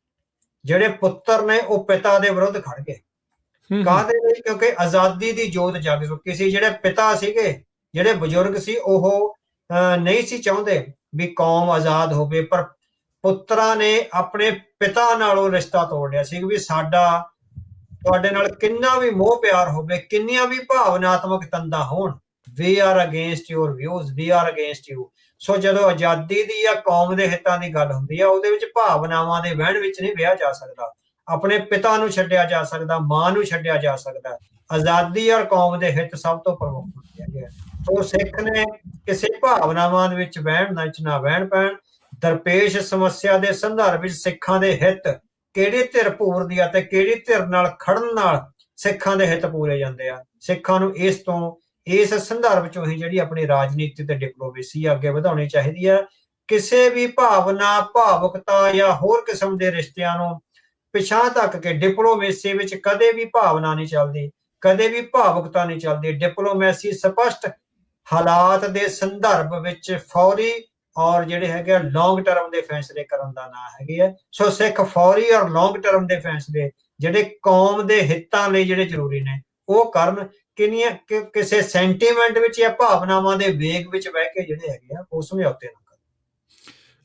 So basically ਉਹੀ ਜੋ ਹਰ ਮੁਲਕ ਕਰਦਾ ਆ ਆਪਣੇ ਹਿੱਤਾਂ ਦੇ ਲਈ, ਉਹੀ ਬੰਦਾ ਕਈ ਵਾਰੀ ਉਹ ਦੁਸ਼ਮਣ ਹੁੰਦਾ ਮੁਲਕ ਦੂਜਾ, ਬਾਅਦ 'ਚ ਉਹ ਦੋਸਤ ਵੀ ਹੋ ਜਾਂਦਾ। ਹਾਂਜੀ ਹਾਂਜੀ, ਸੋ ਜੇ ਸਿੱਖਾਂ ਨੂੰ ਵਰਤ ਹੋ ਰਿਹਾ ਤੇ ਸਿੱਖਾਂ ਨੂੰ ਵੀ ਇਹਨਾਂ ਨੂੰ ਵਰਤਣਾ ਹੀ ਚਾਹੀਦਾ। ਹਾਂ ਬਿਲਕੁਲ ਬਿਲਕੁਲ, ਇਸ ਤਰ੍ਹਾਂ ਵੀ ਤੁਹਾਡੀ ਕੌਮ ਦੇ ਔਰ ਤੁਹਾਡੇ ਜਿਹੜੀ ਕੌਮ ਦੀ ਹੋਂਦ ਦੇ ਹਿੱਤ ਆ, ਤੁਹਾਡੀ ਪੋਲੀਟੀਕਲ ਸੋਵਰੈਨਿਟੀ ਦੇ ਹਿੱਤ ਆ, ਉਹ ਕਿਹੜੀ ਧਿਰ ਨਾਲ ਖੜ ਕੇ ਹੁੰਦੇ ਆ। ਸੋ ਇਹਦੇ ਵਿੱਚੋਂ ਕੋਈ ਸੈਂਟੀਮੈਂਟ ਨਹੀਂ, ਕੋਈ ਭਾਵਨਾ ਨਹੀਂ, ਕੋਈ ਸਾਡੇ ਨਾਲ ਕਿਸੇ ਨਾਲ ਕੀ ਰਿਸ਼ਤਾ, ਡਜ਼ਨਟ ਮੈਟਰ। ਆਪਣੀ ਕੌਮ ਦੇ ਹਿੱਤਾਂ ਦੀ ਪੂਰਤੀ ਲਈ ਅੱਗੇ ਆਓ ਤੇ ਉਹਦੇ ਲਈ ਉਸ ਡਿਪਲੋਮੇਸੀ ਨੂੰ ਅੱਗੇ ਵਧਾਓ ਜਿਹੜੀ ਭਾਵੁਕਤਾ ਤੋਂ ਉੱਪਰ ਹੋਵੇ, ਜਿਹੜੀ ਹੰਝੂਆਂ ਤੋਂ ਉੱਪਰ ਹੋਵੇ। ਸੋ ਡਿਪਲੋਮੇਸੀ ਵਿੱਚ ਕਦੀ ਹੰਝੂ ਨਹੀਂ ਵਹਾਏ ਜਾਂਦੇ। ਡਿਪਲੋਮੇਸੀ ਵਿੱਚ ਸਪਸ਼ਟ ਦਰਪੇਸ਼ ਸਮੱਸਿਆ ਔਰ ਦਰਪੇਸ਼ ਚੁਣੌਤੀ ਦੇ ਸੰਦਰਭ ਵਿੱਚ ਫੌਰੀ ਔਰ ਲੌਂਗ ਟਰਮ ਦੇ ਫੈਸਲੇ ਲਏ ਜਾਂਦੇ ਆ। ਸੋ ਨਾਨ ਅਲਾਈਨਡ ਰਹਿਣ ਦਾ ਹੀ ਫਾਇਦਾ ਹੈ। ਹਾਂਜੀ ਹਾਂਜੀ, ਬਿਲਕੁਲ ਨਾਨ ਅਲਾਈਨਡ ਰਹਿਣ ਦਾ ਫੈਸਲਾ ਹੈ। ਸੋ ਜਿਹੜਾ ਸਾਡੇ ਹਿੱਤ ਵੈਸਟ ਨਾਲ ਜੁੜਨ ਨਾਲ ਹੈਗੇ ਆ। ਸੋ ਵੈਸਟ ਨੇ ਸਿੱਖਾਂ ਨੂੰ ਕਿੰਨਾ ਕੁਝ ਦਿੱਤਾ, ਜਦੋਂ ਸਾਡੇ ਤੇ ਜ਼ੁਲਮ ਹੋ ਰਹੇ ਸੀ, ਵੈਸਟ ਨੇ ਜਿਹੜਾ ਹੈਗਾ ਉਹ ਸਾਨੂੰ ਸੰਭਿਆ, ਸਾਨੂੰ ਪੋਲੀਟੀਕਲ ਅਜ਼ਾਇਲਮਾਂ ਦਿੱਤੀਆਂ। ਅਸੀਂ ਆਪਣੇ ਵੱਡੇ ਬਿਜ਼ਨਸ ਉਸਾਰ ਕੇ ਅੱਜ ਵੈਸਟਰਨ ਸੁਸਾਇਟੀ ਵਿੱਚ ਇੰਟੀਗ੍ਰੇਟ ਜਿਹੜੇ ਹੋਏ ਗਏ। ਸੋ ਵੈਸਟ ਨਾਲ ਵਿਗਾੜ ਕੇ ਸਾਨੂੰ ਹੈਗਾ ਵੀ ਕੁਝ ਵੀ ਫਾਇਦਾ ਨਹੀਂ ਹੋਵੇਗਾ। ਲੱਖ ਤੁਹਾਡੀਆਂ ਭਾਵਨਾਵਾਂ ਹੋਣ, ਲੱਖ ਕਿਸ ਕਿਸਮ ਦੀਆਂ ਧਾਰਮਿਕ ਜਾਂ ਹੋਰ ਜਿਹੜੀਆਂ ਜਜ਼ਬਾਤ ਆ ਤੁਹਾਡੇ ਤੇ ਭਾਰੂ ਹੋਣ, ਪਰ ਵੈਸਟ ਨਾਲ ਕਨਫਰੰਟ੍ਰੇਸ਼ਨ ਵਿੱਚ ਆ ਕੇ ਸਿੱਖਾਂ ਨੂੰ ਕੋਈ ਵੀ ਫਾਇਦਾ ਨਹੀਂ ਹੈ। ਸੋ ਵੈਸਟ ਨਾਲ ਹਮੇਸ਼ਾ ਅਲਾਈ ਰਹਿ ਕੇ ਹੀ ਸਿੱਖਾਂ ਦਾ ਜਿਹੜਾ ਪੋਲੀਟੀਕਲ ਭਵਿੱਖ ਆ ਉਹ ਬਚਾਇਆ ਜਾ ਸਕਦਾ। ਪਰ ਇੱਥੇ ਇੱਕ ਫਿਰ ਅਵਤਾਰ ਸਿੰਘ ਜੀ ਸਵਾਲ ਆਉਂਦਾ, ਜਿੱਦਾਂ ਹੁਣ ਕੈਨੇਡਾ ਵਾਲਿਆਂ ਨੇ ਤਾਂ ਬੇਸਿਕਲੀ ਸਿੱਖਾਂ ਨੂੰ ਵਰਤ ਕੇ ਯੂਜ਼ ਐਂਡ ਥਰੋ ਵਾਲਾ ਕੰਮ ਕਰਤਾ ਭਾਰਤ ਦੇ ਨਾਲ, ਆਪਣੇ ਜਿਹੜੇ ਟਰੇਡ ਆ ਉਸ ਨੂੰ ਕਰਨ ਖਾਤਰ। ਸੋ ਮੇਰਾ ਸਵਾਲ ਅਗਲਾ ਇਸੇ ਸੰਬੰਧ ਦੇ ਵਿੱਚ ਆ, ਸਿੱਖ ਜਿੱਦਾਂ ਤੁਸੀਂ ਕਹਿ ਰਹੇ ਵੀ ਅਲਾਈ ਇਹਨਾਂ ਦੇ ਹੋਣਾ ਚਾਹੀਦਾ, ਪਰ ਉਹ ਜਿੱਦਾਂ ਯੂਜ਼ ਐਂਡ ਥਰੋ ਕਰ ਜਾਂਦੇ, ਇੱਥੇ ਫਿਰ ਸਿੱਖਾਂ ਨੂੰ ਆਪਣੀ ਪਾਲਿਸੀ ਕੀ ਬਣਾਉਣੀ ਚਾਹੀਦੀ? ਕਿੱਦਾਂ ਇਹਨਾਂ ਨੂੰ ਸਾਰੀਆਂ ਚੀਜ਼ਾਂ ਨੂੰ ਜਿਹੜਾ ਉਹ ਦੇਖਣਾ ਚਾਹੀਦਾ? ਕੀ ਆਪਾਂ ਜ਼ਿਆਦਾ ਡਿਪੈਂਡੈਂਟ ਤਾਂ ਨਹੀਂ ਹੋ ਜਾਂਦੇ ਵੈਸਟ ਦੇ ਉੱਤੇ ਫਿਰ? ਨਹੀਂ ਉਹਦੇ ਚ ਆ ਵੀ ਜਿਹੜੀ ਡਿਪਲੋਮੇਸੀ ਵਿੱਚ ਡੈਵੀਏਟ ਕਰਨਾ ਪੈਂਦਾ ਹੈਗਾ। ਯੂਜ਼ ਐਂਡ ਥਰੋ ਤਾਂ ਹੁਣ ਉਹਨਾਂ ਨੇ ਭਾਰਤ ਨੂੰ ਵੀ ਕਰਿਆ ਸੀਗਾ, ਜਦੋਂ ਜਸਟਿਨ ਟਰੂਡੋ ਨੇ ਪਾਰਲੀਮੈਂਟ ਵਿੱਚ ਖੜ ਕੇ ਕਹਿ ਦਿੱਤਾ ਹਨ ਵੀ ਇੱਕ ਦੁਸ਼ਮਣ ਮੁਲਕ ਹੈਗਾ। ਸੋ ਇਹਦੇ ਵਿੱਚ ਡਿਪਲੋਮੇਸੀ ਵਿੱਚ ਜਿਹੜੀਆਂ ਬਹੁਤ ਸੁਪਰ ਪਾਵਰ ਹੁੰਦੀਆਂ ਉਹ ਯੂਜ਼ ਐਂਡ ਥਰੋ ਕਰਦੀਆਂ। ਪਾਕਿਸਤਾਨ ਨੂੰ ਯੂਜ਼ ਐਂਡ ਥਰੋ ਹੋਇਆ, ਹੋਰ ਕਿੰਨੇ ਮੁਲਕ ਆ ਜਿਹੜੇ ਯੂਜ਼ ਐਂਡ ਥਰੋ ਹੋਇਆ। ਜਿਹੜਾ ਕੈਨੇਡਾ ਨੇ ਯੂਜ਼ ਐਂਡ ਥਰੋ ਕਰਿਆ ਇਹ ਵਕਤੀ ਹੈ, ਇਹ ਫੋਰ ਐਵਰ ਨਹੀਂ ਹੈ। ਸਿੱਖਾਂ ਨੂੰ ਇਹ ਸਮਝਣਾ ਚਾਹੀਦਾ। ਇਹ ਕੁਝ ਮਹੀਨਿਆਂ ਦੀ ਉਹ ਗੱਲ ਹੈਗੀ ਆ। ਸੋ ਇਹ ਬਹੁਤ ਲੰਬਾ ਸਮਾਂ ਨਹੀਂ ਚੱਲੇਗਾ। ਸੋ ਜਿਹੜੀ ਜਿੰਨੇ ਡਿਪਲੋਮੈਟਿਕ ਗਲੋਬਲ ਡਿਪਲੋਮੇਸੀ ਨੂੰ ਮੈਂ ਸਮਝਦਾ, ਸੋ ਮਾਰਕ ਇਹ ਸਾਰਾ ਐਕਸਪੋਜ਼ ਹੋਣਾ ਮਾਰਕ ਕਾਰਨੀ ਦਾ, ਔਰ ਵੱਡੀ ਪੱਧਰ ਤੇ ਮੀਡੀਆ ਨੇ ਤੇ ਉਹਨਾਂ ਦੇ ਜਿਹੜੇ ਇੰਟੈਲੀਜੈਂਸ ਦੇ ਆਫੀਸਰਸ ਰਹੇ ਆ ਸਾਬਕਾ, ਉਹਨਾਂ ਨੇ ਜਿਹੜਾ ਐਕਸਪੋਜ਼ ਕਰਨਾ ਹੈਗਾ। ਸੋ ਇਹ ਇੰਨਾ ਜ਼ਿਆਦਾ ਸਿੱਖਾਂ ਨੂੰ ਡਰਨ ਦੀ ਲੋੜ ਨਹੀਂ ਵੀ ਕੈਨੇਡਾ ਨੇ ਸਾਨੂੰ ਯੂਜ਼ ਐਂਡ ਥਰੋ ਕਰ ਦਿੱਤਾ, ਵਕਤੀ ਗੱਲਾਂ ਨੇ। ਸੋ ਮਾਰਕ ਕਾਰਨੀ ਵੀ ਕਿੰਨੀ ਕੁ ਦੇਰ ਰਹਿ ਜਾਊਗਾ, 2-4 ਸਾਲ ਹੀ ਹੋਰ ਰਹਿ ਜਾਊਗਾ। ਉਹ ਤੋਂ ਬਾਅਦ ਮੁੜ ਕੇ ਜਿਹੜੇ ਹਾਲਾਤ ਆ, ਸੋ ਇਹ ਜਿਹੜੀ ਡਿਪਲੋਮੇਸੀ ਵਿੱਚ ਜਿਹੜੇ ਹੈਗੇ ਆ, ਸੋ ਆਪਾਂ ਨੂੰ ਆਪਣੇ ਜਿਹੜੇ ਹੈਗੇ ਹੌਸਲੇ ਔਰ ਆਪਣੇ ਜਜ਼ਬੇ ਤੇ ਦ੍ਰਿੜ ਰਹਿਣਾ ਚਾਹੀਦਾ ਹੈਗਾ। ਇਹ ਵਕਤੀ ਆ ਜਿਹੜਾ ਕੈਨੇਡਾ ਦਾ ਹੈਗਾ, ਔਰ ਵਕਤੀ ਵੀ ਕੁਝ ਮਹੀਨਿਆਂ ਦਾ ਹੀ ਮੈਨੂੰ ਲੱਗਦਾ। ਇਹ ਸਾਰਾ ਕੁਝ ਐਕਸਪੋਜ਼ ਆ ਜਿਹੜਾ ਇੱਥੇ ਹੋਣਾ। ਸੋ ਇਹਦੇ ਚੋਂ ਡਰਨ ਦੀ ਲੋੜ ਨਹੀਂ, ਮਜ਼ਬੂਤ ਹੋ ਕੇ ਆਪਣੇ ਇਰਾਦਿਆਂ ਨੂੰ ਅੱਗੇ ਵਧਾਉਣ ਦਾ ਯਤਨ ਕਰਨਾ ਚਾਹੀਦਾ। ਸੋ ਇਹਨਾਂ ਸਮਿਆਂ ਦੇ ਵਿੱਚ ਜਦੋਂ ਇਦਾਂ ਲੱਗਦਾ ਹੁੰਦਾ ਵੀ ਆਪਾਂ ਡਾਵਾਂਡੋਲ ਹੋ ਰਹੇ, ਆਪਾਂ ਨੂੰ ਪਤਾ ਨਹੀਂ ਵੀ ਕੀ ਕਰਨਾ ਆ, ਕਿਵੇਂ ਆ, ਸੋ ਉੱਥੇ ਭਵਿੱਖ ਦੇ ਵਿੱਚ ਜਿੱਦਾਂ ਆਪਾਂ ਅਕਸਰ ਗੱਲ ਕਰਦੇ ਥਿੰਕ ਟੈਂਕਾਂ ਦੀ, ਹੋਰ ਸਾਰੀਆਂ ਚੀਜ਼ਾਂ ਦੀ, ਜਦੋਂ ਆਪਣੇ ਕੋਲ ਕੋਈ ਰਾਹ ਨਹੀਂ ਜਾਂ ਪਤਾ ਨਹੀਂ ਆ ਕਿਹੜੇ ਪਾਸੇ ਨੂੰ ਜਾਣਾ, ਉਦੋਂ ਫਿਰ ਆਪਾਂ ਖੁਆਰ ਹੋ ਰਹੇ ਹੁੰਦੇ ਆ। ਸੋ ਇੱਥੇ ਇੰਨੀਆਂ ਓਪਰਚੁਨਿਟੀਜ਼ ਆਉਂਦੀਆਂ ਆ ਵੀ ਆਪਾਂ ਇਕੱਠੇ ਹੋ ਕੇ ਕੁਝ ਬਣਾ ਲਈਏ, ਕੁਝ ਕਰ ਲਈਏ, ਫਿਰ ਪਿੱਛੇ ਕਿਉਂ ਰਹਿ ਜਾਂਦੇ ਆ ਆਪਾਂ ਨੂੰ ਪਤਾ ਹੋਣ ਦੇ ਬਾਵਜੂਦ ਵੀ। ਹਾਂਜੀ, ਇਹੀ ਹੈ ਵੀ ਅਸੀਂ ਆਰਗੇਨਾਈਜ਼ਡਲੀ ਕੋਈ ਆਪਣੀਆਂ ਸੰਸਥਾਵਾਂ ਨਹੀਂ ਉਸਾਰ ਸਕੇ।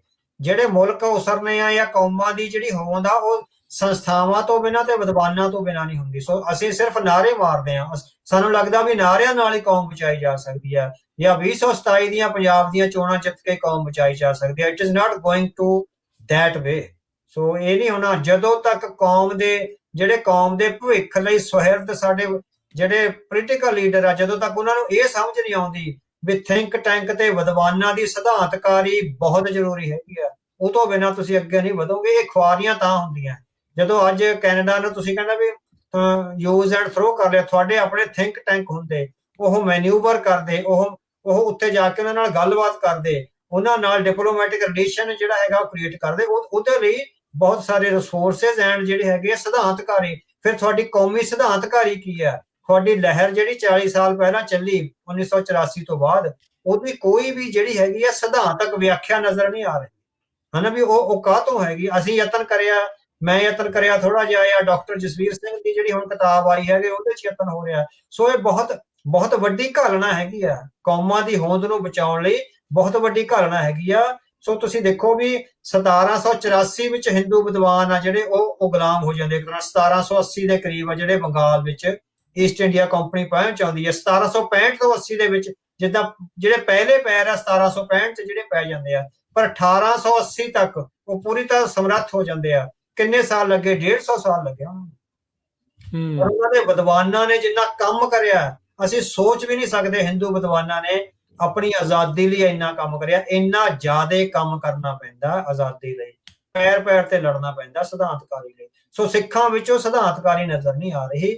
ਜਿੰਨੀ ਸਿੱਖ ਪੋਲੀਟੀਕਲ ਲੀਡਰਸ਼ਿਪ ਆ ਜਿਹੜੀ ਵੈਸਟ ਨਾਲ ਇੰਟਰੈਕਟ ਕਰ ਰਹੀ ਆ, ਉਹਨੂੰ ਇਹ ਸਮਝਣਾ ਪਵੇਗਾ ਵੀ ਸਿੱਖਾਂ ਦੀ ਲਹਿਰ ਦੀ ਸਿਧਾਂਤਕਾਰੀ ਤੋਂ ਬਿਨਾਂ, ਔਰ ਉਸ ਸਿਧਾਂਤਕਾਰੀ ਚੋਂ ਤੁਹਾਡਾ ਭਵਿੱਖ ਆ ਜਿਹੜਾ ਨਿਕਲਣਾ, ਤਾਂ ਹੀ ਜਿਹੜੀਆਂ ਹੈਗੀਆਂ ਜਿਹੜੀਆਂ ਛੋਟੀਆਂ ਹਾਰਾਂ ਨੇ ਜਿਹਦੇ ਨਾਲ ਨਿਰਾਸ਼ ਹੋ ਜਾਂਦੇ ਆ, ਇਹ ਹਾਰਾਂ ਜਿੱਤਾਂ ਵਿੱਚ ਬਦਲੀਆਂ ਜਾ ਸਕਦੀਆਂ ਜੇ ਸਿਧਾਂਤਕ ਤੌਰ ਤੇ ਤੁਹਾਡੇ ਕੋਲ ਇੱਕ ਪੂਰਾ ਥਿੰਕ ਟੈਂਕ, ਇੱਕ ਨਹੀਂ ਕਈ ਥਿੰਕ ਟੈਂਕ, ਐਜੂਕੇਸ਼ਨ ਦਾ, ਪੋਲਿਟਿਕਸ ਦਾ, ਇਕੋਨਮੀ ਦਾ, ਰਿਲੀਜਨ ਦਾ ਤੇ ਡਿਪਲੋਮੇਸੀ ਦੇ ਬਹੁਤ ਸਾਰੇ ਥਿੰਕ ਟੈਂਕ ਆ। ਇਹਨਾਂ ਦੀ ਕੋਲੈਬੋਰੇਸ਼ਨ ਆ ਜਿਹੜੀ, ਉਹ ਫਿਰ ਤੁਹਾਡੇ ਲਈ ਇੱਕ ਵੱਡਾ ਜਿਹੜਾ ਨਿਸ਼ਾਨਾ ਸਰ ਕਰਨ ਦਾ ਯਤਨ ਕਰੇਗੀ। ਕੌਣ ਕਰੂਗਾ, ਕਿੱਦਾਂ ਹੋਊਗਾ? ਆਈ ਨੋ ਆਪਾਂ ਕਹਿ ਦਿੰਦੇ ਆ, ਪਰ ਹਮਲਾ ਕਿੱਥੇ ਜਿਹੜਾ ਉਹ ਵੱਜੇ?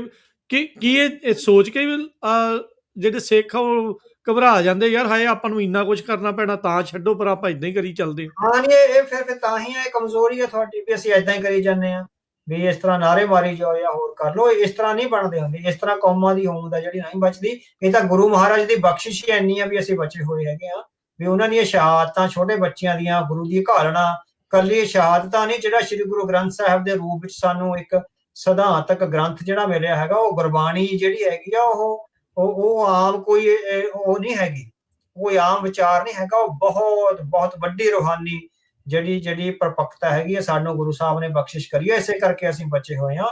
ਵਰਨਾ ਜਿਸ ਕਿਸਮ ਦੀਆਂ ਕਮਜ਼ੋਰੀਆਂ ਔਰ ਜਿਸ ਕਿਸਮ ਦੀ ਡੈਵੀਏਸ਼ਨ ਸਾਡੇ ਵਿੱਚ ਹੈ, ਇਹ ਸਾਨੂੰ ਕਦੋਂ ਦੀ ਤਬਾਹ ਕਰ ਦਿੰਦੇ। ਸਿਰਫ ਗੁਰੂ ਦੀ ਸ਼੍ਰੀ ਗੁਰੂ ਗ੍ਰੰਥ ਸਾਹਿਬ ਔਰ ਜਿਹੜੀ ਉਸ ਗੁਰੂ ਗ੍ਰੰਥ ਸਾਹਿਬ ਦੇ ਦੁਆਲੇ ਇਤਿਹਾਸ ਸਿਰਜਿਆ ਗਿਆ, ਉਹਦੀਆਂ ਬਖਸ਼ਿਸ਼ਾਂ ਕਾਰਨ ਹੀ ਅਸੀਂ ਬਚੇ ਹੋਏ ਆ।